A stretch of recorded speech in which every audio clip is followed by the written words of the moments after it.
ตัวองเราสำคัญบางอย่างในบิชมูทาฮิคับกำปุ้งแต่ในเตียนปรับในตะกอกนิแท้นี่คือจิกอเบิร์กก็ได้เมนากาสติตเจสเตอร์สลับตีตังระบอกก็นี่คือดัชยาอานอยอทอมครั้งนะไฮวีคือจิพูมระบอกย่อมผู้ยืงรู้น้อยเลยก็นี่ปั๊มเปิลจำนวนแต่อากีมวยเว้นคือสแต่อากีทำไมต่างอ๋อผู้ยืงจะจำชีวิตโดยการประมันโดยการเดซาดรวมจมูกหนึ่งเตสปิบทั้งไงเล็กต่อสอบบำปรองคนแต่เมียนปัญหาทมวยคือสัตว์จังไรแต่สัตว์จังไรนั่นคือจินิกริได้แต่งแต่จับสัตว์ระบอกยังจินจำโยตัวซีเจสแดงเต่าบันเนียกริจะเราถนัดนั้นมนุษย์ธรรมดานั่นคือรถเจนปีกอหนึ่งต่อให้คนแต่อมโบไวกิ้งระบอกยังคือต่อสู้ดอตีเป็นจับผู้ยังมันคลายเตะส่งไปแต่เนียกริให้ขยมกำปุงแต่รถตะดับตะดูนี้เมียนชมูแต่ฮิคับบอกปลายจีบิสาขแม่ทาตา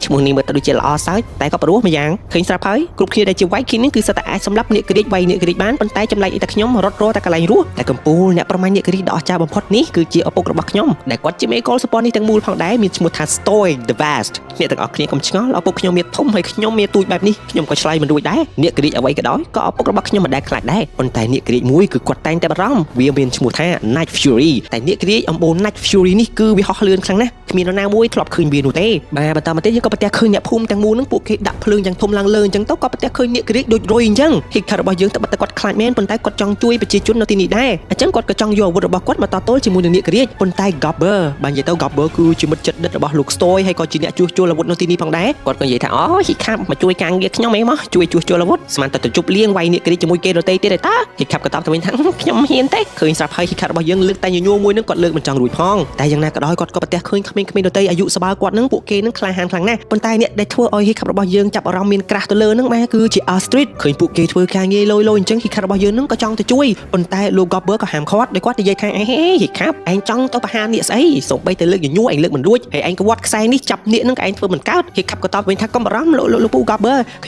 ยมเมียนอาวุธบอกขยมอาจบังใส่หนังมันปนใต้มาซินบอกฮิคาร์นี่บ้าวิปตัวทั่วออยคณีบอกคลุนสลับตัวเองลูกกอบเบอร์ก็ยัยท่าชอบฮิคาร์กลมทั่วจะคลุนไอ้จังชอบแต่บอกน้อยเสียมจุยสำเร็จกับบัตรขยมเองปนใต้ฮิคาร์โน้ตแต่สั้นยาในคลุนไอ้ถังไงนางมุ้ยขยมนั่งตัวสำรับเนี่ยกริดออยโดยเกโดยไอ้ได้ไปปลุกโนตินี้การเงินออจ้าคือจะการเงินปลายเนี่ยกริดบางยังเคยสาบเนี่ยกริดทอดนี่เสียก็คำโยเต้าเนี่ยกริดกับบาปีมวยพลอมใส่มวยพลอมเพลิงเนี่ยกริดมวยติดเดือดร้อนเกสกอตฮะจีเนี่ยกริดครั้งใดนั่งคือจีเนี่ยกริดได้ประจันเพลิงดดแช่เป็นคลุนแต่มาดองให้มีนายเห็นต่อตัวจมูกหนึ่งเวียเต้เลือกเลี้ยงแต่เอาปุ๊กระบอกหิครับปนใต้ตะแคงนี้จำลายจะไปเนี่ยตะกอกนี้นายชูรีก็บังหันคลุนยัยต้องพลอมไปจำไงเต้ปนใต้เพลิงตู้มาดอนมุนบาได้อันจังมีนายอาจจับนายชูรีบานุเต้หรือซาตวิฮอเลื่อนครั้งเป๊ะหิขัดว่ายังเคยเหตุการณ์นี้คลุนกระจังปลาอาวุธได้คลุนเติบแต่บังคับหิขับกับบานโอ้อาวุธระบคลุนใจมากันดาวิลแต่มันเองหายก็ไปแต่ขึ้นสมอระบานนายชูรีนหรือไม่หิขับก็เจตแต่ดำรังบังเต้ารวยหายก็บังเต้านายชูรีแม่เนี่ยตะกอกนี้หิขับว่ายังคือควดสบายหลังฮอกก็ทักย้อมจะมาดูดำบงจับนายชูรีบ้านโอ้ยสบายจัดนะสบายจัดจอสบายจัดหลังหิขับว่ายังพลิกมือเนี่ยกริกยังทมบานกลมติดมาสิ้นระบหิขับเจ้ารวยหายวิก็บันดันวิประให้หิขับระบยังเอาปุ๊ระบหิขับไปแต่ขึ้นโกนระบกดกูทำแบบนี้กดก็ปัญญามาช่วยหิขับก็บานป้วนนกรอมอัปโกเพลิงอย่างทมนุเนี่ยกริกก็พร้อมเพลิงดอดระโหดแช่บังโกลรวยหายเอาปุ๊ระบหิขับกดเมาคลังเป็นเต้นขี้ยังเอ้ยกับดับไดดาโยเนี่ยกริกเพย์คลังปิดวิกรถปนแต่ปัญหาทมมุตินั่งอัปเพลิงอย่างทมเบียบะเชอร์ปโกลวิโออันจังดมเพลิงอย่างทมกรมีจกมาในขังกรอมแต่จีจานตกบานกลมติดโดยซาเพลิงนู้อันจังหายเอาปุ๊ระบหิขับคือกดคลังนังโกนระบกดคลังเป็นเต้นหิขับก็ชี้ยิ้มรับเท้าแต่อย่างนั้นก็ด้อยขยมบานกลมจัดในชูรีบ้านปนแต่มีนาจือสมเด็จระบหิขับเต้ส่งไปแต่เอาปุ๊ระบกรุนตัวเนี่ยภูมิก็สำลังเมื่อมาหิขับระบเยอะนึกโดยจุดขมิ้นนอมเรื่องนอมจังไรจังยัยตอนนกครั้งภูมินี่นะก็ระบายได้หิขับระบเยอะจีกมปูเนี่ยประกอบเรื่องปนแต่ปนังเวียมันจะปัญหาเต้สำคัญเอาปุ๊ระบหิขับคือรถแต่มันจือเลยโกนระบกอดให้กอดมันจองไอ้โกนระบกอดแปะปอนจมูกเนี่ยกระดิเต้วิกรุธนะปนแต่หิขับยัยท่าไม่ก็ลกปานยังจังแรงอัมโบไวคิงยังคือจีเนี่ยต่อโตจมูกหนึ่งนี่ไอ้ลูกสโตกดก่อนยัยท่าอดเต้โกนมันอาจจะไปจีเนี่ยปลายเนี่ยบานเลยก็เบอร์โยหิขับตัวจมูกโลกเต้าขยมเต้าดอสไซปัญหาได้หิขับบังกออย่างเจ้านี่ให้เป๊ะดาวมอนั่งขมิ้นครงภูมิก่อนยัยมืองี้หิขับยังเตี้ยกระปูเนี่ยประกอบเหืองหิขับกดก็คั่งกดก็ท่ากดมันอาจจะไปจีเนี่ยปลายเนี่ยบ้านโดยซาแต่กดอดเมียทมเดียวปุกระบกดหรือก็อย่างแน่ลูกก็เบอร์ก็ไปโยถ่ายอดเต้หิขับเวียแมนสัตว์นลือในขังเกล้าเดบอกหิขับเองเต้เวียสัตว์นขนมขลุ่นเดบอกหิขับเองกุมจีมเทอไว้ได้ขลุ่นเดบอกยืนนั่งมันจังเทอมันโจลจัดกุมบังคำขลุ่นเทอไว้โดยเนี่ยเดเต้บนใต้หิขับก่อนยัยมาท่าเมียนปัญหาไอ้ขยมก่อนแต่จังเทอไว้โดยเนี่ยเดเต้เทอดันตาเดียจับหิขับเดบอกยืนนั่งก็ลุ้ยเจนปีบรรทุกนั่งแตงปลมเอาปุกเดบอกหิขับตัวกดกับบานประกาศปรับกรมไปจิจุเดบอกท่าบ่ปุยืงมันตามกลมจัดสมบุกระบอกนี่กระดิ่งนู่นเต้ปุเวียหนึ่งตามมาบ่พลายปุยืงระโหดไอเราเปสกะกามตามสไปโดกสมบุกระบอกนี่กระดิ่งนี่โนนาจังเทอจะบุยขยมไปจิจุนแต่อ๋อคืออดเทียนเลือกได้ไอ้นู่นเต้มันแต่ตัวแต่ก้อนยัยท่าเราโนนาเกจิเนี่ยมือไทยหิขับหรือโซนจังก็นอกที่เลือกได้เต้าขยมตะโหสมบุกเนี่ยกระดิ่งยัยเต้าดูจะคลายหิขับระบอกยืงเชียงคลายเนี่ยกระดิ่งก็เบอร์ก็ยัยท่าสโตกาเวดรอปีแต่หิขับนึงแต่เราคลายตัวจิเนี่ยปลายนี่ไอ้มันแต่สโตกดบร้องปีสปัดพิบโกนบกวดกดคลายแต่หิขับโจเต้าเหียนตะบงนั่นคือสลับไงตะบงนั่งเองปีปลุกหิขับโดยกวาดเต้กวาดบัดสันเชีย ឪពុករបស់គាត់នឹងឲ្យយកក្បាលបោកនឹងថ្មគាត់គឺបោកនឹងថ្មតាមឪពុករបស់គាត់ប្រាប់តែបើ Hiccup អត់ទេគាត់នាំ Hiccup ទៅបោកបាញ់ Hiccup បែរជាចង់ស្វែងរក troll ក៏ពើក៏និយាយថាអញ្ចឹងបានថាណាអំបូរ White King របស់យើងគឺខ្លាំងណាស់តស៊ូណាស់បើចង់កុំតិចថ្មភ្នំមួយបានហ្នឹងគឺធ្វើទាល់តែបានក៏ពើក៏នៅតែនិយាយដដែលថាអញ្ចឹងគឺរត់តែប្រយ័ត្នទៀតបើមិនបង្ហាត់បង្រៀន Hiccup ទេនៅថ្ងៃណាមួយ Hiccup គឺនឹងលួចទៅចេញបហានាគតែម្នាក់ឯងអញ្ចឹង Hiccup នៅតែជួបគ្រោះថ្នាក់ដដែលអូឮសូរពាក្យហ្នឹងលោក Stork របស់យើងគាត់ក៏គិតពិចារណាហើយមែនបាទពេលនេះ Hiccup របស់យើងគឺចូលមកក្នុងព្រៃយ៉ាងឆ្ងាយដើម្បីស្វែងរក Night Fury ផែនទីដែល Hiccup របស់យើងគូនឹងបាទគាត់ស្វែងរកគ្រប់ទីតាំងហើយប៉ុន្តែរកមិនឃើញសោះឥឡូវផ្ទះដើមឈើម្ដាយសិនក៏ប្រទះឃើញដើមឈើបាក់ហើយក៏មានស្នាមដីយ៉ាងជ្រៅបញ្ជាក់ឲ្យឃើញថា Night Fury គឺហោះធ្លាក់តាមផ្លូវនេះតើទៅពេល Hiccup របស់យើងអើតមើលទៅក៏ប្រទះឃើញមែន Night Fury កំពុងតែត្រូវបានខ្សែដែល Hiccup របស់យើងបាញ់នឹងរុំព័ទ្ធជុំវិញខ្លួន Hiccup ក៏លើកក្បិតចេញមកទាំងដដាបទដួសដើម្បីយកទៅចាក់សម្រាប់ Night Fury ខំយកជើងដាក់លើ Night Fury បញ្ជាក់ថាខ្ញុំជាអ្នកសម្រាប់ Night Fury ដំបូងគេប៉ុន្តែគាត់ Night Fury វើបន្តិចអូ Hiccup ឡើងខ្លាចតែ Hiccup នៅតែព្យាយាមតទល់ជាមួយនឹងភាពភ័យខ្លាចនេះដោយខ្លួនលើកកំបិតចង់ចាក់សម្លាប់ហើយនិយាយថាខ្ញុំជាអំបូរ White King ខ្ញុំត្រូវតែសម្លាប់នេះប៉ុន្តែលើកកំបិតចង់ចាក់សម្លាប់ Night Fury Hiccup របស់យើងក៏សម្លឹងឃើញភ្នែករបស់ Night Fury កំពុងតែភ័យខ្លាចដូចជាភ្នែករបស់ខ្លួនអញ្ចឹងដល់ចំណុចនេះ Hiccup របស់យើងក៏សម្រេចចិត្តថាខ្លួនមិនសម្លាប់ Night Fury ទេបែរជាយកកំបិតកាត់ខ្សែចេញទៅវិញពេលដែលខ្សែរៀងធូរបន្តិច Night Fury ក៏ព្យាយាមផ្ដាច់ខ្សែនោះហើយហក់កន្ទ្រប់មកលើ Hiccup របស់យើង Hiccup គាត់ថាអូខ្ញុំងាប់ហើយមកទៅពេលនេះ Night Fury ក៏បានស្រែកមួយទំហឹងដាក់ Hiccup ប៉ុន្តែវាបែរជាមិនសម្លាប់ Hiccup ដូចហើយវាក៏បានហោះត្រឡប់ទៅវិញប៉ុន្តែវាហោះអត់រួចទេបុកថ្មបុកអីអញ្ចឹងណា Hiccup យើងឯនេះវិញឡើងទុនដៃទុនជើងសន្លប់ឥឡូវមកដល់ផ្ទះវិញ Hiccup ក៏ប្រទះឃើញឪពុករបស់ខ្លួនពួកគេក៏និយាយដំណើរគ្នាតែម្ដង Hiccup និយាយថាលោកប៉ាខ្ញុំមិនចង់ធ្វើជាអ្នកសម្លាប់នាគឪពុកនិយាយថាកូនទៅធ្វើជាអ្នកសម្លាប់នាគបាននិយាយដំណើរគ្នាអញ្ចឹង Hiccup ក៏ថាលោកប៉ានិយាយមុនទៅ Stork ក៏ថាប៉ាសម្រេចចិត្តហើយព្រឹកឡើងកូនចាប់ផ្ដើមវឹកហាត់សម្លាប់នាគអញ្ចឹងក្តីសុបិនរបស់កូនគឺទទួលបានជោគជ័យហើយប៉ុន្តែ Hiccup គាត់លែងចង់បានក្តីសុបិននឹងអីទៀតហើយពីព្រោះគាត់មិនហ៊ានសូម្បីតែសម្លាប់ Night Fury Hiccup គាត់ចង់ព្យាយាមបដិសេធឪពុករបស់ខ្លួនដែរប៉ុន្តែលោក Stork គាត់អត់ស្ដាប់សម្ដីកូនរបស់គាត់ទេគឺគាត់និយាយតែឯងសម្រេចតែឯង Hiccup គ្មានសិទ្ធិតគាត់និយាយតាមមួយម៉ាត់ថាពុកមានបេសកកម្មទៅស្វែងរកសម្បុកនាគអញ្ចឹងកូនធ្វើការវឹកហាត់សម្លាប់នាគនេះធ្វើឲ្យល្អណាសន្យាជាមួយពុក Hiccup របស់យើងវិញតបតមិនដូចទេគាត់និយាយទាំងបាក់ទឹកចិត្តថាបានខ្ញុំសន្យាលោកពុករួចហើយលោក Stork របស់យើងក៏បានរៀបចំឲ្យវ៉ាវ៉ាន់ធ្វើបេសកកម្មរបស់ពួកគាត់នឹងទៅស្វែងរកសម្បុកនាគទាំងយប់តែម្ដងព្រឹកឡើងការវឹកហាត់សម្លាប់នាគក៏ចាប់ផ្ដើមម្នាក់នឹងឲ្យទៅចូលហាត់សមនឹងចង់មានស្នាមចង់មានរបួសចង់មានអីអញ្ចឹងណា Hiccup ក៏ឆ្ងល់ថាអូយខ្លាំងណាស់បន្ទាប់មកក្មេងៗដទៃទៀតក៏នាំគ្នានិយាយថាអូយមិនក៏ឲ្យ Hiccup ចូលរួមហាត់ជាមួយពួកយើងអញ្ចឹង Snot ឡាវគាត់ក៏និយាយឌឺដងថាអូតែ Hiccup សម្រាប់ Night Fury ហ្នឹងមកហាត់ជាមួយពួកយើងសមដែរលោក Gopper ក៏មកនិយាយបន្ថែមថាកុំបារម្ភអី Hiccup មាត្ររបស់ Hiccup ឯងតូចអញ្ចឹងនាគក្រីកវាមិនវាបហាទេវាចាត់ទុក Hiccup ឯងហ្នឹងដូចជាសត្វល្អិតដូចជារុយអីទេរួចហើយលោក Gopper ក៏និយាយថាអ្នកទាំងអស់គ្នា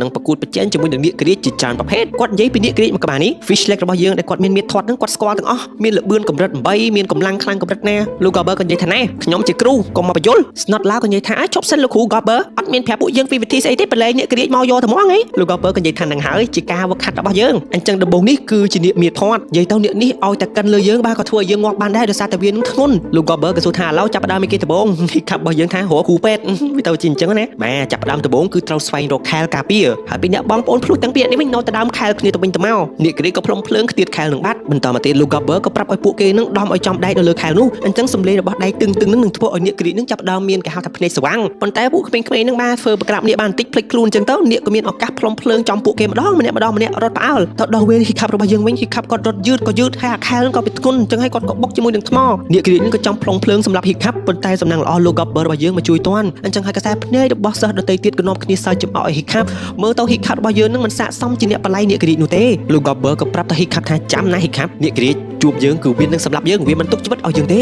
ពាក្យនេះបានធ្វើឲ្យ Hiccup ឆ្ងល់ថាអញចុះមិនក៏ Night Fury ឃើញខ្ញុំអត់សម្លាប់ខ្ញុំអញ្ចឹងមិនអស់ចិត្ត Hiccup របស់យើងក៏បានមកស្វែងរក Night Fury នៅក្នុងព្រៃទៀតមកមើលក្នុងបឹងយ៉ាងធំមួយនឹងក៏គិតថាអូយខ្ញុំប្រហែលជាសម័យហើយនាគនឹងវាហើរចេញពីនឹងទៅហើយតែមកសន្ទុះអត់ទេនាគក្រីកគឺនៅទីនឹងដដែល Night Fury របស់យើងមិនអាចហោះចេញពីទីនេះបានឡើយ Hiccup ក៏ព្យាយាមគូររូបរបស់ Night Fury រួចក៏ប្រទះឃើញថាកន្ទុយរបស់វានឹងដាច់ស្លាប់មកចំហៀងដូច្នេះហើយបានជា Night Fury របស់យើងឲ្យទៅហោះគឺផ្អៀងចង់ហោះចេញពីទីនេះគឺទៅមិនរួចនោះទេអាណិត Night Fury ណាឃ្លានចង់ចាប់ត្រីក៏ចាប់មិនបានពេលនោះ Hiccup ក៏ធ្វើឲ្យលឺសំឡេង Night Fury ក៏សម្លឹងមើល Hiccup ប្រៀបដូចជាសត្រូវរបស់ខ្លួនអញ្ចឹងក្រោយមកទៀត Hiccup របស់យើងក៏ត្រឡប់មកកាន់ភូមិរបស់ខ្លួនវិញពេលដែលម្ដងក៏ប្រទះឃើញថាមនុស្សគ្រប់គ្នាគឺជា fan កាប់មុខរបស់ Ostrich គ្មាននរណានិយាយចូល Hiccup របស់យើងទេមានតែពាក្យមើលងាយតែ Hiccup របស់យើងនៅតែមិនខ្វល់បន្ទាប់មកលោក Gopper របស់យើងនឹងក៏បកគោលសិភៅតាក់ទងនឹងប្រវត្តិនាគក្រីកផ្សេងៗដែលពួកគេធ្លាប់ជួបក្មេងៗដទៃទៀតខ្ជិលអានខាងណាពួកគេថាអូយមិនអានទេតដេកហើយប៉ុន្តែពេលដែល Hiccup របស់យើងនៅតែម្នាក់ឯងខ្លួនក៏បានបើកសិភៅនោះមើលអញ្ចឹងមាននាគក្រីកប្លែកៗនិងអស្ចារ្យគួរឲ្យខ្លាចជាច្រើននាគក្រីកនេះមានឈ្មោះថា Thunderdrum បញ្ចេញ ញសំឡេងនៅក្បែរមនុស្សគឺធ្វើឲ្យមនុស្សដាច់ក្បាលបានអ្នកគ្រាច Timberjack វិញស្លាបរបស់វានោះគឺមុតស្រួយតែម្ដងអាចកាត់ដើមឈើបានបបះមនុស្សធ្វើឲ្យមនុស្សស្លាប់នៅនឹងកន្លែងអ្នកខ្លះព្រោះមកចេញទឹកក្តៅធ្វើឲ្យរលាករលួយសម្រាប់មនុស្សនៅនឹងកន្លែង Hiccup ក៏ចាប់ផ្ដើមភ័យខ្លាចជួបអ្នកមួយណាក៏ងាប់អ្នកមួយណាក៏ងាប់អ្នកខ្លះទៀតនឹងបញ្ចេញអាស៊ីតអ្នកខ្លះទៀតខ្សឹបដាក់យើងធ្វើយើងងាប់បាទអញ្ចឹងមានអ្នកគ្រប់ប្រភេទទាំងអស់លើកលែងតែ Night Fury មួយគឺអត់មានប្រវត្តិសរសេរតាក់ទងនឹង Night Fury ឡើយដោយសារតែគ្មាននរណាធ្លាប់ជួបអ្នកមួយនេះប៉ុន្តែអ្វីដែលគេបាត់ទុកនឹងគឺនិយាយថាបើជួបជាមួយនឹង Night Fury គឺមានតែការបួងសួងឲ្យពួនប៉ុណ្ណោះពីព្រោះអ្នក Night Fury នេះវាសាហាវខ្លាំងណាស់ប៉ុន្តែ Hiccup ក៏ចាប់ផ្ដើមឆ្ងល់អញយ៉ាងម៉េចចេះតែខ្ញុំជួបផ្ទាល់ដូចមានអញ្ចឹងផងបើខាងឪពុករបស់ Hiccup ផ្ទាល់វិញគាត់ក៏បានមើលផែនទីគាត់ជិះយ៉ាងឆ្ងាយអញ្ចឹងទៅគឺប្រទះឃើញតំបន់ដែលមានអ័ព្ទច្រើនហ្នឹងគាត់គិតថាវាគឺជាសម្បុករបស់អ្នករាជគាត់ក៏បន្ថយចូលម្ដងទៀតចូលមកសន្ទុះភ្លើងយ៉ាងខ្លាំងហ្នឹងក៏វាប្រហារមកលើពួកគេបាទប៉ុន្តែយើងមិនដឹងថាយ៉ាងម៉េចទេចំពោះ Hiccup ដែលកំពុងតែវឹកហាត់ឯនេះវិញគាត់នៅតែព្យាយាមសួរលោក Gobber ថាលោកគ្រូ Gobber Night Fury នឹងមានទម្រង់ម៉េចតើអាចមានពណ៌តាំងអីខ្លះៗអត់បន្ទាប់មកអ្នកក៏បើកការវាប្រហារមកលើ Hiccup លោកគ្រូថាមិនក៏សួររឿង Night Fury ទៅវិញមិនបន្តទល់ជាមួយអ្នកនឹងសិនទៅដូច្នេះអ្នកពណ៌ខៀវនេះមានសមត្ថភាពដ៏អស្ចារ្យបាទគឺកតុយរបស់វានឹងអាចបញ្ចេញកបិតបានរោងរបស់វាដូចកបិតអញ្ចឹងអ្នកនឹងក៏ដេញវាប្រហារមកលើ Hiccup របស់យើងហើយក៏វាប្រហារទៅលើក្មេងៗដទៃផ្សេងទៀតជាឱកាសនោះ Hiccup ក៏សួរថាតើធ្វើម៉េចដើម្បីជួបជាមួយនឹង Night Fury បានលោក Gobber ក៏ថាទៀតអូយគ្មានណាដែលជួប Night Fury ទេក្រោយមកសិស្សដទៃក៏ព្យាយាមរមៀលខ្លួនរបស់ពួកគេតិចៗតែ Hiccup របស់យើងរមៀលទៅមិនរួចដោយសារតែខែលវាធ្ងន់ Snot ឡាវនេះគាត់គប់បថៅគាត់ដើម្បីបង្ហាញភាពអស្ចារ្យរបស់គាត់ទៅកាន់អាស៊ីតតែគប់ខុសអ្នកគ្រីកក៏ដេញវាប្រហារ Snot ឡាវអញ្ចឹងហើយវាដេញរហូតដល់អាឈើទាំងមូលនឹងដួលរលំទាំងអស់ឥឡូវនៅសល់តែ Hiccup របស់យើងរួមជាមួយនឹងអាស៊ីតទេឥឡូវបថៅរបស់អាស៊ីតកំពុងតែជាប់ជាមួយនឹងខែលរបស់ Hiccup នាងក៏ព្យាយាមតោងទាំងខែលតោងទាំងបថៅនឹងចេញពីដៃរបស់ Hiccup រួចហើយក៏ប្រើខែលនឹងវាប្រហារមកលើអ្នកគ្រីកនោះដូច្នេះពេលនេះអាស៊ីតរបស់យើងទទួលបានបន្ទុកខ្ពស់តែនាងក៏បាននិយាយមើលងាយទៅកាន់ Hiccup ថា Hiccup តើឯងគិតថាការងារវឹកហាត់នេះគឺជារឿងធម្មតាឬសង្គ្រាមដែលឪពុកម្ដាយរបស់យើងកំពុងតែធ្វើចិត្តធ្លាក់មកក្នុងដៃរបស់ពួកយើងវិញហើយតាំងស្មារតីឡើងកុំទុនជ្រាយបែបនេះបន្តមក Hiccup របស់យើងក៏បានកាន់ខែលរបស់ខ្លួនមកជាមួយនឹងត្រីប៉ុន្តែជាប់ខែលនឹងថ្មមកជាមួយនឹងត្រីតែឯងចឹងទៀតទៅកំឡុងពេលនោះ Night Fury របស់យើងនឹងក៏ធ្វើជាពួន Hiccup រួចហើយវាក៏បង្ហាញខ្លួនហើយសកម្មភាពរបស់ Night Fury របស់យើងដូចឆ្មាអញ្ចឹង Hiccup ក៏ថានេះថៃហូបថៃអត់ហេវឯង Night Fury របស់យើងក៏ធ្វើជាផ្អៀងខ្លួនមកប៉ុន្តែវាក៏សម្ដែងធ្វើដូចជាខឹង Hiccup ដោយសារតែ Hiccup មានកំបិតអញ្ចឹង Hiccup ក៏បានបោះកំបិតនឹងចោលបន្តមកទៀត Night Fury របស់យើងនឹងគាត់ក៏សម្ដែងធ្វើដូចជាឆ្មាធ្វើដូចខ្ជូតមិនទៅគ្នាយើងវាក៏បានហាមមាត់របស់វាតែអត់ថ្មិញ Hiccup ក៏ថាអត់ថ្មិញដាក់ឈ្មោះឯងថា Toothless តែម្ដងទៅប៉ុន្តែមកសន្ទុះ Toothless ក៏បញ្ចេញថ្មិញទៅបាក់ថៃអូយលោកឯងភ័យចង្អប់ពេលដែលលេបត្រីនឹងបានចូលពោះរបស់វាហើយវាខ្ជាក់ចេញមកវិញពាក់កណ្ដាលទៀតដើម្បីអីគេហៅថាចែករំលែក Hiccup ក៏ថាចង់ឲ្យខ្ញុំហូបអីប៉ុន្តែអត់ទេ Toothless នៅសម្លឹងមើល Hiccup គាត់ក៏បន្ថយខំសាច់មួយម៉ាត់ប៉ុន្តែខំអត់ចប់ទេតតែលេបទៀត Toothless ក៏ធ្វើថាលេបអូអញ្ចឹង Hiccup របស់យើងក៏លេបត្រីនឹងចូលទៅក្នុងពោះអូខេក្រោយមក Hiccup ក៏មានអារម្មណ៍ថា Toothless ហាក់ដូចជាស្និទ្ធស្នាលជាមួយខ្លួនគាត់ក៏ចង់ដាក់ដៃអង្អែលក្បាលប៉ុន្តែ Toothless ក៏ផ្អើលរត់តែមើលទៅអាណិតតែហើមិនរួចទេធ្លាប់តែជាអ្នកគ្រាចហោះហើរលឿនជាងគេបំផុតឥឡូវហើមិនរួចអញ្ចឹងមិនណា Toothless ឃើញបាត់សៃហោះហើរអញ្ចឹងខ្លួនក៏សម្លឹងមើលចុះមើលឡើងក៏ប្រទះឃើញ Hiccup អង្គុយក្បែរខ្លួន Toothless ក៏យកកតុយបាំង Hiccup ចង់យកដៃអង្អែលកតុយ Toothless ឃើញ Hiccup ក៏ធ្វើជាដើរចេញបន្ទាប់មក Hiccup គាត់ក៏អង្គុយគូររូបតែឯងបាទគូររូបរបស់ Toothless អញ្ចឹងណា Toothless ឃើញបែបហ្នឹងក៏ដើរថេថតកាប់ដើមឈើមួយយកមកគូដែរឥឡូវគូបានមកសន្ទូនអញ្ចឹងទៅក៏ចេញជាខ្សែញ៉ៃមួយ Hiccup ក៏ឆ្ងល់ពេលដែល Hiccup របស់យើងជន់ខ្សែដែល Toothless គូ Toothless ក៏បញ្ចេញជាគោមអញ្ចឹង Hiccup ថាអូអត់ជន់ទេបើជន់ Toothless បញ្ចេញជាគោមដូច្នេះ Hiccup របស់យើងក៏ព្យាយាមដើរចាក់ចេញពីទីនោះដោយមិនជន់ខ្សែដែល Toothless គូកិច្ចចុះកិច្ចឡើងក៏ទៅក្បែរ Toothless ដល់ចំណុចនេះ Hiccup របស់យើងគាត់ក៏បន្ថយម្ដងទៀតគឺដាក់ដៃចង់អែលក្បាលប៉ុន្តែលើកនេះ Hiccup របស់យើងគឺគាត់អត់មើលមុខរបស់ Toothless ទេគាត់បិទភ្នែកបាទអូយឈុតនឹងពិតជា eye connect មែនទែនដោយការទុកចិត្ត Toothless របស់យើងក៏បានអោនក្បាលរបស់ខ្លួនឲ្យ Hiccup អង្អែលវ៉ាវពិតជាអស្ចារ្យមែនប៉ុន្តែបានមកសន្ទុះ Toothless ក៏ធ្វើចរិតដូចជាព្រះអង្គទៀតហើយបាទហើយចាក់ចេញពីទីហ្នឹងលោក Gobber ឯវិញក៏បានអួតពីបទពិសោធន៍របស់គាត់ដែលត្រូវបានអ្នកគ្រាចខំដាច់ដៃហើយដាច់ជើងរបស់គាត់អញ្ចឹងទៅណា Snot ឡាវគាត់និយាយថាកុំបារម្ភលោកគ្រូខ្ញុំនឹងសងសឹកឲ្យលោកគ្រូខ្ញុំនឹងកាប់អ្នកគ្រាចជាកង់ដោយប្រើមុខរបស់ខ្ញុំ Gobber ក៏ថាប្រើមុខកាប់អ្នកមិនខ្មិចចាំណាអ្នកទាំងអស់គ្នាអ្នកគ្រាចទុនខ្សោយបំផុតគឺពេលដែលវាមិនអាចហោះហើររួចអ្នកណាដែលមិនអាចហោះបានប្រៀបដូចជាអ្នកងាប់អញ្ចឹងអូសម្ដីនេះបានធ្វើឲ្យ Hiccup របស់យើងនឹងមានអារម្មណ៍អាណិតទៅកាន់ Toothless ព្រោះ Toothless របស់យើងមិនអាចហោះហើររួច Hiccup ក៏លួចចេញពីក្រុមប្រជុំ Ostip ក៏ចាប់ផ្ដើមសង្ស័យអញ Hiccup រៀងប្លែកម្ល៉េះអញ្ចឹង Hiccup របស់យើងឥឡូវគាត់មានគោលបំណងមួយគឺការបង្កើតស្លាបកន្ទុយឲ្យ Toothless របស់យើងមកចំហៀងទៀតដោះនេះដោះនោះដុតដែកនេះដុតដែកនោះឥឡូវនេះបញ្ចេញរូបរាងកន្ទុយមកខាងទៀតឲ្យអ្នកគ្រាចរបស់ខ្លួនបានហើយស្អែកឡើង Hiccup របស់យើងនឹងក៏បានយកត្រីមកកត្រកប៉ុន្តែនៅក្នុងត្រីនឹងគឺមានទង់បកង់ Toothless របស់យើងក៏ខ្លាញ់ទង់នឹង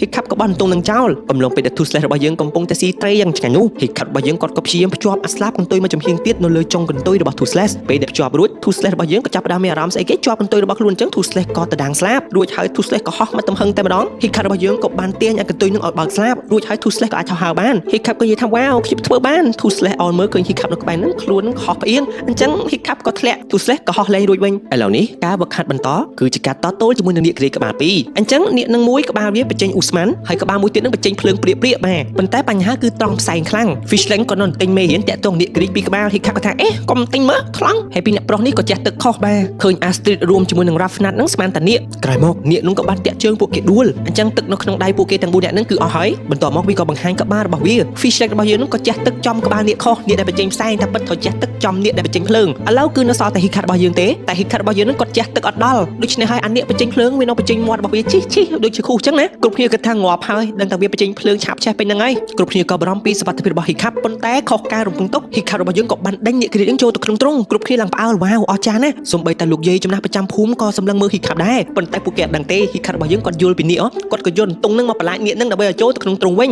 ពេលដែលបញ្ជូននាគទៅក្នុងទ្រុងចប់គ្រប់គ្នាឡើងហាមាត់តែម្ដងឆ្ងល់ថាអញមិនក៏ហិកខ្លាំងប្លែកម្ល៉េះឥឡូវហិកក៏និយាយថាការងារខ្ញុំចប់ហើយឥឡូវខ្ញុំរៀងរវល់ការងារបន្ទាប់ខ្ញុំបន្តិចគាត់បាយអញ្ចឹងពេលនេះហិករបស់យើងគឺគាត់មកឆ្នៃបន្ថែមទៀតធ្វើយ៉ាងណាក៏ដោយឲ្យគាត់នឹងអាចជិះនៅលើខ្លួនរបស់ Toothless ដោយគ្មានបញ្ហាហើយ Toothless គ្នាមិនដែលឃើញរបស់ប្លែកចឹងនិយាយពីថារត់ឥឡូវហិករបស់យើងអាចជិះនៅលើខ្លួនរបស់ Toothless បានយ៉ាងងាយស្រួលប៉ុន្តែតោងអាកតុយនឹងជ្រុលចឹងទៅក៏ផ្កាប់ធ្លាក់អញ្ចឹងហិករបស់យើងគាត់ក៏ឆ្នៃទៀតគាត់បង្កើតជាខ្សែមួយនឹងឲ្យជាប់ជាមួយនឹងអាប្រដាប់ជិះនៅលើខ្លួនរបស់ Toothless តែម្ដងតែហោះជើងនេះពិបាកក្នុងការគ្រប់គ្រងក៏ធ្លាក់ទៅលើស្មៅអញ្ចឹងស្មៅនេះគឺជាស្មៅមួយប្រភេទដែលធ្វើឲ្យនាគក្រីករបស់យើងនឹងចូលចិត្តខ្លាំងមែនទែនម៉ែអូយដូចឆ្មាខ្លាំងណាស់ដល់វគ្គបង្ហាត់ហិករបស់យើងគាត់ក៏បានយកស្មៅនឹងមកធ្វើឲ្យនាគក្រីកនឹងបានសន្ទុនអារម្មណ៍អញ្ចឹងទៅណាឥឡូវនេះប្រជាជនជាបន្តបាខ្លាយទៅជា fan របស់ Hiccup ហើយ Hiccup របស់យើងដើរទៅណាក៏ដោយក៏មនុស្សចំរោមប៉ុន្តែ Hiccup គាត់នៅតែរវល់ការងារជាមួយនឹង Toothless Astrid របស់យើងចាប់ផ្ដើមរៀងខឹងផងរៀងចំណែនផងហើយក៏ឆ្ងល់តែ Hiccup នឹងចូលចិត្តរត់ទៅណានៅថ្ងៃមួយ Hiccup របស់យើងនឹងគាត់ក៏អេសឲ្យ Toothless របស់យើងអេសចុះអេសឡើងហើយអែលផ្នែកខាងក្រោមក៏ស្រាប់តែ Toothless របស់យើងនឹងដេកព្រឹបអញ្ចឹង Hiccup របស់យើងគាត់ក៏ដឹងពីវិធីមួយអំពីនាគក្រីកនៅថ្ងៃវឹកហាត់នាគក្រីកពណ៌ខៀវចង់វាយប្រហារមកលើ Hiccup Astrid របស់យើងនឹងចង់វាយប្រហារនាគពណ៌ខៀវនោះប៉ុន្តែ Hiccup របស់យើងក៏បានធ្វើឲ្យនាគក្រីកនឹងដេកនៅលើដីបាត់ទៅហើយពីមួយថ្ងៃទៅមួយថ្ងៃនិយាយពីថា fan របស់ Hiccup គឺកាន់តែកើនឡើងចំពោះពេលនៅជាមួយនឹង Toothless Hiccup ក៏រៀនបានច្រើនពី Toothless ដែរប្រើចំណាំងផ្លាតបែបនេះគឺនាគក្រីកចូលចិត្តខ្លាំងមែនទែននៅថ្ងៃវឹកហាត់បន្តគឺមានកូននាគក្រីកតូចមួយស្នត់ឡាវគាត់គិតថានាគតូចចឹងមិនអីទេប៉ុន្តែដល់ទៅពេលហក់ខាំទៅគួរឲ្យខ្លាចដែរតាប៉ុន្តែ Hiccup របស់យើងប្រើពន្លឺចំណាំងផ្លាតនឹងធ្វើឲ្យកូននាគក្រីកនឹងចូលទៅក្នុងទ្រុងតតែបានបន្តពីនោះ Astrid ខឹងខ្លាំងណាស់នាងមកក្នុងព្រៃគប់បថៅតែឯងគប់ចុះគប់ឡើងក៏ប្រទះឃើញ Hiccup លោបនាងក៏ដេញតាមប៉ុន្តែដេញមិនទាន់ចំពោះ Hiccup ឯនេះវិញឥឡូវគាត់បានអាប់ដេតនៅគ្រឿងបន្លាស់របស់គាត់នឹងដើម្បីភ្ជាប់ទៅជាមួយ Toothless បានកាន់តែប្រសើរទៅ Hiccup ក៏ព្យាយាមក្នុងការគ្រប់គ្រងចង្កូតប៉ុន្តែ Toothless មានអារម្មណ៍ថាអូយសាមញ្ញណាស់បន្ទាប់មកហោះចុះឡើងក៏ដាច់ខ្សែអញ្ចឹងដៃវាប៉ះទង្គិចចឹងទៅវាដកអាដៃខ្សែនឹងអត់រួចដូច្នេះ Hiccup របស់យើងក៏ដាច់ចិត្តនាំ Toothless ចូលមកក្នុងរោងជាងព្យាយាមគាស់ដៃនោះ Astrid ឮសូរសំឡេងចម្លែកនាងក៏សួរថា Hiccup ឯងធ្វើអី Hiccup គាត់ក៏ចេញមកខាងក្រៅ Astrid ក៏និយាយថាណៃ Hiccup ខ្ញុំមានអារម្មណ៍ថាលោកចម្លែកខ្លាំងណាស់មើលនោះមិនស្អីគេកធាក់ហ្នឹងកាន់តែចម្លែកហើយបន្ទាប់មក Toothless ក៏តោង Hiccup របស់យើងចូលទៅក្នុងរោងជាងបាត់ Astrid បើកស៊ីមើលក៏អត់ឃើញពួកគេទេដោយសារតែ Hiccup រួមជាមួយនឹង Toothless ទៅតាមផ្លូវផ្សេងចំណែកឯក្រុមតាមស្វែងរកសម្បុកនាគក៏ត្រឡប់មកវិញទាំងបរាជ័យនិយាយទៅបានអំបោសរបស់ពួក Viking ហ្នឹងគឺស្វែងរកសម្បុករបស់នាគក្រីកហ្នឹងរាប់រយឆ្នាំមកហើយប៉ុន្តែរកមិនឃើញលោក Stoke របស់យើងឯនេះវិញមកដល់ទឹកដីរបស់គាត់វិញប្រជាជនក៏និយាយថាអូអបអរសាទរផងលោក Stoke គាត់គិតថា Hiccup មិនហើយ Hiccup រត់ចេញពីភូមិរបស់យើងហើយលោក Gobber ក៏និយាយថាអូមិនមែនអញ្ចឹងទេ Hiccup ឥឡូវគេខ្លាចជាអ្នកល្បីណាមាន fan ច្រើនណាស់ដោយសារតែ Hiccup របស់យើងមានសមត្ថភាពគ្រប់គ្រងសត្វនាគក្រីកបានយ៉ាងអស្ចារ្យអូឮសូរអញ្ចឹងលោក Stoke គាត់ឡើងសប្បាយចិត្តចំពោះ Hiccup ឯនេះវិញឥឡូវនេះគាត់ចាប់ផ្ដើមហោះហើរពិតប្រាកដជាមួយនឹង Toothless ហើយប៉ុន្តែគាត់អត់យល់ក្នុងការប្រើប្រាស់កន្ទុយរបស់នាគក្រីកអញ្ចឹងគាត់ត្រូវមើលกระดาษរបស់គាត់ពេលដែលចង់កាច់អីក៏យឺតចង់ឡើងលើក៏យឺត Toothless មានអារម្មណ៍ថាអូយលោកឯងធុញទ្រាន់ណាស់យឺតហោះចុះឡើងភ្លេចមើលអញ្ចឹងទៅ Hiccup របស់យើងក៏ធ្វើ Toothless បុកថ្មអញ្ចឹង Toothless ក៏ប្រើតិចរបស់ខ្លួនទះកំភ្លៀង Hiccup ក៏សំទោសមិត្តភក្តិអូក្រោយមកទៀតពួកគេទាំងពីរក៏ហោះឡើងផ្នែកខាងលើឡើងចោតតែម្ដង Hiccup ក៏បានរបូតกระดาษព្យាយាមចាប់กระดาษនោះក៏របូតចេញពីខ្លួនរបស់ Toothless ពួកគេទាំងពីរនាក់ក៏ធ្លាក់ចុះមកខាងក្រោម Toothless បាត់លំនឹងក្នុងការហោះហើរ Hiccup ក៏ព្យាយាមចាប់ខ្សែពេលដែលចាប់បានពួកគេក៏ហោះបុកខ្យល់មួយទំហឹងតែម្ដង Hiccup គាត់ក៏ព្យាយាមមើលអាកระดาษក្នុងការណែនាំនឹងប៉ុន្តែផ្នែកខាងមុខវាថ្មច្រើនពេក Hiccup ក៏បោះกระดาษនឹងចោលរួចហើយព្យាយាមកាច់កន្ទុយរបស់ Toothless នឹងតាមរបៀបដែលខ្លួននឹកឃើញប៉ុន្តែសកម្មភាពនេះបានធ្វើឲ្យ Hiccup របស់យើងយល់យ៉ាងច្បាស់អំពីទំនាក់ទំនងរបស់ពួកគេទាំងពីរអញ្ចឹង Hiccup រួមជាមួយនឹង Toothless សហការគ្នាពួកគេអាចហោះហើរបានយ៉ាងអស្ចារ្យតទៅពេល Toothless សប្បាយចិត្តខ្លាំងពេក Toothless ក៏ព្រមភ្លើង Hiccup ត្រូវភ្លើងនឹងដែរអូយដឹងតែបាសសក់ឥឡូវនេះពួកគេកំពុងតែអង្គុយសម្រាកនៅលើកោះដាច់ស្រយាលមួយនៅទីនោះកូននាគក្រីកនឹងក៏ចង់ដណ្ដើមត្រីពី Toothless របស់យើង Toothless មិនព្រមឲ្យនឹងកូននាគក្រីកតូចនឹងក៏ចង់ព្រុសភ្លើង Toothless ក៏ព្រមភ្លើងតូចមួយចូលទៅក្នុងមាត់វាអញ្ចឹងទៅធ្វើឲ្យនាគក្រីកនឹងផ្ទុះប៉ុន្តែផ្ ផ្ទុះតិចតួចទេដោយសារតែទូសេះរបស់យើងនឹងគាត់បញ្ចេញទៅបន្តិចហ៊ីខាប់គាត់ក៏ដឹងរឿងមួយទៀតរបស់អ្នកគ្រីផ្នែកខាងក្នុងរបស់អ្នកគ្រីគឺអត់មានប្រព័ន្ធការពារភ្លើងទេអញ្ចឹងបើវាឆេះផ្ទុះអីគឺវាឆេះបានហ៊ីខាប់ក៏បកគោលត្រីតូចមួយនឹងឲ្យតែកូនអ្នកគ្រីនោះអញ្ចឹងហើយកូនអ្នកគ្រីនឹងក៏មកអែលក្បែរហ៊ីខាប់របស់យើងដូចជាកូនឆ្មាអញ្ចឹងហ៊ីខាប់ក៏យល់ថាតាមពិតរឿងប្រវត្តិសាស្ត្រដែលគេនិយាយអំពីពួកឯងទាំងអស់គឺខុសលុះដល់ពេលយប់លោកស្តូរបស់យើងក៏បានមកជួបជាមួយនឹងកូនរបស់គាត់ហ៊ីខាប់គាត់ភ័យគាត់ខំយកឯកសារលាក់លោកស្តូគាត់ក៏និយាយថាពុកដឹងអស់ហើយហ៊ីខាប់គាត់ស្មានថាពុករបស់ខ្លួនដឹងតាក់ទងនឹងរឿង Night Fury ប៉ុន្តែអត់ទេស្តូគាត់ថាពុកមិននឹកស្មានថាកូនប្រកែកជាមួយនឹងអ្នកគ្រីបែបនេះសោះពុកពិតជាមានមោទនភាពចំពោះកូនខ្លាំងមែនទែនអ្នកពូមសរសើរពុកខ្លាំងណាស់ពុកសប្បាយចិត្តណាស់ដំបងពុកស្មានថាកូននឹងបរាជ័យទៅហើយអារឿងធ្វើជាស្អីអ្នកបល័យនេះនឹងឥឡូវមកនិយាយប្រាប់ពុកមកតែកូនចេះស្អីទៀតតែជប់សិននេះពុកបកគោលមួកនេះឲ្យកូនមួកសម្រាប់អ្នកបល័យនេះម្ដាយរបស់កូនប្រកាសជាចង់ឲ្យកូនពាក់មួកនេះខ្លាំងហើយហេតុខាត់របស់យើងក៏អត់មានអីនិយាយជាមួយពុករបស់ខ្លួនអញ្ចឹងគាត់ថាអូមួយដេញណាអញ្ចឹងរាត្រីសួស្ដីលោកពុកលុះព្រឹកឡើងគឺជាការប្រកួតប្រជែងរកអ្នកដែលឈ្នះពិតប្រាកដដើម្បីប្រកួតវគ្គចុងក្រោយហើយវាគឺជាការប្រកួតរវាងហ៊ីខាប់រួមជាមួយនឹង Astrid ខំប្រឹងអស់ពីសមត្ថភាពរបស់នាងប៉ុន្តែជាចុងក្រោយហ៊ីខាប់ធ្វើឲ្យអ្នកគ្រីនឹងដួលទៅលើដីបន្ទាប់មកលោកយាយប្រចាំភូមិនឹងក៏សម្រេចចិត្តជ្រើសរើសអ្នកដែលឈ្នះទៅវគ្គផ្ដាច់ព្រាត់គឺជាវគ្គដែលសម្រាប់អ្នកគ្រីពិតប្រាកដលោកយាយរបស់យើងគាត់ក៏ជ្រើសរើសយកហ៊ីខាប់អញ្ចឹង Astrid របស់យើងកាន់តែខឹងខ្លាំងមែនទែនហើយហ៊ីខាប់គាត់ក៏ភ័យណាស់សម្រាប់អ្នកគ្រីយ៉ាងម៉េចដូច្នេះគាត់ក៏លីកត្រក់មួយឲ្យមកប្រាប់ទៅកាន់ Thu Sleh ថាមក Thu Sleh យើងរត់ចេញពីទីនេះភ្លាមនោះក៏ស្រាប់តែ Astrid របស់យើងលួចតាមហ៊ីខាប់របស់យើងមកដល់សម្បុករបស់ Thu Sleh មិនមែនចេះ Astrid ក៏ឆ្ងល់ថាហ៊ីខាប់តើឯងលួចហាត់រៀនជាមួយនឹងនរណាគេផ្សេងឬមួយក៏យ៉ាងណាមិនគួរណាឯងប្រកែដល់ថ្នាក់នេះនោះទេគ្មានប្រវត្តិអ្នកក្លាហានបល័យនេះណាប្រកែដូចឯងឡើយប្រាប់យើងភ្លាមមកភ្លាមនោះសំឡេងចម្លែកវែងម្យ៉ាងក៏ធ្វើឲ្យ Astrid របស់យើងនឹងចាប់អារម្មណ៍ Thu Sleh ក៏បង្ហាញខ្លួន Astrid ភ័យហើយលោកអើយអ្នកគ្រាចនាងក៏ចង់យកប្រថាវាប្រហាទៅលើ Thu Sleh ប៉ុន្តែហ៊ីខាប់ហាមឃាត់ហ៊ីខាប់ថាកុំវាប្រហាមិត្តខ្ញុំ Astrid ភ្ញាក់ព្រឺថាមិត្តស្អីគេអ្នកគ្រាចមិត្តរបស់ឯង Astrid ថាអូយងាប់ហើយឈួតទេឯងរត់សិនពេលដែល Astrid របស់យើងរត់ចូលទៅក្នុងភូមិ Thu Sleh របស់យើងក៏បានចាប់តោង Astrid របស់យើងនឹងហោះឡើងមកលើចុងឈើ Astrid ក៏និយាយថាដាក់យើងចុះភ្លាមលោកអើយ Hiccup ក៏ថាខ្ញុំចង់បញ្យល់សិនកុំតន់ប្រាប់នរណា Astrid ថាខ្ញុំមិននិយាយចូលឯងទេ Hiccup ក៏ថាឥឡូវបើមិននិយាយចូលតើអាចឲ្យ Thu Sleh បង្ហាញ Astrid ឯងឲ្យដឹងថាតើ Thu Sleh ជាអំបូរសត្វប្រភេទអ្វីអត់អស់ជំរឿ Astrid ក៏និយាយថាបានអញ្ចឹងនាងក៏ព្យាយាមធ្វើដំណើរឡើងមកលើខ្លួនរបស់ Thu Sleh Hiccup ក៏ប្រាប់ថា Thu Sleh មួយណាធ្វើយ៉ាងណាក៏ដោយ Astrid ចូលចិត្តពួកយើងប៉ុន្តែ Thu Sleh អត់ទេបែរជាហោះមួយទំហឹងហោះរហូតដល់ Astrid របស់យើងនឹងចង់របូតចេញពីអ្នកគ្រីនឹងតែម្ដងអញ្ចឹង Astrid របស់យើងនឹងព្យាយាមបោចសក់ហ៊ីខាប់ផងព្យាយាមកញ្ញ៉ាំអាវហ៊ីខាប់ផងប៉ុណ្ណឹងមិនគ្រប់គ្រាន់ Thu Sleh របស់យើងនឹងក៏បុកចូលទៅក្នុងទឹកពុំប៉ាំងរួចហើយនឹងក៏ហោះឡើងទៅផ្នែកខាងលើបង្វិលឡើងខ្ញល់តែម្ដងដល់ចំណុចនេះ Astrid របស់យើងក៏និយាយថាឲ្យខ្ញុំសុំទោសឮពាក្យសុំទោសភ្លាម Thu Sleh របស់យើងក៏ទៅដាងស្លាប់យ៉ាងធំបានហោះយ៉ាងសទន់តែម្ដងក្រោយមក Thu Sleh ក៏ហោះថ្នមឡើងឲ្យផុតពពកក៏ប្រទះឃើញព្រះអាទិត្យលិចយ៉ាងស្រស់ស្អាត Astrid របស់យើងក៏បើកភ្នែកពេលឃើញទិដ្ឋភាពបែបនេះនាងពិតជាមិននឹកស្មានថាវ៉ាវអ្នកគ្រាចគឺពិតជាយល់អំពីមនុស្សយើងខ្លាំងណាស់ពួកគេទាំង3នាក់ហោះរហូតដល់ពេលយប់ក៏ប្រទះឃើញពន្លឺភ្លើងអរ៉ូរ៉ាយ៉ាងស្រស់ស្អាតបន្តទៀតរួចហើយក៏ប្រទះឃើញទិដ្ឋភាពរបស់ភូមិពួកគេមើលពីចម្ងាយទៅពិតជាស្រស់ស្អាតខ្លាំងណាស់ Astrid ក៏បាននិយាយថាវ៉ាវពិតជាអស្ចារ្យមែន Thu Sleh ឯងពិតជាមិនធម្មតាឡើយយ៉ាងណាក៏ដោយ Astrid របស់យើងក៏នៅតែបារម្ភដោយសារតែថ្ងៃស្អែកនោះគឺជាវគ្គចុងក្រោយនៃការប្រកួតខ្លាយទៅជាកម្ពុជាអ្នកប្រយុទ្ធជាមួយអ្នកគ្រាចអញ្ចឹងណាហើយតម្រូវឲ្យហ៊ីខាត់របស់យើងសម្រាប់អ្នកគ្រាចហ៊ីខាត់របស់យើងគាត់អត់ទាន់ដឹងរកវិធីដោះស្រាយដោយវិធីណាទេប៉ុន្តែកំឡុងពេលនោះក៏ស្រាប់តែ Thu Sleh របស់យើងនឹងបាត់បង់ស្មារតីដូចជាមានអ្វីកោះហៅវាអញ្ចឹង Thu Sleh ក៏ធ្វើដំណើរទៅទីណាក៏មិនដឹងហ៊ីខាត់រួមជាមួយនឹង Astrid ក៏ចាប់ផ្ដើមឆ្ងល់អស់យ៉ាងម៉េចចេះហោះចុះហោះឡើងក៏ដល់តំបន់ពពកមកតំបន់ដែលគេជឿថាជាសម្បុករបស់អ្នកគ្រាចនៅទីនោះក៏ប្រទះឃើញមានអ្នកគ្រាចយ៉ាងច្រើនផ្សេងទៀតហើយពួកគេកំពុងតែធ្វើដំណើរពំយកសត្វព្រៃជុំវិញតំបន់ទាំងអស់ហ្នឹងមកជុំគ្នាហើយនិយាយទៅផ្លូវគឺអត់ស្រួលទេបាទមានតែអ្នកគ្រាចតែប៉ុណ្ណោះដែលអាចរកផ្លូវនឹងឃើញហោះចុះហោះឡើងក៏មកដល់សម្បុករបស់អ្នកគ្រាចមែនបាទដែលជាភ្នំយ៉ាងធំពួកគេហោះចូលមកក៏ប្រទះឃើញអន្លង់មួយពណ៌ក្រហមគ្រប់អ្នកគ្រាចទាំងអស់ក៏បានទម្លាក់សត្វផ្សេងៗទៅពួកគេនឹងឆាបឆក់ពីភូមិរបស់ប្រជាជនជុំវិញហ្នឹងបាទចូលទៅក្នុងអន្លង់នោះ Astrid រួមជាមួយនឹង Hiccup ក៏យល់ថាវ៉ាវអញ្ចឹងអ្នកគ្រាចពំយកសត្វពីភូមិយើងពួកវាមិនដែលបានស៊ីទេមកទម្លាក់ចូលនៅក្នុងអន្លង់នេះទៅវិញរួចយើងក៏ប្រទះឃើញមានអ្នកគ្រាចក៏ធាត់មកក្បាលហ្នឹងបាទវាស៊ីហើយវាខ្ជាក់ចុះមកខាងក្នុងលក្ខណៈដូចជាមើងងាយអញ្ចឹងណាបន្ទាប់ពីនោះក៏មេអ្នកគ្រាចយ៉ាងធំនឹងហោះទៅបាក់លេបស៊ីកូនអ្នកគ្រាចតូចនោះ Hiccup រួមជាមួយនឹង Astrid លោកហើយស្អីគេចេះមេអ្នកគ្រាចក៏ប្រទះឃើញពួកគេ Hiccup ក៏បានប្រាប់ឲ្យ Thu Sleh យើងហោះហើរចេញពីទីនោះមេអ្នកគ្រាចធំក៏បន្តហោះទៅបាក់ពួកគេប៉ុន្តែសំណាងល្អពួកគេតែ3នាក់ក៏ហោះហើរចេញពីទីនេះរួចដល់ចំណុចនេះ Astrid របស់យើងក៏សន្និដ្ឋានថាអូអញ្ចឹងអ្នកដ៏ធំបំបញ្ញមិញគឺជាម្ចាស់ស្ត្រីអ្នកគ្រាចតោះយើងយករឿងនេះទៅប្រាប់ពុករបស់បង Hiccup តែ Hiccup បានហាមឃាត់ Astrid របស់យើង Astrid ថាហាក់មិនក៏អញ្ចឹងអំបូរ Viking របស់យើងតាមស្វែងរកសម្បុករបស់អ្នកគ្រាចនឹងជាយូរឆ្នាំមកហើយហេតុអ្វីក៏ Hiccup ឯងលាក់រឿងនេះដើម្បីអីដើម្បីតែការពារ Thu Sleh សត្វចិញ្ចឹមរបស់ខ្លួនឬ Hiccup ក៏និយាយតាមម៉ាត់ថាមែនហើយខ្ញុំធ្វើគ្រប់បែបយ៉ាងដើម្បី Thu Sleh អូសម្ដីដ៏រឹងមាំនេះបានធ្វើឲ្យ Astrid របស់យើងយល់នាងក៏ថាឥឡូវធ្វើតាម Hiccup ឯងក៏បានដែរតែ Hiccup ឯងមានវិធីដោះស្រាយអត់ពីព្រោះថ្ងៃស្អែកគឺជាថ្ងៃដែល Hiccup ឯងត្រូវសម្លាប់អ្នកគ្រាចផង Hiccup ថាកុំបារម្ភខ្ញុំនឹងរកវិធីដោះស្រាយ Astrid នាងក៏ដាល់ Hiccup មកដៃហើយនាងនិយាយថានេះជាការបន្លាយខ្ញុំរួចហើយថៅ Hiccup មកខ្សើតនាងក៏ថានេះសម្រាប់អរគុណចំពោះរឿងគ្រប់យ៉ាងគេខ្លាច ជាសង្សារគ្នាតាដល់ថ្ងៃនៃការប្រកួតវគ្គចុងក្រោយឪពុករបស់ Hiccup គាត់មានមោទនភាពចំពោះកូនរបស់គាត់ខ្លាំងណាស់គាត់មិននឹកស្មានទេថាកូនរបស់គាត់អាចទទួលបានចំណាត់ថ្នាក់លេខ1ដើម្បីប្រឡងវគ្គចុងក្រោយនេះ Austin ក៏បានផ្ដាំ Hiccup ថាប្រយ័ត្នណាអ្នកគ្រីតនេះមិនធម្មតាទេ Hiccup ក៏និយាយថាកុំបារម្ភខ្ញុំនឹងបញ្យល់ឲ្យគ្រប់គ្នាដឹងថាអ្នកគ្រីតគឺមិនមែនដូចជាអ្វីដែលយើងធ្លាប់គិតតគ្នានោះឡើយហើយបើសិនជាខ្ញុំមានបញ្ហាអីនោះ Austin ឯងធ្វើយ៉ាងណាក៏ដោយនឹងកុំឲ្យគេដឹងទីតាំងរបស់ Two Slayer សោះបន្ទាប់មក Hiccup ក៏បានចូលទីលានប្រកួតអ្នកគ្រីតក្រហមដែលផ្លុំភ្លើឆេះវិញខ្លួននឹងក៏ចេញមកយ៉ាងអស្ចារ្យប៉ុន្តែ Hiccup របស់យើងគាត់ឈរនៅសៀមអត់ធ្វើអីនោះទេឪពុកក៏ឆ្ងល់អញវិធីបហានាគស្អីចឹងដូចចម្លែកក្រោយមក Hiccup របស់យើងគាត់ក៏ដោះមួតរបស់គាត់ចេញដោះអាវុធរបស់គាត់ចេញទាំងអស់លោក Stoke របស់យើងគឺគាត់ខឹងតែម្ដងម៉ែគាត់ថាអ្នកសម្រាប់នាគអីធ្វើអញ្ចឹង Hiccup ក៏និយាយថាអ្នកទាំងអស់គ្នាចាំមើលណានាគគ្រីតមិនអាក្រក់ដូចអ្វីដែលយើងគិតនោះទេ Hiccup គាត់ចង់យកដៃអែលក្បាលនាគគ្រីតនឹងទៅហើយឪពុករបស់ Hiccup ស្រែកមួយទំហឹងនាគគ្រីតក៏ផ្អើលហើយបើការវាប្រហារមកលើ Hiccup គាត់ស្រែកបានទំហឹងដូចគ្នាសម្លេងនេះក៏លឺសូរដល់ Two Slash ក៏ព្យាយាមមកជួយម្ចាស់របស់ខ្លួន Austin រួមជាមួយនឹងឪពុករបស់ Hiccup ក៏ចូលមកជួយ Hiccup ដូចគ្នាដែរតែនាគគ្រីតនោះក៏បានហក់កន្ទប់លើ Hiccup របស់យើងមិនយូរប៉ុន្មាន Two Slash ក៏បង្ហាញខ្លួនផ្លុំភ្លើងមួយទំហឹងគ្រប់គ្នាក៏ផ្អើល Two Slash ក៏បានខំគ្នាជាមួយនឹងនាគគ្រីតពណ៌ក្រហមដើម្បីការពារ Hiccup ដោយឥទ្ធិពលរបស់ Two Slash ខ្លាំងនាគគ្រីតពណ៌ក្រហមក៏ភ័យរត់ចូលទ្រុង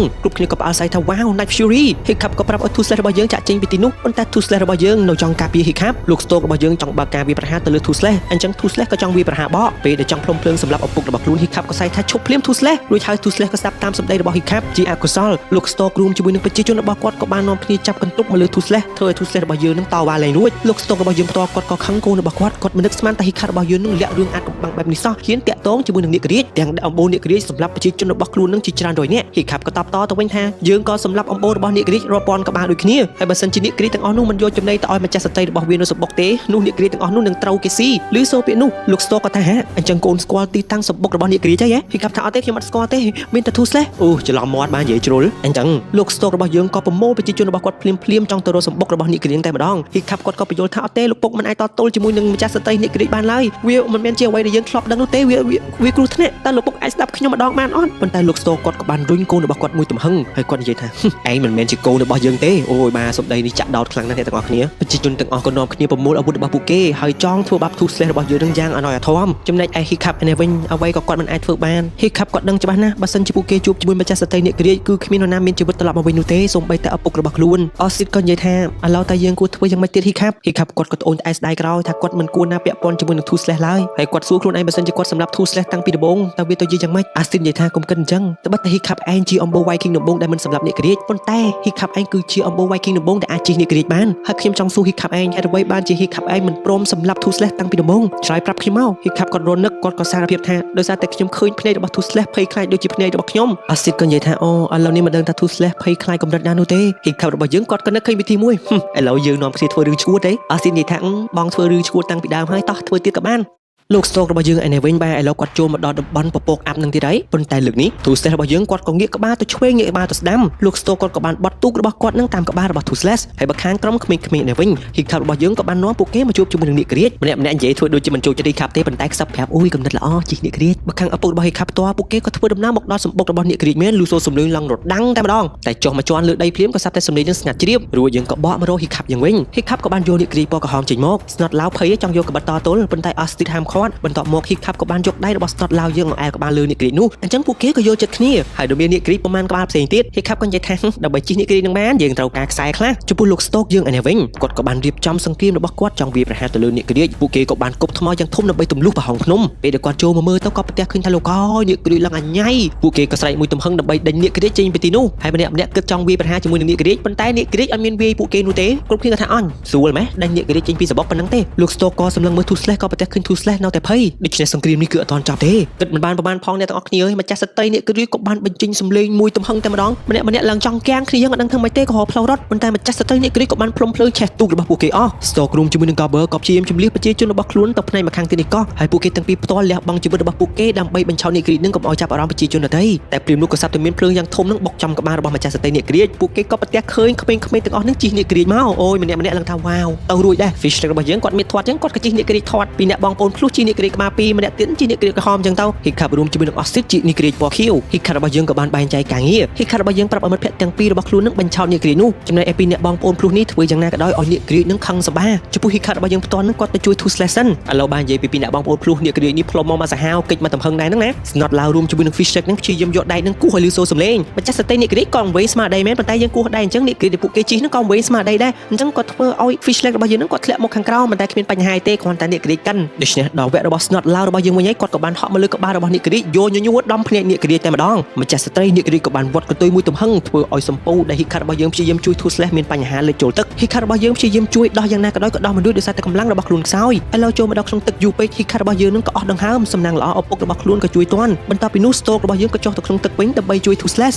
ក៏បានពំស្តូករបស់យើងឡើងមកផ្នែកខាងលើដែរ Two Slash ក៏បានប្រាប់ហ៊ីខាត់ថាមកហ៊ីខាត់ចាប់ផ្ដើមកំឡុងពេលនោះស្តូករបស់យើងនឹងក៏បានសុំទោសហ៊ីខាត់គាត់និយាយថាកូនប្រុសឲ្យពុកសុំទោសដែលពុកមិនបានស្ដាប់សម្ដីរបស់កូនហើយពុកចង់ប្រាប់កូនថាពុកមានមោទនភាពចំពោះកូនណាហ៊ីខាត់គាត់ក៏យល់គាត់ថាមិនអីទេលោកពុកមិត្តភក្តិហ៊ីខាត់ឯនេះវិញពីអ្នកបងប្អូនខ្លួនរបស់យើងនឹងក៏បានជួយស្នត់ឡាវបន្តមកទៀតម្ចាស់សតិនិក្រីក៏បានហាមាត់ស្រូបយកអស់ស៊ីតរបស់យើង Night Fury ក៏បានហោះចេញមកបាអូបញ្ចេញសម្លេងងឺតមកទំហឹងឲ្យផ្លុំភ្លើងផ្ទុះបឹងដោយគ្រាប់បែកអញ្ចឹងអស់ស៊ីតរបស់យើងក៏ធ្លាក់ចុះពីលើនិក្រីរបស់នាងសំណាងល្អ Two Slash របស់យើងនឹងចាប់ជាប់ពេលទម្លាក់អស់ស៊ីតរបស់យើងទៅកន្លែងមានសុវត្ថិភាពហ៊ីខាប់របស់យើងនឹងឃើញថាម្ចាស់សតិនិក្រីមានស្លាប់អញ្ចឹងខ្លួនក៏សហការជាមួយនឹង Two Slash បាញ់ភ្លើងមួយទំហឹងម្ចាស់សតិនិក្រីខឹងក៏បានទៅដានស្លាប់ហោះដេញតាមអញ្ចឹងហើយនឹងហ៊ីខាប់របស់យើងរួមជាមួយនឹង Two Slash ក៏បញ្ឆោតឲ្យម្ចាស់សតិហោះចូលទៅតំបន់ថ្មតែអូយក្បាលគាត់ធ្ងន់ណាស់បុកថ្មបុកអីដូចធម្មតាអត់មានឈឺអីទេអញ្ចឹងហើយហ៊ីខាប់ក៏សម្រេចចិត្តហោះទៅផ្នែកខាងលើម្ចាស់សតិនិក្រីរបស់យើងនឹងក៏បានហោះតាមហើយភ្លើងរបស់ម្ចាស់សតិនៅតែបន្តបាញ់មកលោកអើយសាហាវណាស់ភ្លើងគាត់នេះដូចភ្លើងផ្ទុះភ្នំភ្លើងអញ្ចឹងណាឥឡូវចូលមកដល់ពពកហ៊ីខាប់ក៏ប្រាប់ឲ្យ Two Slash ថា Two Slash យើងចាប់ផ្ដើមលាក់ខ្លួនហើយគ្រប់គ្នានៅខាងក្រោមនេះក៏ឈរមើលលោកអើយដូចផ្ទះបាញ់លើមេឃអញ្ចឹងចំពោះ Two Slash វិ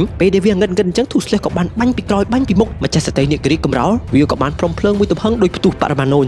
ញ្ចឹងភ្លើងដ៏សន្ធោសន្ធៅនេះក៏បានធ្វើឲ្យកន្ទុយរបស់ Two Slash ដែលជាកន្ទុយស្លាប់នឹងឆេះនៅទាំងអស់គ្នាអញ្ចឹងហ៊ីខាត់របស់យើងថាអូយើងមិនមានពេលចានទេ Two Slash ឥឡូវយើងនឹងមានល្បិចចុងក្រោយមួយព្យាយាមហក់ទម្លាក់ខ្លួនតាមដែលអាចធ្វើទៅបានអញ្ចឹងពេលដែលហោះចុះមកខាងក្រោមម្ចាស់សតិនិក្រីក៏បានដេញតាមហ៊ីខាត់រួមជាមួយនឹង Two Slash ពេលដែលហោះជិតដល់ម្ចាស់សតិនិក្រីរបស់យើងក៏បានបញ្ចេញឧស្ម័នយ៉ាងច្រើនពីក្នុងខ្លួនរបស់ទ្រង់ហ៊ីខាត់ក៏ប្រាប់ Two Slash ថា Two Slash បាញ់ភ្លាមអញ្ចឹងភ្លើងរបស់ Two Slash ក៏បានឆេះទៅក្នុងខ្លួនម្ចាស់ស្ត្រីដូចតែគ្នាយើងបានដឹងអញ្ចឹងនៅក្នុងខ្លួនរបស់អ្នកក្រីអត់មានប្រព័ន្ធការពារភ្លើងទេអញ្ចឹងផ្សែងនោះក៏បានផ្ទុះឆេះនៅក្នុងខ្លួនម្ចាស់ស្ត្រីរួចហើយម្ចាស់ស្ត្រីអ្នកក្រីក៏បានធ្លាក់មកលើដីផ្ទុះភ្លើងយ៉ាងសាហាវម្ដងទៀតហ៊ីខាប់រួមជាមួយនឹង Two Slash ក៏ព្យាយាមរត់គេចពីភ្លើងនោះក្រោយមកកន្ទុយរបស់ម្ចាស់ស្ត្រីអ្នកក្រីបុកហ៊ីខាប់របស់យើងមួយទំហឹងធ្លាក់ចុះមកខាងក្រោម Two Slash ឯនេះវិញបាទគាត់ពិបាកក្នុងការហោះហើរគ្រប់គ្រងខ្លួនឯងខ្លាំងណាស់ប៉ុន្តែនៅតែព្យាយាមហក់ចាប់ហ៊ីខាប់ពួកគេទាំងពីរក៏ធ្លាក់ចុះទៅក្នុងភ្លើងពេលដែលគ្រប់បែបយ៉ាងស្កប់ស្ងាត់ទៅវិញលោកស្តូករបស់យើងក៏ប្រទះឃើញថាគាត់អត់ឃើញកូនប្រុសរបស់គាត់នោះទេគាត់ក៏គិតថាកូនប្រុសរបស់គាត់ស្លាប់បាត់បង់ជីវិតទៅហើយប៉ុន្តែព្រាមនោះ Two Slash របស់យើងក៏បានបង្ហាញរូបរាងរបស់ហ៊ីខាប់លោកស្តូគាត់ក៏បានស្ដាប់បេះដូងកូនប្រុសរបស់គាត់ក៏ឃើញថា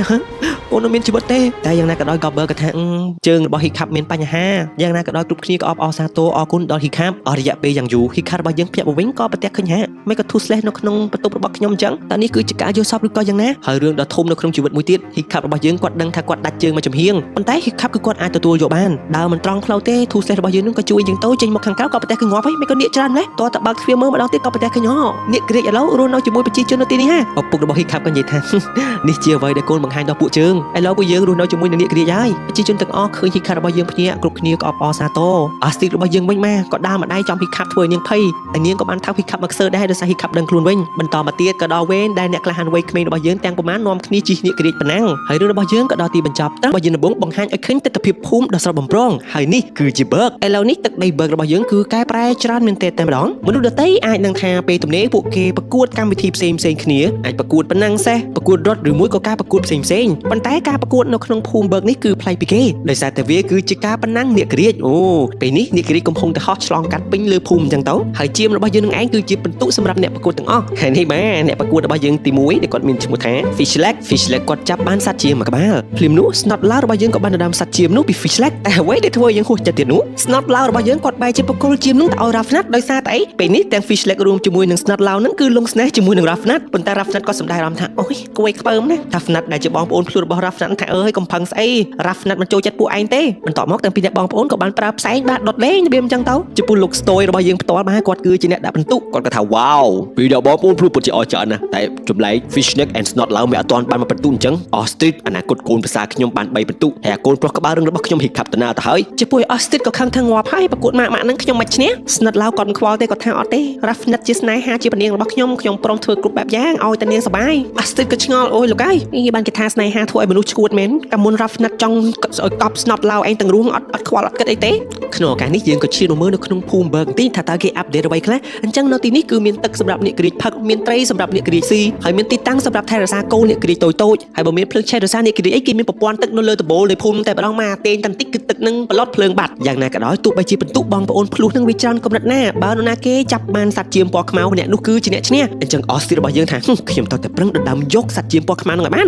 លោក Goblin ផ្ទាត់សត្វជាមពណ៌ខ្មៅព្រឹបអស់ទីចង់ចាប់ប៉ុន្តែសួយអ្វី Fishleg របស់យើងគឺជាអ្នកចាប់បានមុនតែ Fishleg ឃើញហើយគ្នាយើងបែរជាបកគលជាមខ្មៅនឹងឲ្យទៅកាន់ Ravnet Fishleg ក៏ថាយើងឈ្នះទាំងពីរអ្នកណោះ Ravnet បាទ Ravnet កាសម្ដាយអញ្ចឹងទៅក៏ហក់បុកគ្នាជាមួយនឹង Fishleg យ៉ាងណាក៏ដោយ Ravnet របស់យើងគាត់បែរជាគិតថាមកឲ្យសត្វជាមបងកាន់ដែរមកដើម្បីឲ្យបងឈ្នះអញ្ចឹងពួកគេដណ្ដើមសត្វជាមពណ៌ខ្មៅនឹងទៅវិញទៅមកជាឱកាសល្អ Hostage របស់យើងនឹងគឺហក់ទៅលើអ្នកក្រៀករបស់ពួកបងប្អូនភ្លោះទាំងពីរនាក់នឹងហើយដណ្ដើមយកសត្វជាមពណ៌ខ្មៅបានជោគជ័យទម្លាក់ចូលក្នុងទី Hostage របស់យើងទទួលបានជ័យជំនះក្នុងការប្រកួតនេះបាទតែឥឡូវយើងកាត់មកដល់កំពូលអ្នកដែលខ្លាំងពិតប្រាកដវិញហើយខាប់របស់យើងរួមជាមួយនឹង Two Slash កំពុងតែដំឡើងលបឿនយ៉ាងលឿននៅលើផ្ទៃសមុទ្រដ៏ធំធេងហើយបើនិយាយអំពីកន្ទុយរបស់ Two Slash វិញឥឡូវនេះគឺគេប្រើកណាត់ពណ៌ក្រហមហ្នឹងហើយអាកណាត់ហ្នឹងមានសមត្ថភាពតទល់ជាមួយភ្លើងពេលនេះ Hiccup របស់យើងគាត់កំពុងតែរុករកគាត់ចង់គូផែនទីឲ្យកាន់តែធំទៅអញ្ចឹងណាកំឡុងពេលនោះពួកគេទាំងពីរនាក់ក៏ហោះលេងនៅក្នុងពពកបង្វិលខ្ញាល់អញ្ចឹងទៅរួចហើយក៏ដល់ពេលដែល Hiccup របស់យើងហ្នឹងគាត់ចង់ទៅលេងឲ្យ Two Slash ហោះតែឯង Hiccup របស់យើងគាត់ក៏ហោះចុះមកមកចេះកំភៃ Hiccup គាត់ប្រកែកឆ្នៃប្រឌិតណាគាត់ក៏បានបង្កើតស្លាបឲ្យខ្លួនឯងមួយហើយក៏មានព្រុយនៅខាងក្នុងរបស់ Hiccup យើងផងដែរដើម្បីរក្សាលំនឹង Hiccup ក៏ថាវ៉ាវសប្បាយណាស់ Two Slash ក៏ផ្លុំភ្លើងពីក្រោយអញ្ចឹងទៅសប្បាយចុះសប្បាយឡើងក៏មានថ្មយ៉ាងធំនៅខាងមុខ Two Slash យើងឯនេះវិញបាទគាត់អាចហោះលឿនទៅជួយតាន់ទេអញ្ចឹងគាត់ក៏បានប្រើភ្លើងដើម្បីកំទេចថ្មរួចហើយ Two Slash ក៏បានហោះអោប Hiccup របស់យើងធ្លាក់ចុះមកតាមអាចជំរាលភ្នំនឹងតាក់ទុងយ៉ាងអញ្ចឹងទៅណាពេលដែលធ្លាក់ចុះមក Hiccup របស់យើងគាត់ក៏បង្ហាញថាអត់មានអីសោះសប្បាយខ្លាំងណាស់ហើយថ្មយ៉ាងធំនៅខាងក្រោយនឹងក៏រលំ Hiccup របស់យើងក៏ដោះស្រោមមុខជេញឥឡូវ Hiccup របស់យើងគាត់ពេញវ័យហើយសោះសង្ហាខ្លាំងមែនតើប៉ុន្តែ Two Slash នឹងក៏បានគប់ថ្មចំក្បាល Hiccup Two Slash ខឹងហើយណាមួយ Hiccup អត់ព្រមសុំទោសអីទៀត Hiccup ក៏ទៅបលែងជាមួយនឹង Two Slash អញ្ចឹងទៅបានហោះអោបហោះវាយអីអញ្ចឹងទៅប៉ុន្តែគ្មានរើអីតិចទេ Two Slash បើមិនសុំទោស Two Slash របស់យើងនឹងក៏ចង់ទម្លាក់ Hiccup របស់យើងចុះមកខាងក្រោមអស់ជម្រឹះ Hiccup ក៏សុំទោសរួចហើយពួកគេក៏បលែងគ្នាលិតចុះលិតឡើងម្យ៉ាងណាក្រោយមក Hiccup របស់យើងគាត់ក៏ចាប់ផ្ដើមគូផែនទីបន្តទៀតដោយសារតែគាត់នឹងស្វែងរកឃើញទីតាំងថ្មីហើយមើលចុះផែនទីរបស់ Hiccup គឺកាន់តែធំទៅហើយក្រោយមកទៀត Hostage របស់យើងក៏បានមកស្វែងរក Hiccup ហើយអ្នកទាំងពីររបស់ពួកគេនឹងក៏បលែងលេងជាមួយគ្នាដូចមិត្តភក្តិដែរអញ្ចឹងទៅ Hiccup ក៏ស្វាគមន៍ម្ចាស់ស្ត្រីរបស់បងមកហើយHostage ក៏ថាមិនក៏បងអត់ចូលរួមប្រកួតអញ្ចឹង Hiccup ក៏ថាបងមិនប្រកួតទេតែប្រកួតឈ្នះនឹងលោកពុកគាត់ដាក់សម្ពាធឲ្យបងទៀតហើយភ្ញាក់មកទាំងព្រឹកពុករបស់បងក៏និយាយថា Hiccup ពុកមានរឿងមួយចង់ប្រាប់កូន Hostage របស់យើងក៏ធ្វើសម្ដែងទៅជា Hiccup វិញថាហ្នឹងហើយលោកពុកមានរឿងអីចង់និយាយជាមួយខ្ញុំដែរ Two Slash គាត់សើចថាសំឡេងបងមិនមែនអញ្ចឹងទេហើយបងក៏មិនធ្វើស្មានញាក់អញ្ចឹងដែរឥឡូវស្ដាប់បងបញ្យល់មិនប្រកបណាអត់មានលេងសើចទៀតទេឪពុករបស់បងគាត់ចង់បកគលតំណែងជាអ្នកគ្រប់គ្រងភូមិនឹងមកឲ្យបងHostage ក៏ថាអញ្ចឹងមិនអស់ចាយ Hiccup ក៏បញ្យល់ថាអត់ទេបងមិនអាចធ្វើជាអ្នកគ្រប់គ្រងភូមិបានឡើយបងមិនដឹងថាគោលដៅបងជាអ្វីបងមិនដឹងថាគ្រប់គ្រងមនុស្សការពារអ្នកភូមិធ្វើបែបណាហើយបងគិតថាបងមិនស័ក្តិសមជាមេដឹកនាំគេដូចឪពុករបស់បងឡើយបងមិនទាន់ស្គាល់ខ្លួនឯងច្បាស់បងមិនដូចអូនទេអូនក្លាហានស្គាល់ខ្លួនឯងហើយបងមិនដែលនឹងឃើញមុខម្ដាយរបស់បងផងអញ្ចឹងបងមិនដឹងថាហេតុអ្វីបានជាបងទៅជាបែបនេះHostage ក៏បញ្យល់ថាគុំកិនអញ្ចឹង Hiccup ដើម្បីខ្លាចជាមេដឹកនាំគេពិតប្រាកដមិនមែនបងស្វែងរកនៅផ្នែកខាងក្រៅទេបងត្រូវយល់នៅក្នុងបេះដូងរបស់បងថាបងនឹងគឺជាមនុស្សបែបណាភ្លាមនោះ Hiccup របស់យើងសម្លឹងមើលទៅឆ្ងាយក៏ប្រទះឃើញមានផ្សែងយ៉ាងសន្ធោសន្ធៅ Hiccup ក៏និយាយថាHostageតើនៅផ្នែកខាងមុខមានបញ្ហាអីតោះពួកយើងទៅពិនិត្យដូច្នេះពួកគេទាំងពីរនាក់គឺមិនខ្លាចអ្វីនោះទេក៏បានធ្វើដំណើរសម្ដៅទៅកាន់តំបន់ដែលមានផ្សែងឆេះយ៉ាងខ្លាំងនោះពេលដល់ទីតាំងតាហេតុយើងក៏ប្រទះឃើញផ្ទាំងទឹកកកដ៏ចម្លែកអ្វីម្យ៉ាងដែលមិនធ្លាប់បានឃើញពីមុន Hiccup រួមជាមួយនឹងHostageក៏បានធ្វើដំណើរពិនិត្យជុំវិញតំបន់ទឹកកកនោះរួចហើយក៏ប្រទះឃើញទឹកកកនោះគឺកំទេចសំពៅមួយក្រោយមកក៏ស្រាប់តែមានក្រុមប្រមាញ់អ្នកនឹងបានបាញ់សំណាញ់អ្វីម្យ៉ាង Hiccup របស់យើងកិច្ចទាន់ប៉ុន្តែនាគរបស់Hostageក៏ត្រូវជាប់សំណាញ់នោះពួកគេក៏ហក់កន្ទ្រប់ទៅលើនាគរបស់Hostageតែពេលដែលឃើញនាគគ្រា Two Slash របស់យើងហោះឆ្លងកាត់ទីនោះបរិះម្នាក់ដែលជាមេដឹកនាំមានឈ្មោះថា Eric នឹងក៏ថាវ៉ាវតើវាជានាគគ្រាដ៏កម្រនឹងឬបន្ទាប់ពីនោះ Hiccup រួមជាមួយនឹងHostageក៏បានមកចុះសម្ចិននៅទីនោះពួកគេបញ្យល់ថាពួកគេអត់ចង់មានរឿងអីទេដោះលែងអ្នកគ្រាពួកគេមកវិញមក Eric គាត់ក៏ឡើងនិយាយថាអូនោះគឺជា Night Fury តើបើបាន Night Fury ធ្វើជាក្រុមទាហានអ្នកគ្រាឲ្យលោក Drago ដឹងតែពេញចិត្តស្ដោកតែម្ដង Hiccup រួមជាមួយនឹងHostageក៏ឆ្ងល់ថាអត់នរណាគេឈ្មោះ Drago Eric ក៏បន្តនិយាយទៀតថាពួកឯងមិនបាច់មកនិយាយសម្របសម្រួលទេពួកឯងបានដណ្ដើមយកអ្នកគ្រាដែលពួកយើងខំចាប់ហើយក្រុមរបស់ពួកឯងបានផ្លុំទឹកកកធ្វើឲ្យសម្ពៅរបស់យើងខ្ទេចបែបនេះ Hiccup គាត់ក៏ឆ្ងល់ថាមិនក៏ចោទខ្ញុំថាខ្ញុំធ្វើរឿងហ្នឹងអញ្ចឹងខ្ញុំអត់ដឹងអីទេ Eric គាត់ក៏និយាយថាបាញ់និយាយទេឯងគឺជាគ្នារបស់ Dragon Rider ដទៃទៀត Hiccup ក៏ឆ្ងល់ថាអញ្ចឹងមានអ្នកជីអ្នកគ្រាផ្សេងទៀត Eric ក៏និយាយថាមិនបាច់ពងវៀងដានទេយើងទៅតែប្រមូលអ្នកគ្រាឲ្យគ្រប់ចំនួនបើមិនអញ្ចឹងទេយើងនឹងរងទរណកម្មពីលោក Drago Bloodway ហើយគាត់ទាមទារឲ្យយើងបញ្ជូនអ្នកគ្រាទាំងអស់ឲ្យទៅធ្វើជាក្រុមទាហានអ្នកគ្រារបស់លោក Drago ឃើញស្នាមលើទ្រូងរបស់យើងទេបើយើងប្រមូលអ្នកមិនគ្រប់គ្រាន់ទេយើងនឹងរងទុក្ខជាងនេះទៀតកំឡុងពេលនោះកូនចៅរបស់ Eric នឹងត្រៀមបាញ់សំណាញ់ចាប់ពួកគេក្រុមរបស់ Hiccup ដឹងមុនអញ្ចឹង Two Slash ក៏ព្រមឲ្យទៅកក់យ៉ាងធំធ្លាក់ Hiccup ក៏ជួយអ្នកគ្រា របស់អស់ទៀតពួកគេក៏ហៅចាក់ចេញពីទីនោះប៉ុន្តែអ៊ីរ៉េតក៏បានស្រែកប្រាប់ថាពួកឯងមិនអាចគ្រប់គ្រងនាគរាជតែពួកឯងកំពុងជិះនឹងបាននោះទេបើសិនជា Drago មករកពួកឯងយើងកាន់មកដល់ភូមិ Berg របស់យើងផ្ទាល់លោក Gopper ក៏និយាយថាអូយស្ទយឯងគិតថា Hiccup នឹងរួចរាល់ខ្លួនធ្វើជា chief នៅក្នុងភូមិយើងដែរអីស្ទយគាត់គិតថាគ្រប់គ្រាន់ហើយកូនខ្ញុំដល់ពេលស្នងតំណែងពីខ្ញុំហើយភ្លាមនោះ Hiccup របស់យើងក៏មកដល់ភូមិគាត់នឹងបង្ហាញអារម្មណ៍ថាភ័យខ្លាចណាស់ឪពុកក៏បានសួរនាំអីចាន់ទេគាត់ថាមិនអីកូនយល់ព្រមអីតោះយើងចាប់ផ្ដើមប្រតិបត្តិការអីពុកចង់បង្រៀនកូនពីរបៀបនៃការបម្រើប្រជាជននៅក្នុងភូមិរបស់យើងខ្លះប៉ុន្តែ Hiccup របស់យើងគាត់ទៀមទានិយាយជាមួយនឹងឪពុករបស់ខ្លួនលក្ខណៈស្ងាត់ស្ងៀមតែឪពុករបស់ Hiccup អត់ទេគាត់រវល់ការងាររបស់គាត់ធ្វើឲ្យអ្នកភូមិអញ្ចឹងទៅណា Hiccup ក៏នៅតែបន្តនិយាយដដែលថាមានក្រុមអ្នកចាប់អ្នកណាលោកពុកហើយក៏សាប់តែប្រទះខូចតកយ៉ាងធំនឹងកំទេចសម្ពោធរបស់ពួកគេហើយពួកគេក៏ចោទប្រកាន់ថាយើងនឹងជាអ្នកធ្វើរឿងហ្នឹងប៉ុន្តែនិយាយឲ្យមិនក៏ដោយក៏ឪពុករបស់ Hiccup នឹងគាត់អត់ស្ដាប់គាត់អត់ខ្វល់ដែរតោះ Hiccup របស់យើងគាត់និយាយថាបរិះចាប់អ្នកម្នាក់ហ្នឹងក៏បញ្យល់ប្រាប់ខ្ញុំថាមិនយូរទេ Drago នឹងមករកពួកយើងឬសូពាក្យ Drago ភ្លាមក៏សាប់តែលោក Stoke របស់យើងបង្ហាញអារម្មណ៍ភ័យខ្លាចផ្លែតបាទដល់ចំណុចនេះបានគាត់ស្ដាប់កូនរបស់គាត់និយាយទៅឮសូឈ្មោះ Drago គឺគាត់ខ្លាចគាត់ក៏បានបញ្ជាឲ្យអ្នកភូមិរបស់គាត់នឹងប្រម៉ែប្រមូលអ្នកគ្រាទាំងអស់នឹងចូលមកក្នុងជំរំរបស់ពួកគេហើយត្រៀមខ្លួនសម្រាប់សង្គ្រាម Hiccup គាត់អត់យល់ទេមិនក៏គ្រាន់តែឮសូឈ្មោះ Drago Bloodwind នឹងហើយទៅជាអញ្ចឹងឪពុកក៏បញ្យល់ថាអាប៉ែ Drago នោះបើសិនជាវាមានក្រុមទាហានអ្នកគ្រាហើយពួកយើងមានតែបួងសួងដល់ព្រះទេឥឡូវយើងត្រៀមខ្លួនធ្វើសង្គ្រាមប៉ុន្តែ Hiccup របស់យើងថាមិនក៏ទៅជាអញ្ចឹងលោកពុកពួកយើងគួរតែរក្សាសន្តិភាពមិនក៏ធ្វើសង្គ្រាមទៅវិញលោក Stoy គាត់ក៏និយាយថាអូយអាប៉ែនឹងឈួតណាស់ហើយរឹងខ្លាំងមែនទែនតែ Hiccup គាត់គិតថាគាត់អាចបញ្ចុះអាប៉ែ Drago កុំបង្កសង្គ្រាមបានប៉ុន្តែលោក Stoy របស់យើងគឺគាត់នៅតែថាមិនអាចទៅរួចអស់ជំរឿ Hiccup របស់យើងនឹងក៏បានលួចជីនេះគ្រាចាក់ចេញពីទីនោះអស់ទៀតរបស់យើងនឹងក៏បានតាម Hiccup របស់យើងពីក្រោយដែររួចហើយពួកគេទាំងពីរនាក់នឹងក៏បានធ្វើដំណើរមកកាន់សម្ពោធរបស់អាប៉ែ Irid គាត់ស្មានថាអូយមាននេះអីពួកយើងរួចខ្លួនហើយយើងនាំគ្នាចាប់នេះតែទៅពេលសម្លឹងមើលក៏ប្រទះឃើញហាមិនពួកវាត្រឡប់មកវិញអញ្ចឹងភ្លាមនោះទាំងពីរនាក់ Hiccup រួមជាមួយនឹងអស់ទៀតនឹងក៏បានចុះមកសម្ចតលើសម្ពោធនឹងហើយក៏និយាយថាពួកខ្ញុំមកចោះចាញ់ឥឡូវនេះចាប់ពួកខ្ញុំទៅជួបជាមួយនឹងលោក Drago ទៅហើយនេះអ្នកគ្រីរបស់ខ្ញុំនេះអត់អីទេនៅលើនឹងបានឥឡូវពួកខ្ញុំចូលទៅខាងក្រោមខាងក្រោមគុកថអត់ហើយកុំខ្លាចអ្នករបស់ខ្ញុំស្លូតទេកុំឲ្យតែយកកំបិតភ្ជង់អូខ្ញុំភ្លេចច្រឡំយកអាវុធចូលមកក្នុងគុកអត់សមទេនេះជាដាវភ្លើងរបស់ខ្ញុំតែកុំចុចប្រេះផ្ដាស់ណាតែកូនចៅរបស់ Erit ពួកគាត់ចុចលេងចុះចុចលេងឡើងចេញផ្សែងក៏ឆាបឆេះបឹង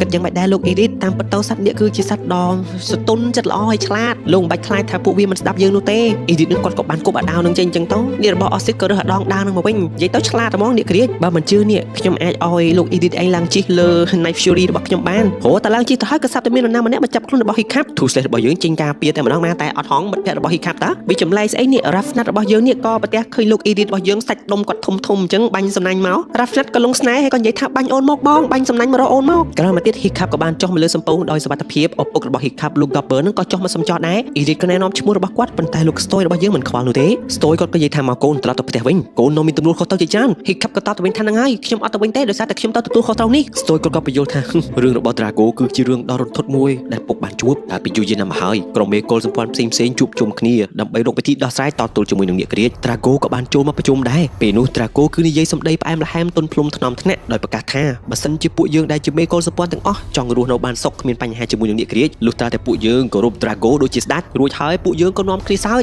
ឃើញទេអ្នកទាំងអស់គ្នាឮសូរហើយក៏សើចដែរមិនចឹងហ៎គ្រាន់តែ Drago ដើរចាក់ចេញពីទីនោះភ្លើងក៏បានឆាប់ចេះយ៉ាងសន្ធោសន្ធៅនាគរាជដែលត្រូវបានគ្រប់គ្រងដោយ Drago សម្រាប់មនុស្សគ្មានសួរហេតុផលទេអញ្ចឹងកូនចង់ទៅកែប្រែបរិះម្នាក់នឹងមិនកើតមនុស្សដែលសម្រាប់មនុស្សដោយគ្មានហេតុផលបែបនេះគឺយើងមិនអាចកែប្រែពួកគេបានឡើយ Hiccup គាត់នៅតែជឿជាក់ដោយសារតែគាត់អាចកែប្រែឪពុករបស់គាត់ដែលរឹងកឹតឹងបានអញ្ចឹងគាត់ក៏គិតថាគាត់អាចនិយាយជាមួយ Drago បានដូចគ្នា Hiccup ក៏បានលួចជិះ Toothless ចាក់ចេញពីទីនោះទៀត Ostit ចង់ទៅតាមប៉ុន្តែបានឪពុករបស់ Hiccup គាត់ក៏ខាត់ទុកឲ្យគាត់រួមជាមួយនឹង Gopper នឹងតាមជួយ Hiccup មកវិញប៉ុន្តែក្នុងឱកាសនោះបានរាប់ណាត់របស់យើងនេះអែលសាច់ដុំគេចឹងហើយយកដៃទឹកមាត់ខ្លួនឯងដើម្បីថើបគេដោយប្រយោលអីចឹងទៅ Irit គាត់ឆ្ងល់ថាអញនិយាយបែបនេះមិនបន្ទាប់ពីនោះ Hiccup របស់យើងនឹងគាត់ធ្វើដំណើរតែម្នាក់ឯងតែមិនដឹងទៅណាទៅណីនោះទេ Hiccup ក៏បានសន្យាជាមួយនឹង Toothless ថា Toothless កុំបារម្ភខ្ញុំមិនអោយមិត្តភក្តិឯងមានបញ្ហានោះទេតែកំឡុងពេលនោះក៏មាននរណាម្នាក់នឹងគឺតាមដាន Hiccup របស់យើងហ៎តិចអាប៉ែ Drago ទៅ Toothless គាត់ដឹងថាមានអ្នកតាមមកសន្ទុះទៅ Hiccup ថាលោកពុកមិនក៏លោកពុកតាមខ្ញុំចឹងតែទៅងាកមើលទៅមិនមែនលោកពុករបស់ខ្លួនទេរួចហើយអ្នកជិះអ្នកគ្រីនឹងក៏បាត់ខ្លួនទៅក្នុងពពកអូត្រៀមខ្លួនមិនបាញ់ចេះក្រោយមកម្នាក់ជិះនេះពាក់ស្រោមមុខនឹងក៏បានហោះមកមួយទំហឹង Hiccup ក៏សួរ Toothless ថាយ៉ាងម៉េចទៅវិញពួកយើងភ្លាមនោះអ្នកគ្រីមួយក៏បានលួចចាប់ច្បក់ពីក្រោយ Hiccup របស់យើងធ្វើឲ្យ Toothless របស់យើងបាត់លំនឹងក៏ធ្លាក់ចុះទៅក្នុងទឹក Toothless នៅតែម្នាក់ឯងបានអត់អាចហែលទឹកបានទេអញ្ចឹងហើយ Toothless របស់យើងក៏លង់ទឹកកំឡុងពេលនោះយើងក៏ប្រទះឃើញមានអ្នកគ្រាចមួយនៅក្រោមទឹកនឹងបានចាប់ Toothless របស់យើងយកទៅ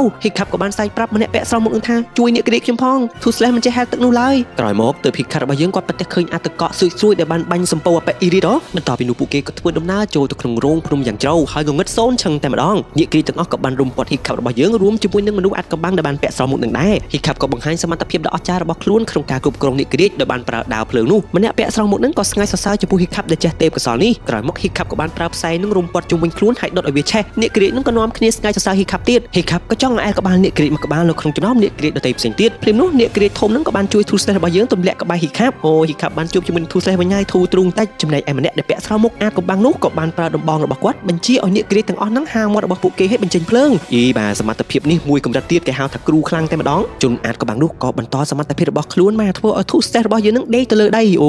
រួចហើយគាត់ក៏បានយកដៃរបស់គាត់នឹងចង់ប៉ះមុខរបស់ហ៊ីខាប់ក៏ប្រទះឃើញស្នាមឆូតមួយនៅលើចង្ការបស់ហ៊ីខាប់គាត់ឡើងភ្ញាក់ឲ្យព្រឺតែម្ដងគាត់ក៏ដកខ្លួនទៅវិញហើយនិយាយថាហ៊ីខាប់ឯនេះវិញគាត់ភ្ញាក់ឲ្យព្រឺថាមិនក៏អ្នកមីងស្គាល់ខ្ញុំជនអាតកំបាំងក៏ដោះស្រោមមុខចេញក៏ប្រទះឲ្យឃើញថាគាត់គឺជាមនុស្សស្រីហើយគាត់បង្ហាញអារម្មណ៍គាត់ភ្ញាក់ផ្អើលណាគាត់ថាអស់រយៈពេលជាច្រើនឆ្នាំមិនក៏វាអាចទៅរួចហ៊ីខាប់ក៏បកទៅវិញថាតើខ្ញុំស្គាល់អ្នកមីងឬអ្នកមីងនឹងគាត់ក៏និយាយថាឯងមិនចាំទេដោយសារតែឯងនៅក្មេងប៉ុន្តែខ្ញុំជាម្ដាយគឺខ្ញុំមិនភ្លេចកូនឡើយម្ដាយហ៊ីខាប់ឬសូចឹងថាម្ដាយខ្ញុំហ៊ីខាប់គាត់ភ្ញាក់ឲ្យព្រឺម្ដាយរបស់ហ៊ីខាប់ក៏និយាយថាឥឡូវមកតាមម៉ាក់មកចំពោះលោកស្តូករបស់យើងរួមជាមួយនឹង Copper ឯនេះវិញក្នុងដំណើរស្វែងរកហ៊ីខាប់នេះគាត់ក៏បានរំលឹកដល់ប្រពន្ធរបស់លោកស្តូកនិយាយទៅប្រពន្ធរបស់លោកស្តូកហើយហ៊ីខាប់នឹងរឹងដូចគ្នាហើយគាត់ក៏បារម្ភដែរបើសិនជា Drago ជួបហ៊ីខាប់មុននឹងមកដឹងតែមានបញ្ហាធំហើយព្រមនោះពួកគេក៏ប្រទះឃើញស្រោមមុខរបស់ហ៊ីខាប់នៅក្នុងទឹកបាកន្លែងដែលទូស្ទះរបស់យើងធ្លាក់លោកស្តូកគាត់ក៏បានឲ្យអ្នកគ្រីរបស់គាត់នឹងហាត់ក្លិនរបស់ហ៊ីខាប់ហើយតាមស្វែងរកទីតាំងរបស់ហ៊ីខាប់ឯនេះគាត់ឆ្ងល់ម្ដាយរបស់គាត់បាទទៅតែប្រាប់ថាគាត់ជាម្ដាយឥឡូវនាំរតនាទៀតហ្នឹងដេញតាមចុះដេញតាមឡើងហ៊ីខាប់របស់យើងក៏បានប្រទះឃើញអាណាចក្រអ្នកគ្រីពណ៌បៃតងដ៏ស្រស់បំព្រងហើយមានអ្នកគ្រីជាច្រើននឹងហោះហើរយ៉ាងអស្ចារ្យអូយឃើញបែបនេះហ៊ីខាប់គាត់ឡើងគេហៅថារំភើបតែម្ដងមករួចហើយហ៊ីខាប់ក៏សួរម្ដាយខ្លួនថាតើទីនេះគឺជាកន្លែង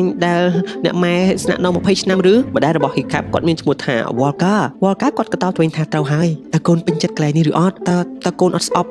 ម៉ាក់ទេដែលម៉ាក់រត់ចោលកូនហ៊ីខាប់គាត់ក៏តបទៅវិញថាខ្ញុំចូលចិត្តទីនេះតែបើសួរថាខ្ញុំមានអារម្មណ៍ខឹងជាមួយនឹងម៉ាក់ឬអត់ខ្ញុំឆ្លើយមិនរួចទេគ្រាន់តែថាខ្ញុំភ្ញាក់ផ្អើលកំឡុងពេលនោះអ្នកក្រៀកញីផ្សេងទៀតនឹងកំពុងតែហាត់ទូសេះរបស់យើងដែលសាត់ទូសេះយើងផ្ទាល់ហ្នឹងគឺគេហៅថាអាយុពេញវ័យដែរហើយរួចហើយក៏ឃើញទូសេះរបស់យើងនឹងដាច់កន្ទុយ Volca គាត់ក៏គិតថាប្រហែលជាទូសេះហ្នឹងត្រូវបានអបិ Drago វាប្រហារដែរហើយពីព្រោះអ្នកក្រៀកនៅទីនេះគឺសុទ្ធតែជាអ្នកក្រៀកដែលត្រូវបាន Drago ហ្នឹងវាប្រហារទាំងអស់អ្នកមួយនេះដាច់ដៃអ្នកមួយទៀតខ្វាក់ភ្នែកឥឡូវកន្ទុយរបស់ទូសេះក៏ត្រូវបាន Drago ហ្នឹងបំផ្លាញដែរតោះហើយហ៊ីខាប់ក៏សារភាពថាមិនមែនទេ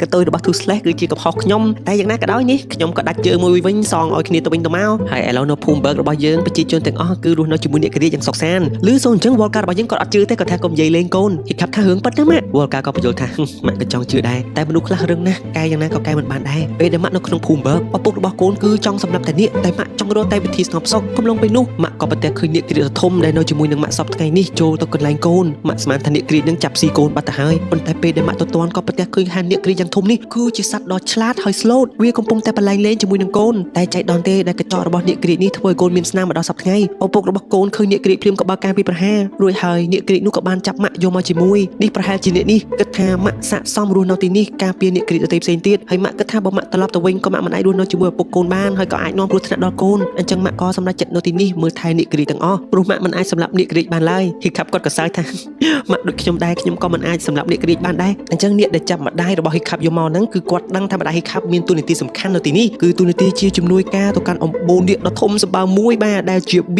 Wildebeest អញ្ចឹងអំបូរ B Wildebeest នេះគឺជាអំបូរនាគក្រៀក Alpha ដ៏ធំមួយបាទកម្រមានខ្លាំងមែនទែនហើយទឹកកកដ៏ធំសម្បើមហ្នឹងគឺជាការផ្លុំដោយនាគក្រៀកហ្នឹងទេបាទគាត់ផ្លុំដើម្បីការពារនាគដទៃផ្សេងទៀតនៅទីនេះហើយនាគទាំងអស់ដែលរស់នៅទីនេះគឺត្រូវគោរពទៅកាន់នាគពណ៌សដ៏ធំនេះដូចជាព្រះអង្គអញ្ចឹងប៉ុន្តែលើកលែងមួយទោះបីជានាគពណ៌សរបស់យើងធំខ្លាំងកម្រិតណាក៏ដោយក៏កូននាគតូចៗដែលជានាគក្មេងៗហ្នឹងអត់ខ្លាចដែរហើយអត់ស្ដាប់បញ្ជាទៀតក្រោយមកព្រះអង្គនាគសរបស់យើងក៏បានទទួលស្វាគមន៍ហ៊ីខាប់អញ្ចឹងទាំងហ៊ីខាប់រួមជាមួយនឹង Night Fury នេះគឺទៅតែគោរពទៅកាន់ព្រះអង្គនាគសយើង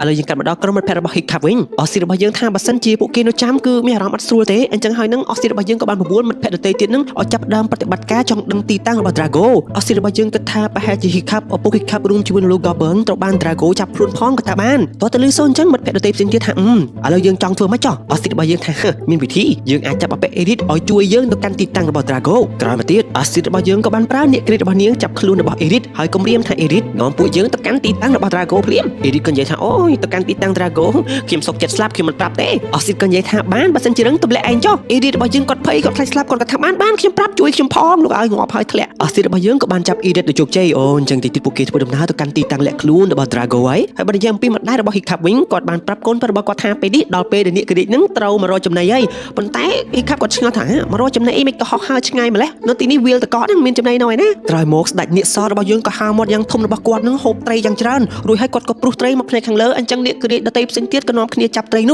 ះអូយសប្បាយខ្លាំងមែនទែនហើយបើទូស្លេះរបស់យើងក៏ហោះចាប់ដែរគ្នាយើងគាត់ហោះមកផ្លែតត្រីណែនមកហ៊ីខាប់ក៏បន្តគូផែនទីរបស់ខ្លួនវល់ការរបស់យើងដែលជាម្ដាយគាត់ក៏គូផែនទីដែរនិយាយទៅទាំងពីរអ្នកម្ដាយកូនគឺចរិតមិនខុសគ្នានោះទេទូស្លេះគាត់ក៏គូដែរបាទតែផែនទីរបស់គាត់មិនដឹងជាស្អីឡើយក្រោយមកទៀតគឺជាពេលកំសាន្តសម្រាប់អ្នកគ្រាស្ដេចនាគសរបស់យើងគាត់ក៏បានផ្លុំខ្យល់មួយទំហឹងមកខ្យល់នឹងគឺត្រជាក់អញ្ចឹងហើយវាអនុញ្ញាតឲ្យអ្នកគ្រាទាំងអស់អាចបដែតខ្លួននៅលើខ្យល់នឹងបានវល់ការរបស់យើងគាត់ក៏ឆ្លងពីអ្នកគ្រាមួយទៅអ្នកគ្រាមួយហើយគាត់ក៏ប្រាប់កូនរបស់គាត់ថាហូអារម្មណ៍នេះគឺជាអារម្មណ៍នៃសេរីភាពហ៊ីខាប់ក៏ថា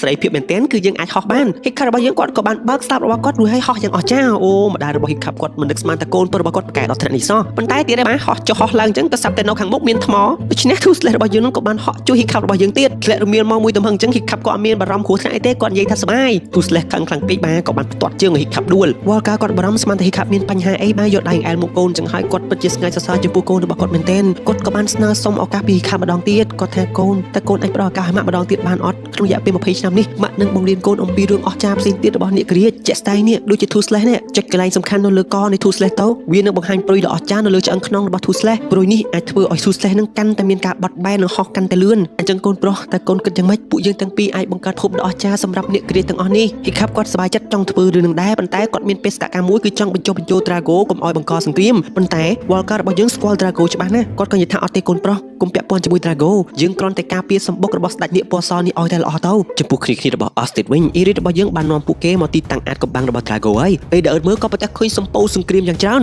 ហើយក៏ឆ្ងល់ទឹកនៅក្នុងសមុទ្រនឹងមិនក៏ពុះអញ្ចឹងដូចជាមាននាគយ៉ាងធំនៅក្រោមហ្នឹងប៉ុន្តែឥទ្ធិពលពពុះខ្យល់ហ្នឹងគឺវាធំសម្បើមខ្លាំងមែនទែន Fish Tank របស់យើងដែលបកកែតាក់ទងនឹងមេរៀននាគហ្នឹងក៏ថាអូយមិនដែលស្គាល់ទេនាគស្អីក៏បញ្ចេញឥទ្ធិពលខ្លាំងមែនណោះសយអ្វីអ្នកទាំងអស់គ្នាក្រុមតាហ៊ានរបស់អពៈ Drago ក៏បានចាប់ខ្លួនគ្នារបស់ Austin តែហើយអពៈ Elite ក៏សម្ដែងថាអូកុំចាប់ខ្ញុំជាអ្នកនាំពួកគេមកឲ្យលោក Drago ទេរួមជាមួយនឹងនាគរបស់ពួកគេដែរនេះក្រុមតាហ៊ានក៏បាននាំពួកគេមកជួបជាមួយនឹង Drago បាទនេះគឺជា Drago នឹងឯងណាអ្នកទាំងអស់គ្នានាគក្រហមមួយនឹងអត់ព្រមស្ដាប់សម្ដីតាហ៊ានទៅទេនាគក្រហមក៏បានព្រុសភ្លើងមកលើ Drago ប៉ុន្តែសម្លៀកបំពាក់របស់ Drago គឺការពារឥទ្ធិពលភ្លើងបាន Drago របស់យើងគាត់ក៏បានប្រើដំបងរបស់គាត់គវីហើយស្រែកមួយទំហឹងអញ្ចឹងទៅនាគនឹងក៏សាប់តែខ្លាច Drago របស់យើងអ៊ីរ៉េតរបស់យើងឯនេះវិញនឹងក៏និយាយកុហកថានេះលោក Drago ខ្ញុំចាប់ពួកគេដែលជាអ្នកគ្រាចនឹងមកហើយនំមានច្រើនទៀតលឺសូរអញ្ចឹង Drago រត់តែខឹងអស់ទីរបស់យើងក៏ចេញមកនិយាយថាដោះលែងពួកយើងភ្លាមបើមិនអញ្ចឹងទេហេខាប់ដែលជាកូនរបស់លោក Stoic និង Chief Net Fury មកកំទេចទីតាំងរបស់ពួកឯងចោលលឺសូរអញ្ចឹង Drago របស់យើងក៏និយាយថាយកពួកវាទាំងអស់ទៅសម្លាប់ពួកយើងមិនបាច់រៀបចំអ្វីទៀតទេធ្វើដំណើរបេសកកម្មទៅសម្លាប់ស្ដេចនាគសពេលដែលរកបាញ់ថ្នាំសន្លប់នាគរបស់ Astrid យើងក៏បានចេញមុខការពារ Irid បាទ Irid គាត់មិននឹកស្មានថានាគគ្រាការពារជីវិតគាត់ស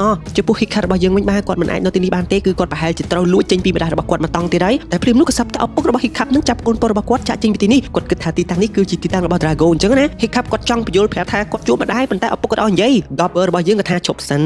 Stoic ណារឿងនេះប្រហែលជា Stoic ឯងត្រូវដោះស្រាយហើយ Stoic របស់យើងក៏កាន់កបិតមកគិតថាប្រហែលជា Drago តែពេលដែលម្ដងក៏ប្រទះឃើញប្រពន្ធរបស់គាត់វល់ការរបស់យើងឃើញប្តីរបស់នាងក៏ភ័យខ្លាចពីព្រោះអតីតកាលប្តីរបស់នាងគាត់ជួយចិត្តប្រើហិង្សាជួយចិត្តស្ដីបន្ទោសអញ្ចឹងប៉ុន្តែលើកនេះគាត់អត់និយាយអីមួយម៉ាត់វល់ការកថាឲ្យខ្ញុំសុំទោសបងប្រហែលជាឆ្ងល់ហើយមិនក៏អូនមានជីវិតតែអូនមិនទៅរកបងដោយសារតែអូនមិនចង់នាំបញ្ហាទៅដល់កូនប្រុសរបស់យើងបន្ទាប់មកក៏សាប់តែលោក Stoic របស់យើងនឹងអោបប្រពន្ធរបស់គាត់គិតថាអូននៅតែសោះស្អាតដូចពីមុននៅដែរបាទឥឡូវលោក Stoic របស់យើងគាត់កែច្រកពួកគេក៏បានថើបគ្នាទៅវិញទៅមកយ៉ាងរ៉ូមែនទិកក្រុមទាហានរបស់ Drago ឯនេះវិញកំពុងតែធ្វើដំណើរទៅកាន់ទីតាំងរបស់ស្ដេចនាគសកូនចៅរបស់ Drago កំពុងតែចង់សម្លាប់គ្នារបស់ Astrid ប៉ុន្តែ Edith របស់យើងក៏ជួយពួកគេវិញអញ្ចឹងហើយនាគ Ravnat របស់យើងនឹងក៏លងស្នេហ៍ Edith ម្ដងទៀតបន្ទាប់មកពួកគេនឹងក៏បានដោះលែងនាគគ្រីរៀងខ្លួន Edith របស់យើងក៏បានមកដោះលែងនាគគ្រីរបស់ Astrid ហើយខ្លួនក៏បានអរគុណទៅដល់នាគមួយក្បាលនេះដែលបានជួយជីវិតរបស់ខ្លួនអញ្ចឹងហើយទឹក Edith របស់យើងយល់ថាវ៉ាវនាគគ្រីពិតជាឆ្លាតពិតជាសត្វដ៏អស្ចារ្យមែនបើនិយាយដល់ក្រុមគ្រួសាររបស់ Hikar វិញមកពួកគេជួបគ្នាថ្ងៃដំបូងអញ្ចឹងនិយាយពីថាសប្បាយកក់ក្ដៅមានសុភមង្គល Two Slash របស់យើងឯនេះវិញនឹងចូលចិត្តបលែងលេងជាមួយនឹងនាគគ្រីរបស់ Volcar មែនទែនបាទហើយនាគមែនមកក៏ចូលចិត្តចែកម្លែកគ្នាខ្លាំងណាស់ហូបត្រីអញ្ចឹងនៅសោះក្បាលហ្នឹងក៏ខ្ជាក់មកវិញ Two Slash របស់យើងនឹងក៏ហត់អូយក្រោយមកទៀត Stoic របស់យើងគាត់ក៏បានស្នើឲ្យប្រពន្ធរបស់គាត់ទៅនៅជាមួយនឹងពួកគាត់នៅទឹកដីចាស់វិញហើយគាត់ក៏បានច្រៀងចម្រៀងរំលឹកអនុស្សាវរីយ៍ដែលពួកគេជួបគ្នាដំបូង Gobber ហ្នឹងគាត់ក៏ច្រៀងដែរបាទតែសម្លេងរបស់គាត់ដូចជាកំបិតចាក់តិចអញ្ចឹងលោក Stoic របស់យើងឯវិញពេលដែលច្រៀងចប់ប្រពន្ធរបស់គាត់អត់តអញ្ចឹងបានសេចក្តីថានាងមិនព្រមទេប៉ុន្តែខកការរំពឹងទុក Volcar របស់យើងឃើញតែប្តីរបស់នាងផ្លាស់ប្ដូរអញ្ចឹងគាត់ថាមិនអីទេអូនចង់ទៅរកជាមួយបងរួមជាមួយនឹងកូនដែរអូអញ្ចឹងក្រុមគ្រួសាររបស់ពួកគេនឹងក៏រាំជួបជុំគ្នាយ៉ាងសប្បាយរីករាយដែលលេងឬបើកបោផ្លូវចិត្តឆ្ងាយញ៉ាំ Boost Strong ធ្វើឲ្យមានកម្លាំងស្មារតីរឹងមាំភ្លាមពេញមួយថ្ងៃ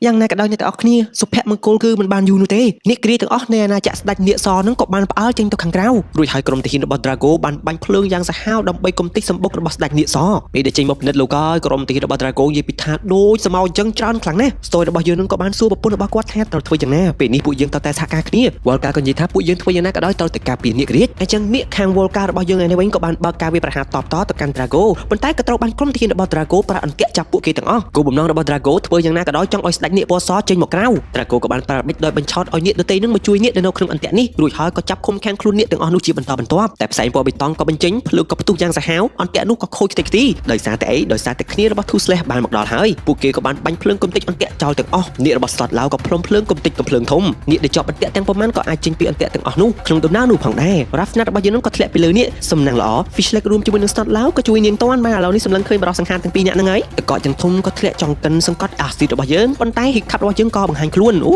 Night Fury របស់យើងមកដល់ហើយ Gobber ឯនេះវិញបានកតុយនាគរបស់គាត់នឹងដាក់តាមបន្តិចដេកទាំងអស់ពេញដី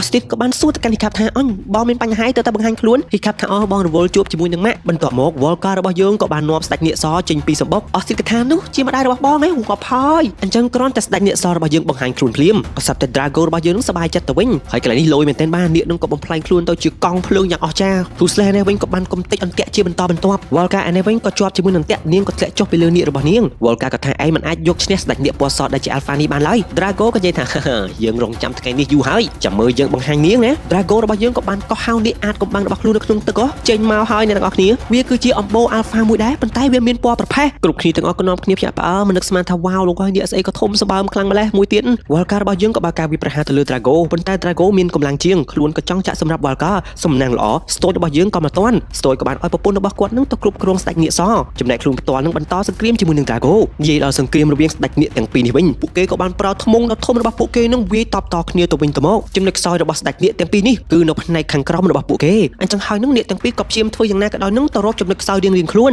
យ៉ាងណាក៏ដោយនាគពណ៌ប្រផេះនេះហាក់ដូចជាមានកម្លាំងខ្លាំងជាងនាគពណ៌សវាក៏បានចូលទៅផ្នែកខាងក្រោមនៃចំណុចខ្សោយរបស់ស្ដេចនាគសដោយជោគជ័យវាបន្តបុករហូតដល់ស្ដេចនាគសរបស់យើងដួលរួចហើយក៏ប្រើថ្មងរបស់ខ្លួនចាក់សម្លាប់ស្ដេចនាគសនៅនឹងកន្លែងអូអ្នកទាំងអស់គ្នាវាដូចជាសោតនាកម្មមួយដ៏ធំសម្បើមអញ្ចឹងគ្រាន់តែស្ដេចនាគសស្លាប់ភ្លាមស្ដេចនាគប្រផេះថ្មីរបស់យើងក៏បានបញ្ចេញសម្លេងដ៏អស្ចារ្យរបស់ខ្លួនដែលសម្លេងនេះមានឥទ្ធិពលគ្រប់គ្រងនាគដទៃផ្សេងទៀតអញ្ចឹងបានសេចក្តីថាបើសិនជាស្ដេចនាគសរបស់យើងស្លាប់ឥទ្ធិពលគ្រប់គ្រងនាគទាំងអស់នឹងធ្លាក់ទៅលើស្ដេចនាគពណ៌ប្រផេះ Drago ក៏បានបញ្ជាឲ្យនាគរបស់ខ្លួននឹងសម្លាប់ Volcar ឃើញដូចនេះ Stoy របស់យើងក៏ទៅបញ្ញាបញ្ញាជួយប្រពន្ធរបស់ខ្លួនពួកគេក៏បានរកកន្លែងពួនគេចេញពីនាគរាជ Hiccup របស់យើងឯនេះវិញក៏ព្យាយាមមកបញ្យល់និយាយជាមួយនឹង Drago Hiccup បញ្យល់ថាហេតុអ្វីត្រូវធ្វើសង្គ្រាមបែបនេះតើមានអំណាចបែបនេះហើយវាអស្ចារ្យកម្រិតណាទៅយើងមិនគួរណាប្រើឥទ្ធិពលរបស់នាគរាជក្នុងផ្លូវអាក្រក់នោះទេខ្ញុំអាចបង្ហាញឲ្យលោកឃើញបានណា Drago ថាតើអំបូរនាគគឺជាសត្វដ៏ល្អនិង slot boat កម្រិតណា Drago ក៏បង្ហាញអំពីដៃដាច់របស់ខ្លួនដែលបង្កដោយនាគរាជក្រុមគ្រួសាររបស់ខ្លួនអ្នកភូមិរបស់ខ្លួនត្រូវនាគរាជសម្លាប់ Drago ក៏តាំងចិត្តថាតើតែយើងខ្លាចជាស្ដេចគ្រប់គ្រងកំពូលនាគរាជទើបយើងអាចគ្រប់គ្រងនាគរាជនិងមនុស្សដទៃផ្សេងបានតែ Hiccup ក៏បញ្យល់ថាមិនប្រកាសថា Drago ជួបនាគបិសាចនាគដទៃផ្សេងទៀតអាក្រក់នោះទេ Drago ក៏ស្រែកថាអាក្មេងតូចឯងនៅក្មេងណាស់យើងនឹងបង្ហាញឯងថាតើពួកនាគរាជនេះវាសាហាវនិងអាក្រក់ដល់កម្រិតណា Drago របស់យើងក៏បានបញ្ជាឲ្យស្ដេចនាគរបស់ខ្លួននឹងពង្វក់ស្មារតីរបស់ Toothless សំឡេងដ៏រងីរបស់ស្ដេចនាគរាជក៏បានធ្វើឲ្យ Toothless របស់យើងវង្វេងស្មារតីមើលតែខ្សែភ្នែករបស់ Toothless ទៅគឺលែងមានព្រលឹងក្នុងខ្លួនហើយស្ដេចនាគក៏បានបញ្ជាឲ្យ Toothless សម្លាប់ Hiccup ឪពុករបស់ Hiccup ឃើញបែបនេះក៏បញ្ញាបញ្ញាមកជួយកូនប្រុសរបស់ខ្លួន Toothless ក៏ផ្លុំភ្លើងលោក Stoy ក៏មកការពារអញ្ចឹងគាត់ក៏ស្លាប់នៅនឹងកន្លែងនិយាយទៅគ្រួសាររបស់ពួកគេទៅតែសប្បាយជុំគ្នាបានតែបន្តិចប៉ុណ្ណោះឥឡូវជាអកុសលលោក Stoy របស់យើងបានស្លាប់ទៅហើយ Toothless យើងឯនេះវិញក៏ត្រឡប់មកដូចដើមវិញហើយក៏ប្រទះឃើញលោក Stoy ស្លាប់ Toothless របស់យើងក៏មានការសោកស្ដាយជាខ្លាំង Hiccup របស់យើងក៏និយាយថាចេញទៅឯងជាអ្នកសម្លាប់ឪពុករបស់យើងឯងជានាគបិសាច Toothless មានអារម្មណ៍កំសត់ផងមានអារម្មណ៍ថាខ្លួនឯងខុសផងក៏ហោះហើរចេញពីទីនោះម្ដាយក៏ប្រាប់ថាកូនប្រុសមិនមែនជាកំហុសរបស់ Toothless ទេណាតែជាអកុសលអ្វី Drago របស់យើងនឹងក៏បានហក់កន្ទឹប Toothless ហើយខ្លួនក៏ស្រែកថាពួកយើងធ្វើដំណើរទៅភូមិបឺកមាននាគរាជនៅទីនោះទៀត Hiccup ឯនេះវិញក៏មានអារម្មណ៍ថាខ្លួនខុសដែរតែចង់ទៅជួយ Toothless វិញក៏អត់ទាន់ដែរពួកគេហោះហើរចេញពីទីនេះទៅហើយបន្ទាប់ពីនោះ Hiccup របស់យើងក៏ត្រូវបូជាសពឪពុករបស់ខ្លួនដោយការបិទដែកសាកសពនៅលើទូករួចហើយបាញ់ភ្លើងទាំងអស់គ្នាដើម្បីដុតសាកសពរបស់លោក Stoy ឥឡូវ Hiccup របស់យើងគាត់មិនដឹងថាគាត់ត្រូវធ្វើអ្វីទៀតទេអស់ពីឪពុករបស់គាត់ទូនីតិជា Chief ប្រចាំភូមិនឹងក៏ត្រូវធ្លាក់មកលើគាត់ឥឡូវភូមិបឺកផ្ទាល់នឹងកំពុងតែរងការវាយប្រហារពី Drago ម្ដាយរបស់ Hiccup ក៏បញ្យល់ប្រាប់កូនរបស់គាត់ថាកូនប្រុសធ្វើជាមេដឹកនាំម្នាក់គឺមិនមែនសម្ដៅកូនទៅតែធ្វើតាមឪពុករបស់កូននោះទេប៉ុន្តែគោលដៅតែមួយគត់របស់អ្នកដឹកនាំពិតប្រាកដគឺការពារអ្នកដែលនៅក្រោមខ្លួនទោះជាក្នុងករណីអ្វីក៏ដោយអញ្ចឹងទឹកចិត្តសន្តោសប្រណីរបស់កូននេះហើយគឺជាលក្ខណៈដ៏អស្ចារ្យរបស់មេដឹកនាំម្នាក់មានតែកូនប៉ុណ្ណោះដែលអាចឲ្យពិភពមនុស្សនិងនាគរាជរស់នៅជាមួយគ្នាសុខបានឈរនៅក្រោមពន្លឺព្រះអាទិត្យរៀប បរះហិខាត់របស់យើងគាត់ក៏យល់គាត់មិនខ្វល់អ្វីចាំទេគាត់និយាយថាអ្វីដែលខ្ញុំត្រូវធ្វើពេលនេះគឺការពារប្រជាជននិងនាគរាជនៅភូមិបឺកមិត្តភក្តិផ្សេងក៏ថាធ្វើមិនទៅយកអត់មាននាគរាជជីផងហ្នឹងនាគទាំងអស់ស្ដាប់តាមបញ្ជារបស់នាគបិសាចបាត់ហើយហិខាត់ក៏ថាអត់ទេនៅមានកូននាគរាជពីព្រោះកូននាគរាជមិនស្ដាប់បញ្ជានរណានោះឡើយអញ្ចឹងបានអ្នកសេះសល់ទាំងប្រមាណពួកគេនឹងក៏សម្រេចចិត្តជិះកូននាគរបស់យើងធ្វើដំណើរមកកាន់ភូមិបឺប៉ុន្តែក្នុងដំណើរនោះបានកូននាគរីដឹងស្រាប់ហើយហោះអ្វីអ្វីអ្នកខ្លះក៏ហោះបុកតកអញ្ចឹងទៅតែធ្វើមិនទេអស់ជំរឿសទៅហើយក៏បឺក៏សួរហិខាត់របស់យើងតើគោបំណងរបស់ហិខាត់ធ្វើអ្វីហិខាត់របស់យើងថាគោលដៅរបស់ខ្ញុំដំបូងគឺយក Two Slash ត្រឡប់មកវិញបាទឥឡូវនេះយើងកាត់មកដល់ភូមិបឺរបស់យើងផ្ទាល់ Drago រួមជាមួយនឹងនាគរបស់ខ្លួនក៏ធ្វើដំណើរមកដល់ភូមិបឺអញ្ចឹងនាគរីទាំងអស់នៅក្នុងភូមិបឺទាំងប្រមាណហ្នឹងឮសូរសំឡេងរបស់ស្ដេចនាគថ្មីពួកគេទាំងអស់គ្នាក៏នាំគ្នាហោះចេញពីផ្ទះតែពេលនេះចេញមកក៏ប្រទះឃើញនាគរីធំជាងយក្សទៅទៀតអញ្ចឹងទៀតអូយគ្នាយើងហើយពិបាកទទួលយកណាDrago ក៏ប្រាប់ពួកគេថា Chief របស់ឯងដែលជា Stoy ស្លាប់បាត់បង់ជីវិតទៅហើយគ្មាននរណាការពារពួកឯងនោះទេភ្លាមនោះគ្នារបស់ Hiccup ក៏ជិះមកដល់ភូមិប្រជាជនក៏សប្បាយចិត្តថាអូយគ្នាយើងហើយ Hiccup ត្រឡប់មកវិញហើយ Hiccup ក៏បានប្រាប់ឲ្យគ្នារបស់ខ្លួនធ្វើយ៉ាងណាក៏ដោយនឹងពង្វក់ស្មារតីរបស់ស្ដេចនាគថ្មីម្នាក់ក៏សើចថាអូជំនាញរបស់ពួកយើងហើយក៏ព្រួយលោក Drago ឯនេះវិញគាត់ភ្ញាក់ Apple ក៏ថាអីទៅរួចដែរ Hiccup ក៏បានមកក្បែរ Two Slash របស់យើងគ្នារបស់ Hiccup ដទៃផ្សេងទៀតក៏នាំគ្នានឹងបានផ្ទាត់អាសត្វជាមនឹងមកខាងលើម៉ែអញ្ចឹងទៅមានពណ៌សផងមានពណ៌ខ្មៅផងស្ដេចនាគរត់តែផ្លុំតកកទៅហើយនឹងក៏សាប់តែលឺសូរសំឡេងឡើងអង្គើបាទលើកទី1អត់ចាប់អារម្មណ៍ទេលើកទី2ក៏លឺសូរមួយទំហឹងទៀតហើយនេះគឺជាស្នាដៃរបស់ Fishlek អញ្ចឹងហើយស្ដេចនាគក៏បានផ្លុំតកកមកទីតាំងនោះតែ Fishlek របស់យើងគ្មានបញ្ហាអ្វីនោះទេយើងកាត់មកដល់ Hiccup Two Slash រួមជាមួយនឹង Drago វិញ Drago គាត់មានទំនុកចិត្តណាស់ថា Two Slash មិនអាចចេញពីឥទ្ធិពលរបស់ស្ដេចនាគបានឡើយតែ Hiccup គាត់នៅតែព្យាយាមគាត់ក៏និយាយប្រាប់ Two Slash ថា Two Slash មិត្តសម្លាញ់ឲ្យខ្ញុំសុំទោសឪពុករបស់ខ្ញុំស្លាប់មិនមែនជាកំហុសរបស់ឯងទេគឺស្ដេចនាគជាអ្នកបញ្ជានិងបង្ខំឯងខ្ញុំដឹងច្បាស់តែឯងមិនធ្វើបាបខ្ញុំទេដោយសារតែឯងជាមិត្តភក្តិល្អបំផុតរបស់ខ្ញុំអញ្ចឹងភ្នែករបស់ Two Slash នឹងក៏ចាប់ផ្ដើមប្រែមកជាធម្មតាវិញ Drago ក៏ថាទៅរួចដែរយកដៃអង្អែលក្បាលរបស់ Two Slash របស់យើងក៏ត្រឡប់មកដូចដើមវិញ Drago មានកំហឹងក៏វាប្រហារមកលើ Two Slash ក៏ខំដំបងធ្វើឲ្យ Drago ធ្លាក់ចុះមកខាងក្រោម Hiccup ក៏ព្យាយាមហក់ឡើងជិះលើ Two Slash ដើម្បីគ្រប់គ្រងលំនឹងជាចុងក្រោយក៏ទទួលបានជោគជ័យគម្រោងរបស់ Hiccup ធ្វើយ៉ាងណាក៏ដោយឲ្យ Drago នឹងខ្ទាតចេញពីស្ដេចនាគ Hiccup ក៏បានសួរទៅ Two Slash ថាតើ Two Slash ឯងទុកចិត្តដូចខ្ញុំអត់ Hiccup ក៏យកកណាត់ពណ៌ក្រហមបិទភ្នែករបស់ Two Slash រួមជាមួយនឹងត្រចៀកផងដែររួចហើយពួកគេក៏បានហោះយ៉ាងលឿនក្នុងល្បឿនមួយដ៏អស្ចារ្យនាគក៏ព្រុសតកប៉ុន្តែសំណាងល្អពួកគេក៏គេចរួចតែពេលដែលសម្លឹងមើល Drago របស់យើងឃើញថាបាត់ Hiccup ទៅណាហើយ Hiccup នៅលើក្បាលរបស់នាគហ្នឹង Hiccup ក៏បានប្រើផ្សែងរបស់ខ្លួនដុតបំផ្ទុះធ្វើឲ្យ Drago ធ្លាក់ចុះពីលើនាគចុះមកដល់ផ្នែកខាងក្រោម Hiccup របស់យើងក៏មិនឲ្យ Drago របស់យើងកាន់ដំបងរបស់ខ្លួនបាន Hiccup ក៏និយាយថាព្រមចុះចាញ់ទៅ Drago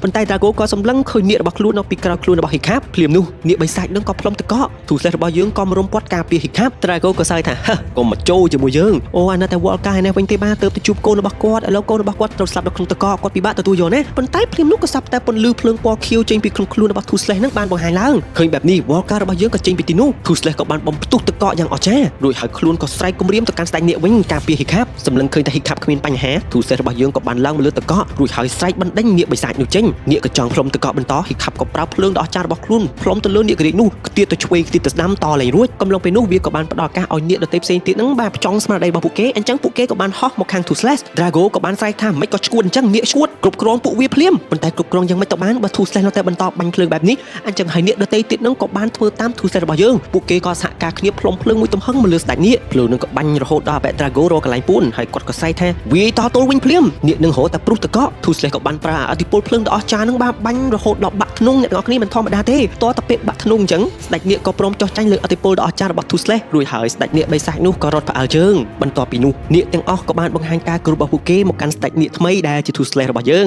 ងតែ Two Slash របស់យើងនៅតែលេងសើចអញ្ចឹងបាទលិទ្ធ Hiccup របស់យើងឡើងសប្បាយអញ្ចឹងទៅពួកគេគ្រប់គ្នាក៏បានជួបជាមួយនឹងនាគរបស់ពួកគេវិញ Ravnat របស់យើងបានតែ Fishlek រួមជាមួយនឹងស្នត់ឡើងមករកខ្លួនតែពិតគេមករកនាគសោះនាគរបស់លោក Stoy យើងផ្ទាល់ហ្នឹង Hiccup របស់យើងក៏បកគោលនាគហ្នឹងទៅឲ្យលោក Eret ចំណែកឯលោកយាយដ៏មានឥទ្ធិពលប្រចាំភូមិរបស់យើងគាត់ក៏បានយកខ្ជូងហ្នឹងបានមកគូនៅលើក្បាលរបស់ Hiccup នេះសបញ្ជាក់ឲ្យឃើញថា Hiccup របស់យើងគឺនឹងក្លាយជាអ្នកស្នងតំណែងពីលោក Stoy ប្រជាជនទាំងអស់ក៏នាំគ្នាគោរពនៅ Chief ថ្មីរបស់ពួកគេចាប់ពីហេតុការណ៍នោះនាគគ្រាទាំងអស់ក៏បានសហការគ្នាជួយជួសជុលភូមិបឺកចំណែកឯការប្រកួតប្រជែងនាគគ្រាគឺនៅតែបន្តធ្វើអញ្ចឹង Hiccup របស់យើងនឹងគាត់កន្លែងតើអវល់ជួយជួសជុលភូមិប៉ុន្តែដល់វគ្គចុងក្រោយដណ្ដើមយកជាមពណ៌ខ្មៅ Hiccup របស់យើងនឹងក៏មកដណ្ដើមជាមនឹងហើយទទួលបានជ័យជំនះទៅហើយរឿងរបស់យើងនៅវគ្គ2នេះក៏ដល់ទីបញ្ចប់ត្រឹមតែប៉ុណ្ណេះយើងដំបងបង្ហាញឲ្យឃើញសម្ពោជាច្រើននឹងដែលស្ថិតនៅក្នុងសមុទ្រកំពុងតែមានអាប់យ៉ាងជោគជាំហើយនៅលើសម្ពោនោះផងដែរគឺជាសម្ពោដែលចាប់នាគអ្នកយាមគុកនាគនឹងក៏បានដើរពិនិត្យមើលគុកនីមួយៗក្រែងលោមានបញ្ហាភ្លាមនោះក៏ប្រទះឃើញសម្ហល់អ្វីម្យ៉ាងគួរឲ្យខ្លាចម្នាក់នោះគឺជា Hiccup របស់យើង Hiccup ក៏បានប្រើដាវភ្លើងរបស់ខ្លួន Two Slash ក៏បង្ហាញខ្លួននៅពីក្រោយអញ្ចឹងតែហ៊ានម្នាក់នោះក៏បានបើកការវាយប្រហារមកលើ Hiccup របស់យើងវាយមិនឈ្នះ គាត់ក៏បានយកចង្គៀងនឹងគប់ទៅលើហ៊ីខាប់បង្កឲ្យមានភ្លើងឆេះយ៉ាងសាហាវប៉ុន្តែហ៊ីខាប់របស់យើងគាត់អាចឆ្លងកាត់ភ្លើងនោះបានអ្នកយាមគាត់ក៏សៃតែម្ដងជួយផងព្រះជាម្ចាស់ពួនរក់ពួកបិសាចចេញមកហើយហ៊ីខាប់គាត់ក៏បញ្យល់ថាអេកុំថាខ្ញុំបិសាចខ្ញុំមនុស្សតាអ្នកមើលមុខខ្ញុំអ្នកយាមគាត់ក៏ថាអត់ទេអត់ជឿទេមើលជើងឯងឡើងស្វាត់ក្រោយមកស្នត់ឡាវរបស់យើងក៏មកពីក្រោយបើការវាប្រហារដែរអូគាត់ចេញមកដល់បង្ហាញថាខ្ញុំជាកំពូលអ្នកការពារនេះប៉ុន្តែមិនដឹងជាស្អីទេបាទសយទៀតហើយស្នត់ឡាវរបស់យើងនឹងឆេះលីអូពីអ្នកបងប្អូនភ្លោះរបស់យើងរ៉ាហ្វណាត់រួមជាមួយនឹងថាហ្វណាត់ក៏បង្ហាញខ្លួនដែរហើយដឹងស្រាប់ហើយបាទពួកគេទាំងពីរអ្នកគឺឆ្លោះគ្នាតែអញ្ចឹងឯងបន្តមកទៀត fish leg របស់យើងអូឥឡូវ fish leg របស់យើងនឹងគាត់ចូលចិត្តយកកូននាគមកតាមគាត់ដែរគាត់ឆ្លាញ់កូននាគដូចកូនឆ្មាអញ្ចឹងហើយឥឡូវមានពុកមាត់មានអីទេណាអ្នកយាមកូននោះក៏មិនអស់ចិត្តទេគាត់នៅតែស្រែកដដែលថាជួយផងពួកបិសាចឡើងមកដល់ភពមនុស្សយើងហើយអស់ស្ទីរបស់យើងក៏បានវាយឲ្យទាហានអ្នកនោះបុកជាមួយនឹងទ្រង់ហើយសន្លប់បាត់ទៅក្រោយមកទៀតក្រុមទាហានយ៉ាងច្រើនក៏បានរុំព័ទ្ធពួកគេប៉ុន្តែក្រុមសង្គ្រោះនាគរបស់យើងមិនបានចាប់អារម្មណ៍ទេពួកគេក៏ចាប់ផ្ដើមប្រតិបត្តិការជួយសង្គ្រោះនាគនីមួយៗនឹងចេញពីទ្រង់កូននាគរបស់ fish leg យើងផ្ទាល់នេះក៏បានជួបជាមួយនឹងនាគដ៏ធំមួយក្បាលទៀតអូយលោកហើយធំណាស់ពួកគេទាំងពីរក៏ខ្លាចជាមិត្តភក្តិនឹងគ្នាភ្លាមៗរ៉ាហ្វណាត់របស់យើងឯនេះវិញក៏ប្រទះឃើញកូននាគមួយទូចខ្លាំងនាងក៏និយាយថាអូយនាគឈួតនេះទ្រង់ប៉ុណ្ណាណែព្រមចេញទេចាំឯងចូលទៅជួយឲ្យទ្វារហ្នឹងមិនក៏បាក់មិនរួចអញ្ចឹងអស់ស្ទីក៏និយាយថាដោះកលឹះសិនណារ៉ាហ្វណាត់មិនក៏ទៅចេញអញ្ចឹងភ្លាមនោះក្រុមទាហានក៏បានបើកការវាប្រហារមកលើពួកគេក្រុមវីរៈបរោះការពារនាគរបស់យើងក៏បានបើកការវាប្រហារតទល់ទៅវិញនាគរបស់ស្នត់ឡាវក៏ផ្លុំភ្លើងហូរដូចជាទឹកប៉ុន្តែស្នត់ឡាវគ្មានបញ្ហាទេដោយសារតែសម្លៀកបំពាក់របស់ពួកគេនឹងអាចតទល់ជាមួយនឹងភ្លើងនាគបានហេខាប់ក៏បានពឹងឲ្យទូស្លេះរបស់យើងនឹងជួយដោះលែងនាគដទៃផ្សេងទៀតនៅក្នុងទ្រង់ផងចំណែកឯវ៉លការរបស់យើងដែលជាម្ដាយរបស់ហេខាប់ផ្ទាល់ហ្នឹងក៏អត់ទាន់ចូលជួយទេគាត់ចាំមើលក្មេងៗហ្នឹងធ្វើបេសកកម្មដោយខ្លួនឯងមានបញ្ហាធំមិនគាត់ចូលជួយប៉ុន្តែមិនដឹងជាស្អីទេស្នត់ឡាវរបស់យើងនេះបែរជាជាប់អាវរបស់គាត់នៅលើទ្រង់នេះចុះមករួចដដែលដូច្នេះបន្ទាប់ពីជួយនាគចេញពីទ្រង់រួចអស់ពួកគេក៏បានហោះហើរចេញពីសំពៅនោះជាបន្តបន្ទាប់លើកលែងតែទូស្លេះរបស់យើងផ្ទាល់កំពុងតែតាមស្វែងរកនាគកែឡូមីនាគនៅក្នុងទ្រង់អញ្ចឹងណាមានទ្រង់មួយទូស្លេះរបស់យើងមានអារម្មណ៍ថាមាននាគនៅក្នុងហ្នឹងប៉ុន្តែពេលដែលសម្លឹងមើលទៅអត់ឃើញទេតើពេលទូស្លេះរបស់យើងដើរផុតចេញពីទីនោះយើងក៏ប្រទះឃើញនាគពណ៌សមួយដែលមានសមត្ថភាពបំផាំងកាយវ៉ាវកាត់មកកន្លែងសង្គ្រាមវិញហេខាត់របស់យើងនៅតែម្នាក់ឯងទេសំណាងល្អទូស្លេះក៏មកដល់បានហក់បុកមនុស្សទៀតពេញហ្នឹងរួចហើយពួកគេក៏ហោះចាក់ចេញពីទីនោះដោយជោគជ័យលុះពេលព្រឹកហេខាត់របស់យើងក៏បាននាំនាគក្រៀកមកជាបន្តបន្ទាប់ទៀតមកកាន់ភូមិបឺករបស់ពួកគេនេះគឺជាភូមិបឺករបស់យើងមើលពីចម្ងាយបើអត់ប្រាប់ទេយើងស្មានតែសបុករបស់បាក់សៃតាតើទៅដល់ចិត្តក៏ប្រទះឃើញថាលោកហើយផ្ទះធំធំគឺធ្វើសម្រាប់នាគក្រៀកហើយឲ្យតែនាគក្រៀកត្រូវបានជួយសង្គ្រោះទាំងប្រមាណគឺពួកគេយកមកនៅក្នុងភូមិនឹងត្មងអញ្ចឹងសូម្បីតែសត្វពពែសត្វអីហ្នឹងក៏ត្រូវស៊ីសម្លៀកបំពាក់នាគដែរបាទខ្លាចយល់ច្រឡំមិនមែនជានាគអញ្ចឹងទៅនាគដទៃផ្សេងទៀតនឹងស៊ីសាច់ពពែហ្នឹងរបៀបអញ្ចឹងណាឥឡូវនាំនាគចូលមកបន្ថែមទៀតលោកហើយកាន់តែចង្អៀតហើយនាគមកក្បាលនេះក្បាលគាត់ធំខ្លាំងខ្លួនគាត់ក៏ធំមិនធម្មតាទៀតស្នត់ឡាវគាត់បង្ហាញថាអូខ្ញុំវិរៈបរោះមកដល់ហើយខ្ញុំជួយនាគបានច្រើនណាស់រ៉ាហ្វណាត់ក៏និយាយថាឃើញតែឆេះលីអូស្នត់ឡាវក៏ជឿសួរវល់ការថាយ៉ាងម៉េចដែរអ្នកមីងខ្ញុំខ្លាំងអត់វល់ការគាត់ដឹងគាត់តែមិនដឹងធ្វើម៉េចគាត់នៅតែសរសើរចឹងគាត់ថាវ៉ាវពិតជាអស្ចារ្យណាស់ពិបាកក្នុងការបញ្យល់បន្តមកទៀតអាស្ទីរបស់យើងរួមជាមួយនឹងវល់ការផ្ទាល់នឹងពួកគេទាំងពីរមានអារម្មណ៍ថាឥឡូវយើងដូចជាពឹងពាក់ទៅលើនាគក្រៀកសុទ្ធហើយលែងសូវពឹងពាក់ទៅលើមនុស្សគ្នាឯងណាស្នត់ឡាវក៏បន្តនិយាយថាមែនហើយជាក់ស្ដែងដូចជាខ្ញុំហ៊ីខាប់ម្ដាយរបស់ឯងសរសើរយើងប្រហែលជាយើងនឹងជាកូនទី2របស់គាត់ផងគាត់ចង់បានកូនដូចជាយើងចំពោះកូននាគរបស់ fish leg យើងផ្ទាល់ក៏បានលេងជាមួយនឹងនាគធំនេះលោតចុះលោតឡើងនាគធំហ្នឹងក៏លោតតាមហើយនិយាយពីថាឡើងរង្គើភ្នំហើយបុកផ្ទះបុកឈើអីផ្សេងធ្វើឲ្យរលំទាំងអស់តែម្ដងតទៅពេលរលំអស់ចឹងទៅលោកកាបឺក៏ថាងាប់ហើយមិនមិនទេនេះត្រូវសាងសង់ផ្ទះទៀតហើយឡូវវាចង្អៀតណាធ្វើម៉េចទៅបើនាគច្រើនមិនហើយនោះប្រាប់ឲ្យទូស្លេះគ្រប់គ្រងនាគផងលោកអើយទូស្លេះរបស់យើងក៏បានស្រែកមួយទំហឹងចឹងទៅនាគធំនឹងក៏បង្ហាញការគោរពលែងបង្កបញ្ហាក៏ពើក៏ថាត្រូវតែពិចារណាហ៊ីខាប់ណាយើងអត់មានកន្លែងសម្រាប់នាគបន្តទៀតទេហេជប់សិនស្អីកូននាគតូចហ្នឹងអូយនាគនឹងអំបោហប់កាបឺតែនាំនាគនឹងចូលភូមិដូចនាំមកដាសាមកក្នុងភូមិចឹងចូលមកដល់កន្លែងហូបអីនិយាយពីថានាគហូបជាមួយមនុស្សដែរទូស្លេះក៏បានប្រាប់លោកកាបឺថាកុំបារម្ភអីកាលណាយើងមានទូស្លេះដើរតួជា alpha នោះយើងអាចគ្រប់គ្រងនាគទាំងអស់បានមិនថានាគច្រើនកម្រិតណានោះទេបើវល់កាយើងអានេះវិញនិយាយពីថាគាត់លេងពួតដៃជាមួយមនុស្សប្រុសនៅក្នុងភូមិគ្មានណាពួតដៃឈ្នះគាត់ទេហើយបើស្នត់ឡើរបស់យើងវិញតាមតែស្ងើសរសើរអ្នកមីងវល់កានិយាយមិនទាន់ផុតពីមាត់ផងបាទអំបូននាគ hop gobber ស្អីគេហ្នឹងក៏បានចូលមកក្នុងកន្លែងហូបម្ហូបអាហាររបស់ពួកគេលោក gobber ក៏មានអារម្មណ៍ថាទីហើយឃើញអត់ទូស្លេះក៏បានដេញកូននាគនឹងចេញមកនិយាយទៅបើថានាគតូចនាគធំតិចគឺស្លាប់ទូស្លេះទាំងអស់ឥឡូវអង្គុយហូបអីជុំគ្នាបាទពួកគេគឺនៅដូចក្មេងអញ្ចឹងគប់ចំណីម្ហូបអាហារទៅវិញទៅមកអញ្ចឹងទៅភ្លាមនោះលោក gobber ក៏និយាយថាមានបញ្ហាច្រើនអ្វីក៏ដោយវាគួរតែដល់ពេលដែល Hiccup រួមជាមួយនឹង Austin រៀបការឬសូពាក្យរៀបការគ្រប់គ្នាក៏នៅស្ងៀម Austin នារីក្លាហានរបស់យើងរៀងអៀនដែរបាទនាងក៏ដើរចាក់ចេញពីទីនោះចំណែក Tough Nut របស់យើងវិញបាទពុកមាត់គាត់នឹងមិនពុកមាត់ទេតែសក់គាត់ចង់សក់គាត់មុខឲ្យគាត់ប្រាប់ថា Hiccup បើអៀនខ្មាស់អីមិនអីទេនេះយកពុកមាត់របស់ខ្ញុំធ្វើកសែងជូតទឹកភ្នែកទៅក្រោយមកទៀតអេរ៉េតរបស់យើងបាទអតីតអ្នកចាប់នាគដែរហ្នឹងគាត់ក៏បានមកប្រាប់ Hiccup ថា Hiccup ឥឡូវមានក្រុមទាហានជាច្រើនបន្តចាប់នាគក្រៀកពួកគេចង់ប្រើនាគទាំងអស់នោះធ្វើជាក្រុមទាហានរបស់ខ្លួនដើម្បីគ្រប់គ្រងពិភពលោកនេះក៏បើក៏បានផ្ដាំទៅកាន់ Hiccup ថាឃើញទេ Hiccup អនាគតទៅ Hiccup ឯងនឹងជួបរឿងដែល Hiccup ឯងមិនអាចតទល់បាន បន្តមកទៀតយើងក៏កាត់មកដល់ជំរុំក្រុមតាហ៊ានចាប់នាគបាទនិយាយទៅពួកគេគឺមានជំរុំតាហ៊ានដ៏ធំរបស់ពួកគេតាមចាប់នាគមកធ្វើជាកូនតាហ៊ានរបស់ពួកគេដែររួចយើងក៏ប្រទះឃើញបរិសម្នាក់ទៀតដែលគាត់មាននាគដ៏សាហាវរបស់គាត់ដែលជាអំបូរ Death Gripper ហើយអ្នកដែលគ្រប់គ្រងនាគដ៏សាហាវទាំងអស់នោះគាត់មានឈ្មោះថា Grimmel របស់យើងក៏បានចូលមកក្នុងជំរុំដែលក្រុមមេតាហ៊ានកំពុងតែពិភាក្សាគ្នាតាក់ទងនឹងគ្នារបស់ Hiccup នឹងតាមដោះលែងនាគដែលពួកគេនឹងចាប់រហូត Grimmel ក៏និយាយថាយ៉ាងមិនដែរលោកតាហ៊ានទាំងអស់ដំណើរគ្រប់គ្រងពិភពលោករបស់ពួកលោកដល់ណាហើយអស់រយៈពេល1ឆ្នាំហើយដែល Drago ត្រូវបានគេបង្ក្រាបឥឡូវដូចជាគ្មានឃើញនរណាគេងើបតទល់ជាមួយនឹងក្រុមការពារនាគទាំងអស់នោះសោះក្រុមមេតាហ៊ានក៏បញ្យល់ថាពួកយើងមិនអាចឈ្នះ Hiccup បាននោះទេ Hiccup គឺជាអ្នកស្រឡាញ់នាគការពារនាគហើយ Hiccup នឹងគឺជាកូនរបស់លោក Stoic ទៀត Grimmel ក៏ថាអូ Stoic Stoic មានកូនប្រុសម្នាក់អញ្ចឹងបានសេចក្តីថានាគដែលពួកលោកចាប់បានទាំងប្រមាណ Hiccup ប្រមូលទៅកាន់ភូមិរបស់ Hiccup ហើយអញ្ចឹងស្រួលហើយអ្នកទាំងអស់គ្នាប្រមូលតាហ៊ានរបស់អ្នកទាំងអស់គ្នាទៅចាប់នាគនឹងមកវិញមកខ្ញុំមានតែតួនាទីសម្រាប់នាគប៉ុណ្ណោះមិនមែនតួនាទីជួយនាគនោះទេប៉ុន្តែក្រុមតាហ៊ានទាំង3ក៏បញ្យល់ថាពួកយើងមិនហ៊ានធ្វើទេដោយសារតែនាគទាំងអស់នោះមាន Alpha ជាអ្នកគ្រប់គ្រងហើយ Alpha នោះគឺជាអំបូរ Night Fury ឬសូពាក្យ Night Fury ភ្លាម Grimmel របស់យើងក៏និយាយថា Night Fury មេតាហ៊ាននឹងក៏សើចថាភ្ញាក់ផ្អើលលោក Grimmel លោកគិតថាលោកសម្រាប់ពួក Night Fury នឹងចោលអស់ហើយឬតាហ៊ានម្នាក់ទៀតក៏បញ្យល់ថាអញ្ចឹងបើយើងចង់គ្រប់គ្រងនាគទាំងអស់នោះគឺយើងត្រូវតែគ្រប់គ្រង Night Fury បើលោក Grimmel ឯងចាប់ Night Fury ឲ្យពួកយើងបានយើងនឹងឲ្យលុយលោកច្រើនតាមដែលលោកចង់បានហើយយើងក៏មាននុយពិសេសផងដែរយើងចាប់បាន Night Fury ពណ៌សមួយក្បាលដូចគ្នាដែលជាសាច់ញី Grimmel របស់យើងក៏យល់ព្រមតាមការស្នើសុំរបស់មេតាហ៊ានទាំងអស់នោះភ្លាមនោះនាគដ៏ធំមួយទៀតនោះក៏រួចចង្វាក់វាក៏បានរត់សម្ដៅមកកាន់ Grimmel របស់យើង Grimmel ប្រើអាថ្នាំពណ៌ស្វាយរបស់ខ្លួនបាញ់តែបន្តិចទេនាគនឹងដួលខ្ពកបាទ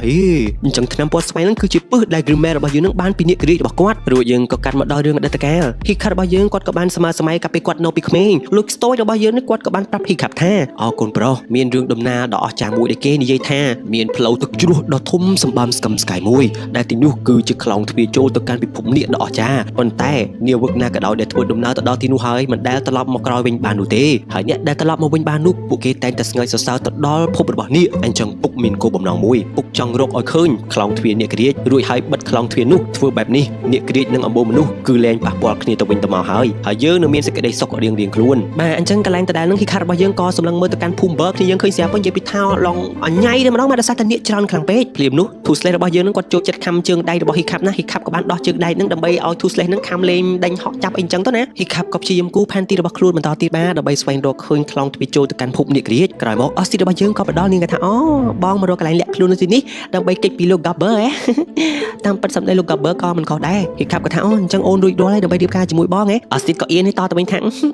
មិនអញ្ចឹងទេវាគ្រាន់តែជាផ្នែកមួយប៉ុណ្ណោះប៉ុន្តែតាក់ទងនឹងរឿងដែលនាគរាជពេលដែលយើងជួយបានហើយយើងប្រមូលមកកាន់ភូមិរបស់យើងអញ្ចឹងគឺយើងប្រៀបដូចជាទីតាំងដែលមនុស្សគ្រប់គ្នាជុំវិញពិភពលោកនឹងចាត់ទុកថាពួកយើងជាសត្រូវរបស់ពួកគេអញ្ចឹងណាពេលខ្លះអូនឆ្ងល់ណាស់តែធ្វើយ៉ាងណាទៅដើម្បីឲ្យនាគទាំងអស់នឹងមានសុវត្ថិភាពហើយយើងក៏មានសុវត្ថិភាពដូចគ្នាបើមានភពរបស់នាគរាជមិនដឹងជាល្អយ៉ាងម៉េចទេណោះ Hiccup ក៏និយាយថាប្រហែលជាអាចទៅរួចឪពុករបស់បងធ្លាប់ប្រាប់បងថាទៅឆ្ងាយនៅក្នុងសមុទ្រណាគឺមានខ្លោងទ្វារនាគរាជAustin ក៏និយាយថាអូអានោះគឺជារឿងនិទានតគ្នាទេមិនអាចទៅរួចទេអី Hiccup ក៏ជឿជាក់ថាវាអាចទៅរួចតែបើសិនជា Austin អូនមានអារម្មណ៍ថាមិនទុកចិត្តលើបងអូនអាចពិចារណាស្នត់ឡាវបានអី Austin ក៏និយាយថាអត់ទេស្នត់ឡាវនឹងចាប់អារម្មណ៍តែម្ដាយរបស់បងហ្នឹង Hiccup ក៏ថាលោកចេះនិយាយលេងសើចកំឡុងពេលនោះ Toothless របស់យើងនឹងក៏សាប់តែមានអារម្មណ៍ចម្លែក Hiccup ក៏ឆ្ងល់មានរឿងអី Toothless ក៏បានរត់ចុះមកផ្នែកខាងក្រោមហើយនៅផ្នែកខាងក្រោមនិយាយពីថាអាប់សូនឈឹងតែម្ដងដើររុកចុះរុកឡើងក៏ប្រទះឃើញនាគរាជពណ៌សអ្នកនរគ្នាឃើញភ្លាម Toothless របស់យើងលងស្នេហ៍ផ្លែតែម្ដងពេលនាគរាជពណ៌សនោះភ្ញាក់វាក៏បានស្រែកប្រាប់ Toothless របស់យើងឲ្យចេញពីទីហ្នឹងដើរវៀងបាទដើរលក្ខណៈដើរកោងអញ្ចឹងណាពេលដើរមកក្បែរនាគពណ៌សនោះកសែភ្នែករបស់ពួកគេទាំងពីរបង្ហាញថាពួកគេមានស្នេហាជាមួយគ្នាភ្លាមតែម្ដងប៉ុន្តែលឺសូរក្រោកក្រាក់នាគពណ៌សក៏ភ្លុំភ្លើងមួយទំហឹងបើការវាប្រហាមលើ Hiccup រួមជាមួយនឹង Austin Toothless ក៏បានប្រើភាសានាគរបស់ខ្លួននឹងប្រាប់នាគពណ៌សអត់អីទេ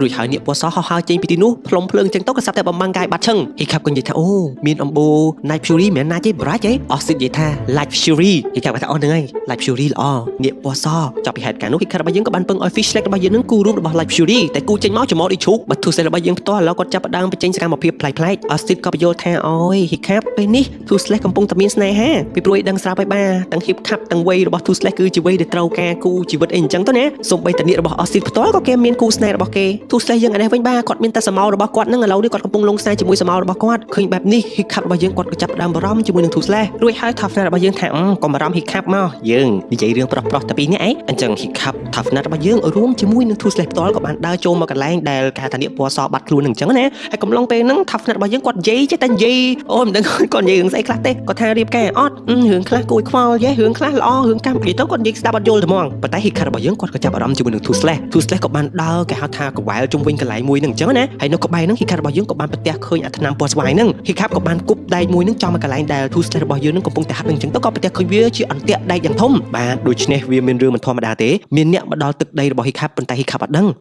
ងហ៊ីខាប់ក៏បានយកដំណឹងនោះមកប្រាប់ទៅកាន់លោកកាបឺក៏ថាអូអញ្ចឹងយើងស្វែងរកអ្នកដែលលួចឡើងមកលើទឹកដីរបស់យើងនឹងទៅមើលប៉ុន្តែអ៊ីរ៉េតរបស់យើងក៏ប្រទះឃើញព្រួយហ្នឹងអ៊ីរ៉េតក៏ប្រាប់ថាអូយហ៊ីខាប់ខ្ញុំគិតថាអ្វីដែលគួរធ្វើពេលនេះគឺការពារនាគក្រីរបស់ហ៊ីខាប់ឯងដោយសារតែម្ចាស់ព្រួយនេះគាត់មានឈ្មោះថា Grimmel នៅក្នុងវិស័យចាប់នាគក្រីខ្ញុំស្គាល់ Grimmel ច្បាស់ណាស់ Grimmel គឺជាអ្នកសម្លាប់នាគដ៏ល្បីល្បាញបំផុតបើថា Grimmel ចង់សម្លាប់នាគមួយណាហើយគឺគ្មាននាគមួយណាអាចរួចផុតពី Grimmel បាននោះទេអញ្ចឹង Grimmel នេះគឺមិនធម្មតាទេបើប្រៀបធៀបជាមួយនឹង Drago ប៉ុន្តែហ៊ីខាប់របស់យើងនិយាយថាខ្ញុំមិនខ្លាចទេខ្ញុំធ្លាប់ជួបសង្គ្រាមធំជាច្រើនហើយខ្ញុំអាចដោះស្រាយបានរឿងតាក់ទងនឹង Grimmel នេះខ្ញុំមិនខ្លាចឡើយលុះដល់ពេលយប់ហ៊ីខាត់របស់យើងគាត់ក៏បានយកសភៅស្រាជាអញ្ចឹងទៅក៏សាប់ទៅលឺសូរគេក្រោកក្រាក់សន្លងមើលទៅខាងលើក៏ប្រទះឃើញដូចមានណាជាន់នៅផ្ទៃខាងលើតមកខាងក្រោមវិញក៏ប្រទះឃើញអញ Grimmel ចូលមកដល់បន្ទប់នឹងតាំងពីអង្កលភ្លាមនោះ Grimmel ក៏បានប្រើព្រួយរបស់ខ្លួននឹងបាញ់ចំ Two Slash របស់យើងហើយ Two Slash ពេលគេបាញ់លឺសូរសំឡេងដូចមនុស្សអញ្ចឹង Grimmel ក៏បញ្យល់ថាកុំបារម្ភនេះគ្រាន់តែជាថ្នាំសណ្ដំប៉ុណ្ណោះហេអូលោក Chief ខ្ញុំគួរតែហៅលោកថាហ៊ីខាប់ឬមួយក៏មិនតែរឿងអតីតកាលខ្ញុំដូចជាធ្លាប់ដឹងថាលោក Stoy គឺជាអ្នកគ្រប់គ្រងភូមិនេះហ៎គាត់ស្អប់នាគណាគាត់សម្លាប់នាគចង់ឲ្យមនុស្សរស់នៅបានសុខសាន្តហ៊ីខាប់ក៏បញ្យល់ថាអត់ទេឪពុករបស់ខ្ញុំកែប្រែការគិតហើយ Grimmel ក៏និយាយថាកែប្រែការគិតនឹងឃើញអត់គាត់ស្លាប់ដោយសារនាគមិនអញ្ចឹងហីអញ្ចឹងយើងមកទីនេះយើងចង់ប្រាប់ឯងថាយើងគឺជាកំពូលអ្នកប្រមាញ់នាគហើយក៏ជាអ្នកសម្លាប់អំបូរ Night Fury ដ៏ខ្លាំងមួយផងដែរ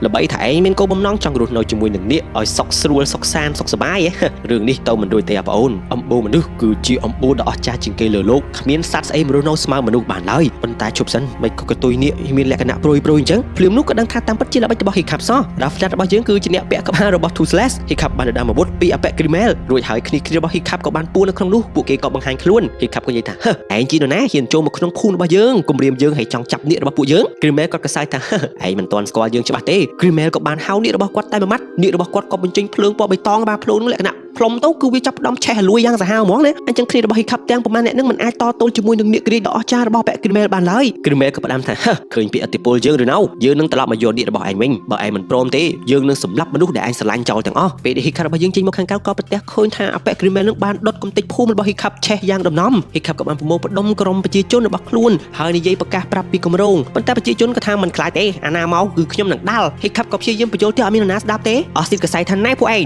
ស្ងាត់មាត់ឲ្យជីរបស់យើងនឹងនិយាយតិចទៅមើលហ៊ីខាប់ក៏និយាយថាអ្នកទាំងអស់គ្នាស្ដាប់ខ្ញុំ Grimmel គឺមិនមែនដូចជាសត្រូវដែលយើងតទល់ពីមុននោះឡើយខ្ញុំមើលស្រាលទៅកាន់ Grimmel ឥឡូវបញ្ហាអ្នកទាំងអស់គ្នាឃើញស្រាប់ហើយ Grimmel រួមជាមួយនឹងនាគរបស់ខ្លួននឹងគឺពិតជាអស្ចារ្យណាស់ដូច្នេះដើម្បីការពារមនុស្សជាទីស្រឡាញ់ប្រជាជនរួមជាមួយនឹងនាគរបស់ពួកយើងខ្ញុំសម្រេចចិត្តថាពួកយើងទៅតែធ្វើដំណើរទៅកាន់ទឹកដីដ៏អស្ចារ្យមួយដែលជាពិភពរបស់នាគក្រៀកពួកយើងនឹងផ្ដុំគ្នានៅទីនោះហើយកិច្ចពីមនុស្សនៅពិភពខាងក្រៅប៉ុន្តែប្រជាជនទាំងអស់ក៏នាំគ្នានិយាយថាអេពិភពនាគក្រៀកហ្នឹងអាហ្នឹងរឿងព្រេងនិយាយតគ្នាតើគ្មានទេហើយខាប់ក៏បញ្យល់ទៀតថានឹងហើយដូច្នេះពួកយើងទៅតែស្វែងរកទឹកដីនោះហើយប្រជាជនបើកទាំងអស់នឹងធ្វើដំណើរទៅនៅទីនោះទាំងអស់គ្នាខ្ញុំដឹងច្បាស់ណាស់ឪពុករបស់ខ្ញុំទុកភូមិបើកនេះឲ្យខ្ញុំជាអ្នកការពារប៉ុន្តែភូមិបើកនេះអាចកើតឡើងទៅរួចគឺដោយសារតែប្រជាជនទាំងអស់អញ្ចឹងបើអ្នកទាំងអស់គ្នាទៅតាំងទីលំនៅនៅទីណាទីនោះឯងគឺជាភូមិបើកដូច្នេះប្រជាជនទាំងអស់ក៏បានធ្វើតាមសម្ដីរបស់ហ៊ីខាប់ស្អែកឡើងពួកគេក៏ជិះដំណើរបានជិះនាគតែម្ដងមកហើយនាគច្រើនខ្លាំងមែនទែនធ្វើដំណើរស្វែងរកភពរបស់នាគក្រៀកក៏បើក៏សួរថាយ៉ាងម៉េចដែរ Chief ហ៊ីខាប់ពួកយើងធ្វើដំណើរដល់ទីណាហ៊ីខាប់ក៏និយាយថាយើងធ្វើដំណើរទៅមុខដល់ទីបញ្ចប់នៃភពផែនដីឥឡូវយើងកាត់មកដល់ក្រុមទាហានចង់បាននាគទាំងអស់នេះវិញ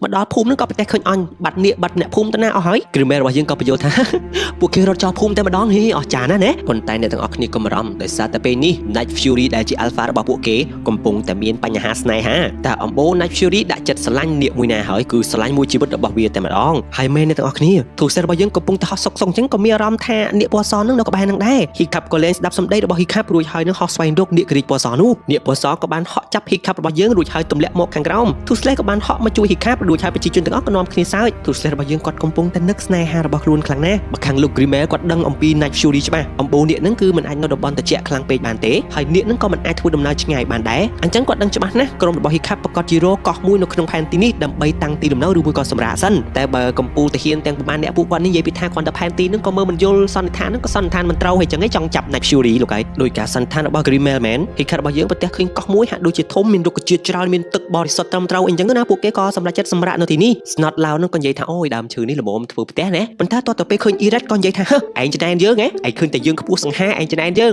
ងវាទៅជាអញ្ចឹងបើលោក Gobber នឹងក៏ប្រទះឃើញអំបូននេះ Hop Gobber ឥឡូវនេះនឹងដបងមួយឥឡូវមិនមានច្រើនក្បាលម៉េចមិនអញ្ចឹងចំពោះប្រជាជនវិញបាទពួកគេក៏និយាយថាឥឡូវយើងសម្រេចចិត្តតាំងផ្ទះពួកយើងនៅទីហ្នឹងណា Hiccup ថាអត់ទេយើងត្រូវស្វែងរកភពរបស់អ្នករាជ The Lost World នឹងសិនប៉ុន្តែប្រជាជនក៏ប្រកែកវិញថាអត់ទេទីតាំងនេះគឺជារឿងពិតប្រាកដ Lost World ភពអ្នករាជនេះគឺជារឿងនិយាយតៗគ្នាទេអញ្ចឹងពួកយើងចង់ធ្វើផ្ទះនៅទីនេះម្ដាយក៏បញ្យល់ Hiccup ថានឹងហើយកូនប្រុសយើងមិនអាចបង្ខំឲ្យប្រជាជនទាំងអស់គិតដូចយើងបាននោះទេ Hiccup គាត់ក៏គិតថាមែនឥឡូវទឹកដីនេះមើលទៅពួកយើងអាចនឹងតទល់ជាមួយនឹងក្រុមទាហានបានមានម្ហូបមានទឹកគ្រប់គ្រាន់ហ្នឹងហើយយើងអាចតាំងទីលំនៅនៅទីនេះបានទៅហើយចាំខ្ញុំជាអ្នកស្វែងរក The Lost World ភពរបស់អ្នករាជនោះចំណែក Evalka របស់យើងឯនេះវិញនាងនិយាយថាអញ្ចឹងម៉ាក់ជាអ្នកតាមដានជុំវិញនេះមើលក្រែងលោកក្រុមទាហានរបស់ប៉ែ Grimmel នឹងតាមពួកយើងម្ដាយក៏បានផ្ដាំទៅកាន់ Hiccup ថាកូនប្រុសហាកូនមិនអាចរកទីតាំងដើម្បីលាក់អ្នករាជបានទេពីព្រោះអំបូរមនុស្សលោភលន់ណាស់ម៉ាក់ក៏ធ្លាប់ព្យាយាមដែរម៉ាក់គ្រាន់តែសួរកូនប៉ុណ្ណោះកូនសម្រេចយ៉ាងណាជាការសម្រេចចិត្តរបស់កូនលុះដល់ពេលយប់ស្ងាត់ Tuesday របស់យើងក៏មានអារម្មណ៍ថាអូយស្នេហារបស់ខ្លួននៅក្បែរនឹងទៀតហើយមែនម៉ែ Life Fury របស់យើងគឺបានបំបាំងកាយពេលដែលបង្ហាញខ្លួនភ្លាមអូ Tuesday គាត់សប្បាយចិត្តខ្លាំងណាស់តែ Life Fury ក៏និយាយថាស្ងាត់មាត់នៅឲ្យស្ងៀមអូយ Tuesday ក៏ធ្វើតាមសម្ដីគេដូចហើយ Life Fury របស់យើងក៏បាននាំ Tuesday នឹងទៅកន្លែងណាដែលអត់មានមនុស្ស Hiccup របស់យើងក៏បានចេញក្រៅជំរំមកអត់ប្រទះឃើញ Tuesday អញ្ចឹងណា Tuesday នេះវិញកំពុងតែអូផ្ដាំស្នេហារត់ប្រឡែងជាមួយនឹង Life Fury មកដល់មាត់ទឹក Tuesday គាត់បង្ហាញភាពសង្ហារបស់គាត់តែល្អចុះមកអញ្ចឹងលោកហើយល្អសើចណា Hiccup ក៏បានលួចមើលពួកគេសាសងស្នេហ៍នឹងគ្នា Life Fury ក៏បានទៅដាំងស្លាបលោតហក់ដើម្បីបង្ហាញភាពតាក់ទាញរបស់ខ្លួនចំណែក Tuesday ក៏អត់មានប្រវត្តិអញ្ចឹងក៏អត់ដឹងធ្វើម៉េចទេតែហើយ Hiccup របស់យើងក៏បានបោះប្រយ៉ងពីក្រោយឲ្យធ្វើដៃធ្វើជើងបង្វិលស្លាបបង្វិលអីអញ្ចឹងទៅវាហោះវិលមកទៅអាក្រក់មើលតដាំងស្លាបលោតផ្លោតឲ្យភ្នែកមកទៅគួរឲ្យខ្លាចទៅអញ្ចឹង Life Fury របស់យើងក៏ទះម្ដាយផាំងដូចឆ្មាអញ្ចឹងណាក្រោយមកទៀត Life Fury របស់យើងនឹងក៏បានធ្វើកតុយនៅលើចុងឈើហើយគេង Tuesday ក៏បានឡើងទៅលើចុងឈើនឹងហើយលោតផ្លោត Hiccup គាត់ប្រាប់ថាកុំធ្វើអញ្ចឹងបន្ទាប់មកនឹងបាក់មែកឈើធ្លាក់តែឯងអញ្ចឹងទៅអូយឥឡូវមិនដឹងធ្វើអីទេបាទមែកឈើនឹងក៏យកមកគូពេលយកមកគូអញ្ចឹងក៏សាប់តែតាក់ទាញចំណាប់អារម្មណ៍របស់ Life Fury ពេលដែលគូរួច Life Fury របស់យើងក៏បានជន់លើខ្សែនឹងអញ្ចឹងទៅ Tuesday ក៏ធ្វើជាកញ្ញាំធ្វេញដាក់អូគេធ្វើដូចតែពេលគេជួបជាមួយនឹង Hiccup ដំបូងហ៎ប៉ុន្តែគេខាងស្អីការជាងគេក៏ដាក់ចកុំទៅវិញ Tuesday របស់យើងក៏លែងខឹងអញ្ចឹងពួកគេទាំងពីរក៏សម្រេចចិត្តផ្ដើមស្នេហាតែម្ដងមកគេហៅថាព្រមធ្វើសង្សារនឹងគ្នា Life Fury នឹងក៏ចង់បបួល Tuesday របស់យើងនឹងហោះចេញពីទីនេះហើយជួនចែកដល់អ្វី Life Fury របស់យើងក៏ប្រទះឃើញ Hiccup នាងក៏បានហោះហើរចេញពីទីនោះ Tuesday របស់យើងក៏ចង់តាមគេដែរប៉ុន្តែដោយសារតែបញ្ហាកតុយទៅតាមស្នេហារបស់ខ្លួនអត់បានឃើញបែបនេះអាណិត Tuesday ខ្លាំងមែនទែន Hiccup របស់យើងគាត់ក៏បានច្នៃអាកតុយអូតូបានន័យថាវាអាចបិទអាចបើកតដាងអីបាននឹងឲ្យ Tuesday របស់យើងនឹងធ្វើបានខ្លួនឯងបាច់ចាំគាត់ឡើងជិះក៏បានដែរអស់ទីរបស់យើងក៏ថាអូយក្រែងកាលពីមុន Tuesday គឺអត់ចង់បានអាកតុយអូតូនឹងទេអីប៉ុន្តែ Hiccup ក៏បញ្យល់ថាអត់ទេលើកនេះ Tuesday គាត់ចង់បានកតុយនឹងដោយសារតែគាត់ចង់ហោះហើរទៅជាមួយស្នេហារបស់គាត់អញ្ចឹង Hiccup គាត់ព្យាយាមបង្កើតសារធាតុអ្វីម្យ៉ាងដែលវាមានអាយុកាលវែងដោយប្រើជាមួយនឹងគេហៅថាសការបស់នាគបុកបញ្ចូលគ្នាជាមួយទឹកមាត់នាគអីអញ្ចឹងទៅរួចហើយនឹងឲ្យ Tuesday របស់យើងនឹងផ្លុំភ្លើងបន្តទៀតទៅគឺវាមាំហ្មងហើយឃើញស្រាប់ហើយយើងពេលដែលចង់ភ្ជាប់ជាមួយនឹងកន្ទុយរបស់ Hiccup គឺអាផ្ទាំងម្ខាងទៀតនឹងវាអាចបិទបើកបានតាមចិត្តរបស់ Tuesday យើងមិនបាច់ឲ្យ Hiccup ឡើងបជាទេ Hiccup ក៏បានប្រាប់ទៅ Tuesday ថាមិនអីទេមិត្តភក្តិឯងអាចទៅរកស្នេហារបស់ឯងបានពេលដែល Tuesday ហោះហើរចេញផុតទៅ Hiccup របស់យើងក៏មានអារម្មណ៍ថាអៀនពីព្រោះ Hiccup របស់យើងគាត់មិនដែលបែកពី Tuesday ទេធ្វើអីក៏ធ្វើជាមួយនាគឥឡូវតតែពេលមានតែម្នាក់ឯងអញ្ចឹងគាត់ក៏ចាប់ផ្ដើមមានអារម្មណ៍មួយថាអស់យ៉ាងម៉េចទេវ៉ាល់ការរបស់យើងផ្ទាល់បានហោះចុះហោះឡើងក៏ឃើញទីតាំងជំរំរបស់ក្រុមទាហាននោះភ្លាមនោះនាគក្រៀករបស់ប៉ែ Grimmel ក៏បានបើកការពីប្រហារមកលើវ៉ាល់ការនាគរបស់វ៉ាល់ការក៏បានតទល់ទៅវិញតែ Grimmel របស់យើងនោះក៏ហៅនាគរបស់ខ្លួនមកវិញអញ្ចឹងទៅអូអញ្ចឹងអត់ស្រួលទេបាទប៉ែ Grimmel គឺនៅក្បែរនេះដែរទេចំពោះ Tuesday យើងឯនេះវិញកំពុងតែហោះហើររកស្នេហារបស់ខ្លួនមិនយូរប៉ុន្មាន Life Fury របស់យើងក៏បង្ហាញខ្លួនហើយមើលនេះអូយ Tuesday គាត់លងស្នេហ៍គេឲ្យមកធ្វើភ្នែក Tuesday គាត់ខំអួតកតុយរបស់គាត់ឥឡូវគាត់អាចបញ្ជាកតុយខ្លួនឯងបានហើយអញ្ចឹងពួកគេទាំងពីរហ្នឹងក៏ញ៉ែគ្នារបៀបនេះប៉ុន្តែញ៉ែរបៀបនេះហ្នឹងគឺហោះចូលកន្លែងមានព្យុះផ្ទះតែម្ដង Life Fury គាត់បង្ហាញសមត្ថភាពបំបាំងកាយរបស់គាត់អញ្ចឹងទៅ Tuesday គាត់ក៏ធ្វើតាមផ្លុំភ្លើងដែរតែហោះចូលទៅអត់បំបាំងកាយសោះធ្វើម្ដងជាពីរដងបរាជ័យតែលើកចុងក្រោយហ្នឹង Tuesday របស់យើងគាត់ប្រឹងសម្រួលអារម្មណ៍ប៉ុន្តែវិធីរបស់ Tuesday គឺសាហាវមែនទែនម៉ាគាត់ស្រូបយករន្ទះតែម្ដងបន្ទាប់ពីស្រូបយករន្ទះរួចគាត់ផ្លុំភ្លើងមកទំហឹងទៅទើបគាត់អាចបំបាំងកាយបានប៉ុន្តែក៏សន្លប់សំណាងល្អ Life Fury របស់យើងក៏ជួយដាស់ស្មារតីឲ្យភ្ញាក់មកវិញក្រោយមកទៀត Life Fury របស់យើងក៏បាននាំ Tuesday នឹងហោះចូលទៅកាន់ទីតាំងដ៏អស្ចារ្យមួយអ្នកទាំងអស់គ្នាអាកន្លែងនឹងឯងគឺជាខ្លងទ្វារចូលទៅកាន់ភពនាគរាជចំពោះ Hiccup ឯនេះវិញមកប្រជាជនគេកំពុងតែធ្វើពិធីជប់លៀងយ៉ាងសប្បាយរីករាយតែ Hiccup របស់យើងគាត់នៅតែបារម្ភថាអ្មេចទៅវិញទៅតិច Tuesday មានបញ្ហាតិច Tuesday គេចាប់តិច Tuesday ជួបនេះជួបនោះលោក Gobber ក៏បញ្យល់ថាឯងដូចជា ពុករបស់ឯងមែនណាហ៊ីខាប់កុំបារម្ភអីឲ្យធូស្លេសនឹងគាត់ជួបបញ្ហារបស់គាត់ខ្លះក៏ដោះស្រាយខ្លួនឯងខ្លះទៅគាត់នឹងចេះធំពេញវ័យដោយខ្លួនឯងនិយាយចុះនិយាយឡើងលោកហើយអំបូកូននេះទុយនឹងវាកាន់តែច្រើនទៅក៏បើក៏សួរថាមិនទៅជាអញ្ចឹងបន្តមកទៀតវ៉ាល់ការបស់យើងនឹងក៏បានជិះនេះរបស់នាងត្រឡប់មកវិញហ៊ីខាប់ក៏សួរថាមានបញ្ហាអីម៉ែវ៉ាល់កាក៏បញ្យល់ថាកូនប្រុសអាប៉ែគ្រីមែលកំពុងតែព្យាយាមតាមស្វែងរកពួកយើងក្រុមរបស់គ្រីមែលក៏មានសម្ពោ100សម្ពោជាងប្រហែលជាច្រើនជាងនឹងផងហ៊ីខាប់ក៏និយាយថាអូអញ្ចឹងវិធីរបស់ពួកយើងក៏មានតែចាប់អាប៉ែគ្រីមែលទេដើម្បីហាមគាត់កុំឲ្យគ្រីមែលរកក្រុមទាហានទាំងអស់នោះមកចាប់នាគរបស់យើងហើយគ្រីមែលផ្ទាល់នេះគាត់កំពុងតែយកពឹសចេញពីកន្ទុយរបស់នាគគាត់បាទទឹកពណ៌ស្វាយហ្នឹងណាក្រុមរបស់ហ៊ីខាប់ក៏បានធ្វើដំណើរមកកាន់កន្លែងជំរុំគេនឹងតែម្ដងខ្លាំងណាស់នាគរបស់អាប៉ែគ្រីមែលក៏សង្ស័យថាដូចជាមាននរណាម្នាក់ចូលមកកាន់ជំរុំរបស់ពួកគេគ្នារបស់ហ៊ីខាប់ក៏បានបែងចែកផ្លូវគ្នាដើម្បីស្វែងរកទីតាំងរបស់គ្រីមែលជាអកុសលនេះគឺជាល្បិចរបស់គ្រីមែលបាទគ្រីមែលក៏បានបិទសំណាញ់ចាប់ពួកគេចិត្តគ្រីមែលក៏សើចថាយ៉ាងម៉េចដែរហាហ៊ីខាប់ឯណានាគរបស់ឯងហ៊ីខាប់ក៏ឆ្ងល់ថាហេតុអ្វីបានជាឯងចង់សម្លាប់អំបូរ Night Fury ខ្លាំងម្ល៉េះគ្រីមែលក៏និយាយថាអូឯងចង់ដឹងហើយប្រវត្តិយើងខុសពីឯងពេលយើងនៅក្មេងយើងលួចសម្លាប់ Night Fury ពេលដែលវាកំពុងតែដេកអ្នកភូមិទាំងអស់ក៏ស្ងាយសរសើរយើងដាក់កិត្តិនាមឲ្យយើងជាវីរៈបុរសដ៏អស្ចារ្យយើងក៏សម្រេចចិត្តថាក្នុងជីវិតរបស់យើងនេះយើងនឹងបន្តតាមសម្លាប់ Night Fury ទៀតដើម្បីទទួលបានកិត្តិនាមនេះជាបន្តបន្ទាប់ប៉ុន្តែវាឈួតអីបែរជាឯងនេះរស់នៅជាមួយនឹង Night Fury ធ្វើដូចជារឿងធម្មតាទៅវិញហ៊ីខាប់ថាបើលោកស្អប់ Night Fury ទៅថានេះហេតុអ្វីបានជាលោកនឹងមាននាគផ្ទាល់ខ្លួនរបស់លោកគ្រីមែលក៏បញ្យល់ថាអូនាគរបស់យើងនេះគឺជាអំបូរ Death Creeper អំបូរនាគក្រៀកតាមសម្លាប់នាគដទៃយើងប្រើពឹសរបស់នាគមួយនេះដើម្បីបញ្ជាពួកវាឃើញទេយើងបញ្ចូលពឹសរបស់វានឹងចូលទៅក្នុងខ្លួនវានឹងស្ដាប់យើងចាំមើលយើងបង្ហាញឯងណានាគទាំងអស់សម្លាប់ពួកវាចោលបាទនិយាយពីថានាគនឹងផ្លុំមកទឹកបៃតងចេញមកទៀតដល់ឆេះយ៉ាងសន្ធោសន្ធៅដូចជាម៉ាក់ម៉ាអញ្ចឹងគ្នាយើងពួកគេទាំងអស់គ្នានឹងក៏ព្យាយាមរត់ម៉ែអូគ្នាយើងរត់មិនរួចទេនេះអញ្ចឹងរត់ទៅក្រោមមិនបានមានរត់ទៅឡើងមកផ្នែកខាងលើវ៉ាល់កាក៏បានកោះហៅនាគរបស់នាងដើម្បីជួយបើកសំណាញ់នៅផ្នែកខាងលើនេះចេញគ្រប់គ្នាក៏ឡើងជិះនាគរបស់ពួកគេរៀងៗខ្លួននៅសល់តែហ៊ីខាប់របស់យើងហក់ឆ្លងមកអញ្ចឹងបេះនឹងនាគនឹងខំតែសំណាងអស់ហ៊ីខាប់ក៏រត់រួចដែររួចហើយនាគរបស់វ៉ាល់កាក៏បានកុំតិចប្រហោងថ្មនោះពួកគេក៏ហោះហើរចេញពីទីនោះដោយសុវត្ថិភាពអាប៉ែគ្រីមែលគាត់ខឹងសម្បាខ្លាំងមែនទែនតោះហើយអ្នកទាំងអស់គ្នារ៉ាហ្វណាត់របស់យើងនឹងក៏ចេញដើរមកនិយាយថាមើលចុះ Fish Lake នឹងនាំកូននាគនឹងមកជាមួយរហូតគ្រីមែលគាត់ឡើងភ្ញាក់ព្រឹត្តគ្នារបស់វានៅទីនេះម្នាក់ទៀតពូ Strong មានវ៉ាន់ច្រើនហើយឆ្ងាញ់ជាងគេចំពោះគ្នារបស់ហ៊ីខាប់ចុះមកវិញក៏សាប់តែបាត់រ៉ាហ្វណាត់អញ្ចឹងពួកគេក៏ថាថាហ្វណាត់មិនក៏អត់ឃើញរ៉ាហ្វណាត់មិនក៏មិននិយាយថាហ្វណាត់គាត់ក៏វែងវ៉ាន់ដែរក៏ថាអើយខ្ញុំឈួតហើយអញ្ចឹងហ៊ីខាប់ក៏ថាកុំបារម្ភខ្ញុំទៅជួយរ៉ាហ្វណាត់វិញខ្ញុំទៅហៅ Two Slash សិនប្រជាជនក៏ថាហៅ Two Slash អី Two Slash កំពុងតែមានស្នេហាជាមួយនឹង Light Fury ទៅហើយអូដល់ចំណុចនេះហ៊ីខាប់គាត់បាក់មិនដឹងថាធ្វើអីនោះទេវ៉ាល់កាក៏និយាយថាអាស៊ីតតើឯងនៅជឿលើហ៊ីខាប់អត់អាស៊ីតថាខ្ញុំនៅជឿអាស៊ីតរបស់យើងក៏និយាយថាមកហ៊ីខាប់តាមស្វែងរក Two Slash រ៉ាហ្វណាត់ក៏និយាយថាអូយកុំបារម្ភអីបើពួកគេចាប់រ៉ាហ្វណាត់បានប្រហែលជាមិនមែនរ៉ាហ្វណាត់មានបញ្ហាទេពួកគេទេដែលជាអ្នកមានបញ្ហាមិនចឹងវិញបាទហើយមែនគឺយើងគ្រីមែលគាត់កំពុងតែរកទីតាំងរបស់ហ៊ីខាប់លាក់ខ្លួនកំឡុងពេលនោះរ៉ាហ្វណាត់របស់យើងនិយាយថានិយាយអត់ឈប់ទេហើយសំឡេងរបស់រ៉ាហ្វណាត់ទៀតផ្ទាល់ហ្នឹងគឺវាស្ដាប់ទៅឈឺកាជៀកអង្គុយនិយាយយកជើងនិយាយដើរនិយាយមើលនេះនិយាយមើលនោះនិយាយគ្រីមែលរបស់យើងគាត់ថាអើយអញឈួតទេតែប្រហែលឈួតមែនទេហើយប៉ុន្តែក៏សាប់តែរ៉ាហ្វណាត់របស់យើងនឹងនិយាយជ្រុលមកថាទៅនៅលើកោះថ្មីហ្នឹងត្រីហ្នឹងក៏គ្មានរសជាតិឆ្ងាញ់ដូចលើកោះចាស់សោះដល់ចំណុចនេះគ្រីមែលរបស់យើងគាត់ក៏មានល្បិចទៀតដែរគាត់ថាអូយខ្ញុំតអំបានទេឥឡូវខ្ញុំដោះលែងឯងឲ្យទៅកាន់កោះរបស់ឯងតែម្ដងទៅរ៉ាហ្វណាត់គាត់ថាអរគុណពួកឯងពិតជាមិនអាចឈ្នះឥទ្ធិពលយើងបានទេប៉ុន្តែខុសទាំងស្រុងបន្ទាប់ពីរ៉ាហ្វណាត់ហោះចេញទៅគ្រីមែលរបស់យើងនឹងក៏លួចតាមហ៊ីខាប់រួមជាមួយនឹង Austin and Wing បានស្វែងរក Two Slash សុកក៏ប្រទះឃើញកន្លែងមួយនឹងមានអាប់ចម្លែកពេលដែលពួកគេទៅមើលក៏ប្រទះឃើញអូនេះដូចជាខ្លោងទ្វារចូលទៅកាន់ភពនាគក្រៀកដូចជារឿងគេនិយាយតគ្នាពេលដល់ហោះដល់ចំណុចនោះនាគក្រៀករបស់ Austin នឹងក៏បានហោះចូលទៅក្នុងបហោនឹងតែម្ដងគ្នាយើងពេលដែលមកដល់ទីតាំងពិតប្រាកដគ្នាយើងពិតជាអស្ចារ្យខ្លាំងមែនទែនពណ៌របស់នាគក្រៀក Austin នឹងក៏ចាប់ផ្ដើមដូរពណ៌នឹងតាមកន្លែងរោងភ្នំដ៏អស្ចារ្យនោះភពនេះគឺជាភពដ៏អស្ចារ្យដែលយើងមិនធ្លាប់បានឃើញតាំងពីមុនមកសូម្បីតែសុទ្ធរបស់នាគក្រៀកក៏បញ្ចេញពណ៌ដែរហើយនាគតូចៗនេះបញ្ចេញពណ៌មាសដូចជាអំពិលអំពែកយ៉ាងស្រស់ស្អាតដល់កន្លែងមួយវគ្គទៀតនឹងគឺប្រៀបដូចជាភពផ្សិតអញ្ចឹងនាគទាំងអស់នឹងក៏បានហោះបលែងលេងជាមួយគ្នាតែដល់ទីតាំងកណ្ដាលដែលមានគ្រីស្តាល់ពណ៌ផ្កាឈូកដ៏ស្រស់បំព្រងម៉ែអូគ្នាយើងអើយកន្លែងនោះនាគគឺហោះទៅវិញទៅមកបលែងគ្នាលោតផ្លោនអញ្ចឹងទៅរួចក៏ប្រទះឃើញ Two Slash របស់យើងរួមជាមួយនឹង Light Fury ហើយនៅកន្លែងនេះវាប្រៀបដូចជា Light Fury របស់យើងនឹងបានតែងតាំង Two Slash របស់យើងនឹងធ្វើជាស្ដេចនៃអាណាចក្ររបស់នាគក្រៀកនេះ Two Slash របស់យើងក៏បានមកឈរនៅកណ្ដាលកន្លែងយ៉ាងធំនេះ Two Slash របស់យើងក៏បានបញ្ចេញសម្លេងដ៏ខ្លាំងអស្ចារ្យរបស់ខ្លួននាគទាំងអស់ក៏បាននាំគ្នាអោនគោរពលំទោនទៅកាន់ស្ដេចថ្មីរបស់ពួកគេហេតុការរបស់យើងក៏មានអារម្មណ៍ថានេះគឺទៅជាជីវិតរបស់ Two Slash ពិតប្រាកដពួកយើងគួរតែត្រឡប់ទៅវិញទៅក្រោយមកក៏សាប់តែមាននាគមួយនៅពីក្រោយបើកការវាប្រហារមកលើហ៊ីខាប់រួមជាមួយនឹង Austin ពួកគេទាំងពីរក៏មានធ្លាក់មកមួយទំហឹងនាគដទៃផ្សេងទៀតក៏ចង់បើកការវាប្រហារសំណាងល្អ Two Slash របស់យើងនឹងគឺហ៊ីខាប់ខ្លួនក៏មកជួយហ៊ីខាប់ក៏បានសុំទោសទៅកាន់ Two Slash ដែលមករំខានពិធីឡើងគ្រងរាជ្យរបស់ Two Slash ហ៊ីខាប់របស់យើងក៏បានរំលឹកដល់រឿងអតីតកាលទៀតហើយពេលដែលខ្លួននៅពីក្មេងហ៊ីខាប់ក៏សួរឪពុករបស់ខ្លួនថាពុកតើពុកនឹងរកម៉ាក់ថ្មីទៀតឬមួយក៏អត់ពុករបស់ហ៊ី Hiccup ក៏បានអោប Hiccup ហើយនិយាយថាអត់ទេកូនម្ដាយរបស់កូនគឺជាស្នេហាចុងក្រោយរបស់ពុកហើយពេលខ្លះយើងត្រូវបែកគ្នាមែនប៉ុន្តែសេចក្តីស្រឡាញ់របស់ពួកយើងគឺនៅតែដដែលអញ្ចឹង Hiccup របស់យើងប្រហែលជាត្រូវសម្រេចចិត្តរឿងមួយដ៏ធំហើយឥឡូវធ្វើដំណើរមកវិញឃើញស្រាប់ហើយ Toothless របស់យើងដូចជាមានអារម្មណ៍ថានឹកសំណោះជាមួយនឹង Life Fury នឹងខ្លាំងមែនទែន Hiccup របស់យើងក៏បានប្រាប់ទៅកាន់ Toothless ថា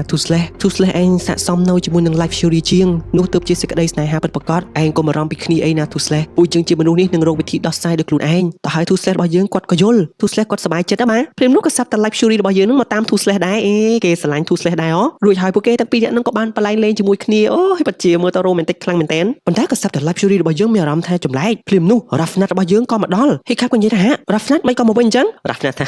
ពួកវាទុនខ្សោយណាស់សំឡេងរបស់ខ្ញុំព្រោះប៉ុណ្ណឹងហើយទ្រាំស្ដាប់មិនបាន Hiccup គាត់ក៏យល់គាត់ថាឈប់សិនខ្ញុំសួរសិនណា Rafnat តើមាននរណាតាម Rafnat ឯងពីក្រោយអត់ Rafnat ក៏និយាយថាចាំណា Hiccup ខ្ញុំមិនដែលងាកមើលក្រោយនោះទេអូគ្នាយើងភ្លាមនោះមែនអាប៉ែ Grimmel ក៏បានបាញ់មកលើ Life Fury ឲ្យសន្លប់ Hiccup របស់យើងក៏ចេញមកការពារក៏ត្រូវ Grimmel បាញ់ឲ្យសន្លប់ម្នាក់ទៀត Grimmel ក៏បានចាប់ពួកគេទាំងពីរយកទៅអ្នកដទៃផ្សេងទៀតក៏ចង់ចេញមកការពារ Toothless ប៉ុន្តែ Grimmel ក៏បានប្រាប់ Toothless ថាបើឯងមិនប្រាប់ឲ្យពួកអ្នកនោះជប់ទេយើងនឹងបាញ់សម្លាប់ Life Fury អញ្ចឹង Toothless ក៏បានប្រាប់ឲ្យអ្នកដទៃទៀតកុំធ្វើអីអសោះ Grimmel ក៏និយាយថាឃើញទេឥឡូវយើងអាចគ្រប់គ្រង Life Fury បានអ្នកដទៃផ្សេងទៀតនឹងស្ដាប់តាមបញ្ជារបស់យើងគឺជា Alpha ថ្មីហើយពួកឯងគឺគ្មានស្អីអស្ចារ្យទេបើសិនជាគ្មានអ្នកជួយពួកឯងនោះ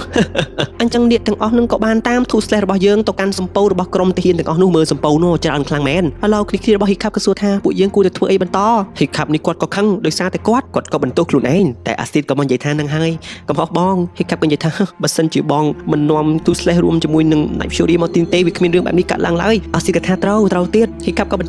អ្វីគ្រប់យ៉ាងគឺដោយសារតែបង Acid ក៏និយាយថាត្រូវបងត្រូវទៀតតែបងត្រូវចាំណាអូនខ្លាចជាមនុស្សស្រីក្លាហានបែបនេះគឺដោយសារតែបងខ្លាចជាមនុស្សក្លាហានបែបនេះគឺមិនមែនដោយសារតែ Toothless ទេគឺដោយសារតែបងមានភាពជាអ្នកដឹកនាំពីកំណើតមានចិត្តសន្តោសប្រណីពីកំណើតត្រូវហើយយើងអត់មានអ្នកក្រៀកយើងអាចនឹងពិបាកពេលដំបូងប៉ុន្តែឲ្យតែយើងមិនបោះបង់យើងនៅតែអាចធ្វើបានអញ្ចឹងតែឥឡូវនេះបងចង់ធ្វើយ៉ាងម៉េច Hiccup ក៏ថាតោះបងមានវិធីមួយទៀត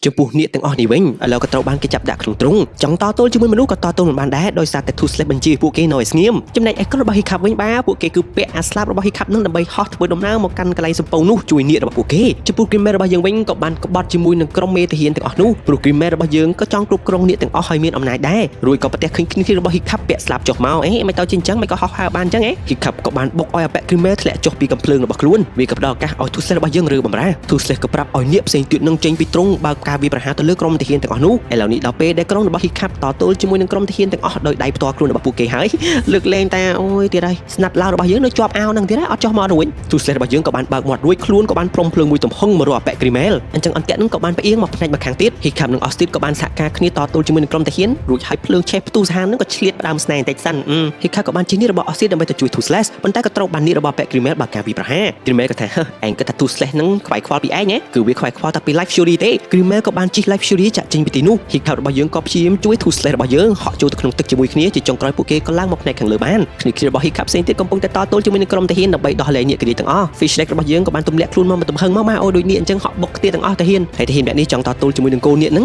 កូននាគតូចហ្នឹងក៏បានហៅមិត្តភក្តិរបស់ខ្លួនដែលជានាគយក្សមកបុកមកទំហឹងទៀតឥឡូវក្រុមមេទាហានទាំងប្រមាណអ្នកនេះត្រូវតទល់ជាមួយនឹងក្រុមរបស់ Walka ដែរ Toothless របស់យើងឯនេះវិញកំពុងតែព្យាយាមតាម Life Fury របស់យើង Toothless ក៏ព្រមភ្លើងវាប្រហារប៉ុន្តែផ្លុំចុះផ្លុំឡើងក៏ត្រូវស្នេហារបស់ខ្លួនកំឡុងពេលនោះផងដែរទាហានម្នាក់នឹងវាយដាច់ពុកមាត់របស់ Rafnat ស្រែកដូចជាមនុស្សឈួតអញ្ចឹងទាហានក៏ខ្លាចកូននាគតូចរបស់លោក Gobber យើងវិញមិនមែនតែមួយទេមានច្រើនក៏បើការវាប្រហារខំដាច់ទូកតែម្ដង Acid ក៏បានបង្វិលសម្ពៅនឹងឲ្យបុកគ្នាពេញនោះទាំងអស់អូយលយខ្លាំងមែនទែនជាចុងក្រោយក្រុមមេទាហានទាំងប្រមាណអ្នកនឹងក៏ត្រូវបានគេចាប់ដាក់ក្នុងទ្រុងបាទមកផ្នែកនេះជោគជ័យហើយមកខាង Toothless របស់យើងកំពុងតែព្យាយាមតាមជួយស្នេហារបស់ខ្លួននេះវិញក៏ត្រូវបាននាគរបស់ Grimmel បើការវាប្រហារនាគប្រមាណក្បាលនោះក៏បានរុំពាត់ខ្លួនរបស់ Toothless ចិត្តហើយចង់ប្រើកន្ទុយពឹសរបស់ពួកវានឹងចាក់សម្លាប់ Toothless លើបំរាស់មិនរួចក៏បានប្រើឥទ្ធិពលដ៏អស្ចារ្យរបស់ខ្លួនមួយទៀតគឺការស្រូបយករន្ទះមួយទំហឹងរន្ទះនោះក៏បានឆក់សម្លាប់នាគទាំងប្រមាណក្បាលនោះធ្លាក់ចូលទៅក្នុងទឹក Hiccup របស់យើងក៏បានហក់បុកអាប៉ែ Grimmel ក៏បានបាញ់ថ្នាំសណ្ដំធ្វើឲ្យ Toothless ធ្លាក់ឥឡូវនេះពួកគេទាំងពីរនាក់ហ្នឹងគឺអោបជើងរបស់ Life Fury ជាប់ Grimmel ក៏ថាបើឯងជួយ Life Fury ឯងនឹងស្លាប់ជាមួយយើង Hiccup របស់យើងបានគាត់សុកចិត្តដាស់ Life Fury នឹងឲ្យជួយជីវិតរបស់ Toothless ហើយខ្លួនក៏បានប្រឡែងដៃចេញពី Life Fury ធ្លាក់ទាំងពីរនាក់ជាមួយនឹងអាប៉ែ Grimmel Life Fury ក៏បានជួយ Toothless របស់យើងដោយជោគជ័យអាប៉ែ Grimmel វិញព្យាយាមទៅដល់ដរាបរស់តោងស្លាប់របស់ Hiccup ដែលដាច់ផងនឹងទៀតអូយព្រឺសបល់នៅបានក្នុងឱកាសនោះ Hiccup របស់យើងក៏ប្រទះឃ ឃើញ live story នឹងហោះមកជួយដូច្នេះ Hiccup ក៏បានផ្ដាច់ជើងដៃរបស់គាត់អញ្ចឹងទៅអាពាក់ Grimel កាន់ជើងដៃហ្នឹងឲ្យធ្លាក់ចុះទៅក្នុងទឹក Hiccup ក៏ត្រូវបាន live story របស់យើងជួយជីវិតបានទៅជោគជ័យក្រោយមកទៀតអ្នកទាំងអស់ហ្នឹងក៏ហោះចុះមកសំចតនៅលើកោះនោះស្ដេច Toothless របស់យើងរួមជាមួយស្នេហារបស់ខ្លួនក៏ជួបជាមួយគ្នា Hiccup ក៏ដល់ពេលរបស់ខ្លួនដែរគាត់ក៏បានប្រាប់ឲ្យ Toothless របស់យើងនឹងនាំយកអ្នកក្រៀកទាំងអស់ទៅរស់នៅក្នុងភពអ្នកក្រៀកឲ្យសុវត្ថិភាពសុខសាន្តទៅចុះព្រោះនេះជាអ្វីដែលស័ក្តិសមនឹង Toothless ប្រជាជនផ្សេងទៀតនឹងក៏បានដោះលែងអ្នកក្រៀករបស់ពួកគេហើយលាអ្នកក្រៀករបស់ពួកគេជាលើកចុងក្រោយដែរ Hiccup ក៏បានអង្អែលក្បាលរបស់ Toothless ជាលើកចុងក្រោយហើយពួកគេក៏លាគ្នាត្រឹមតែប៉ុណ្ណេះ Toothless ក៏បាននាំអ្នកទាំងអស់ទៅកាន់ភពអាចកំបាំងនោះ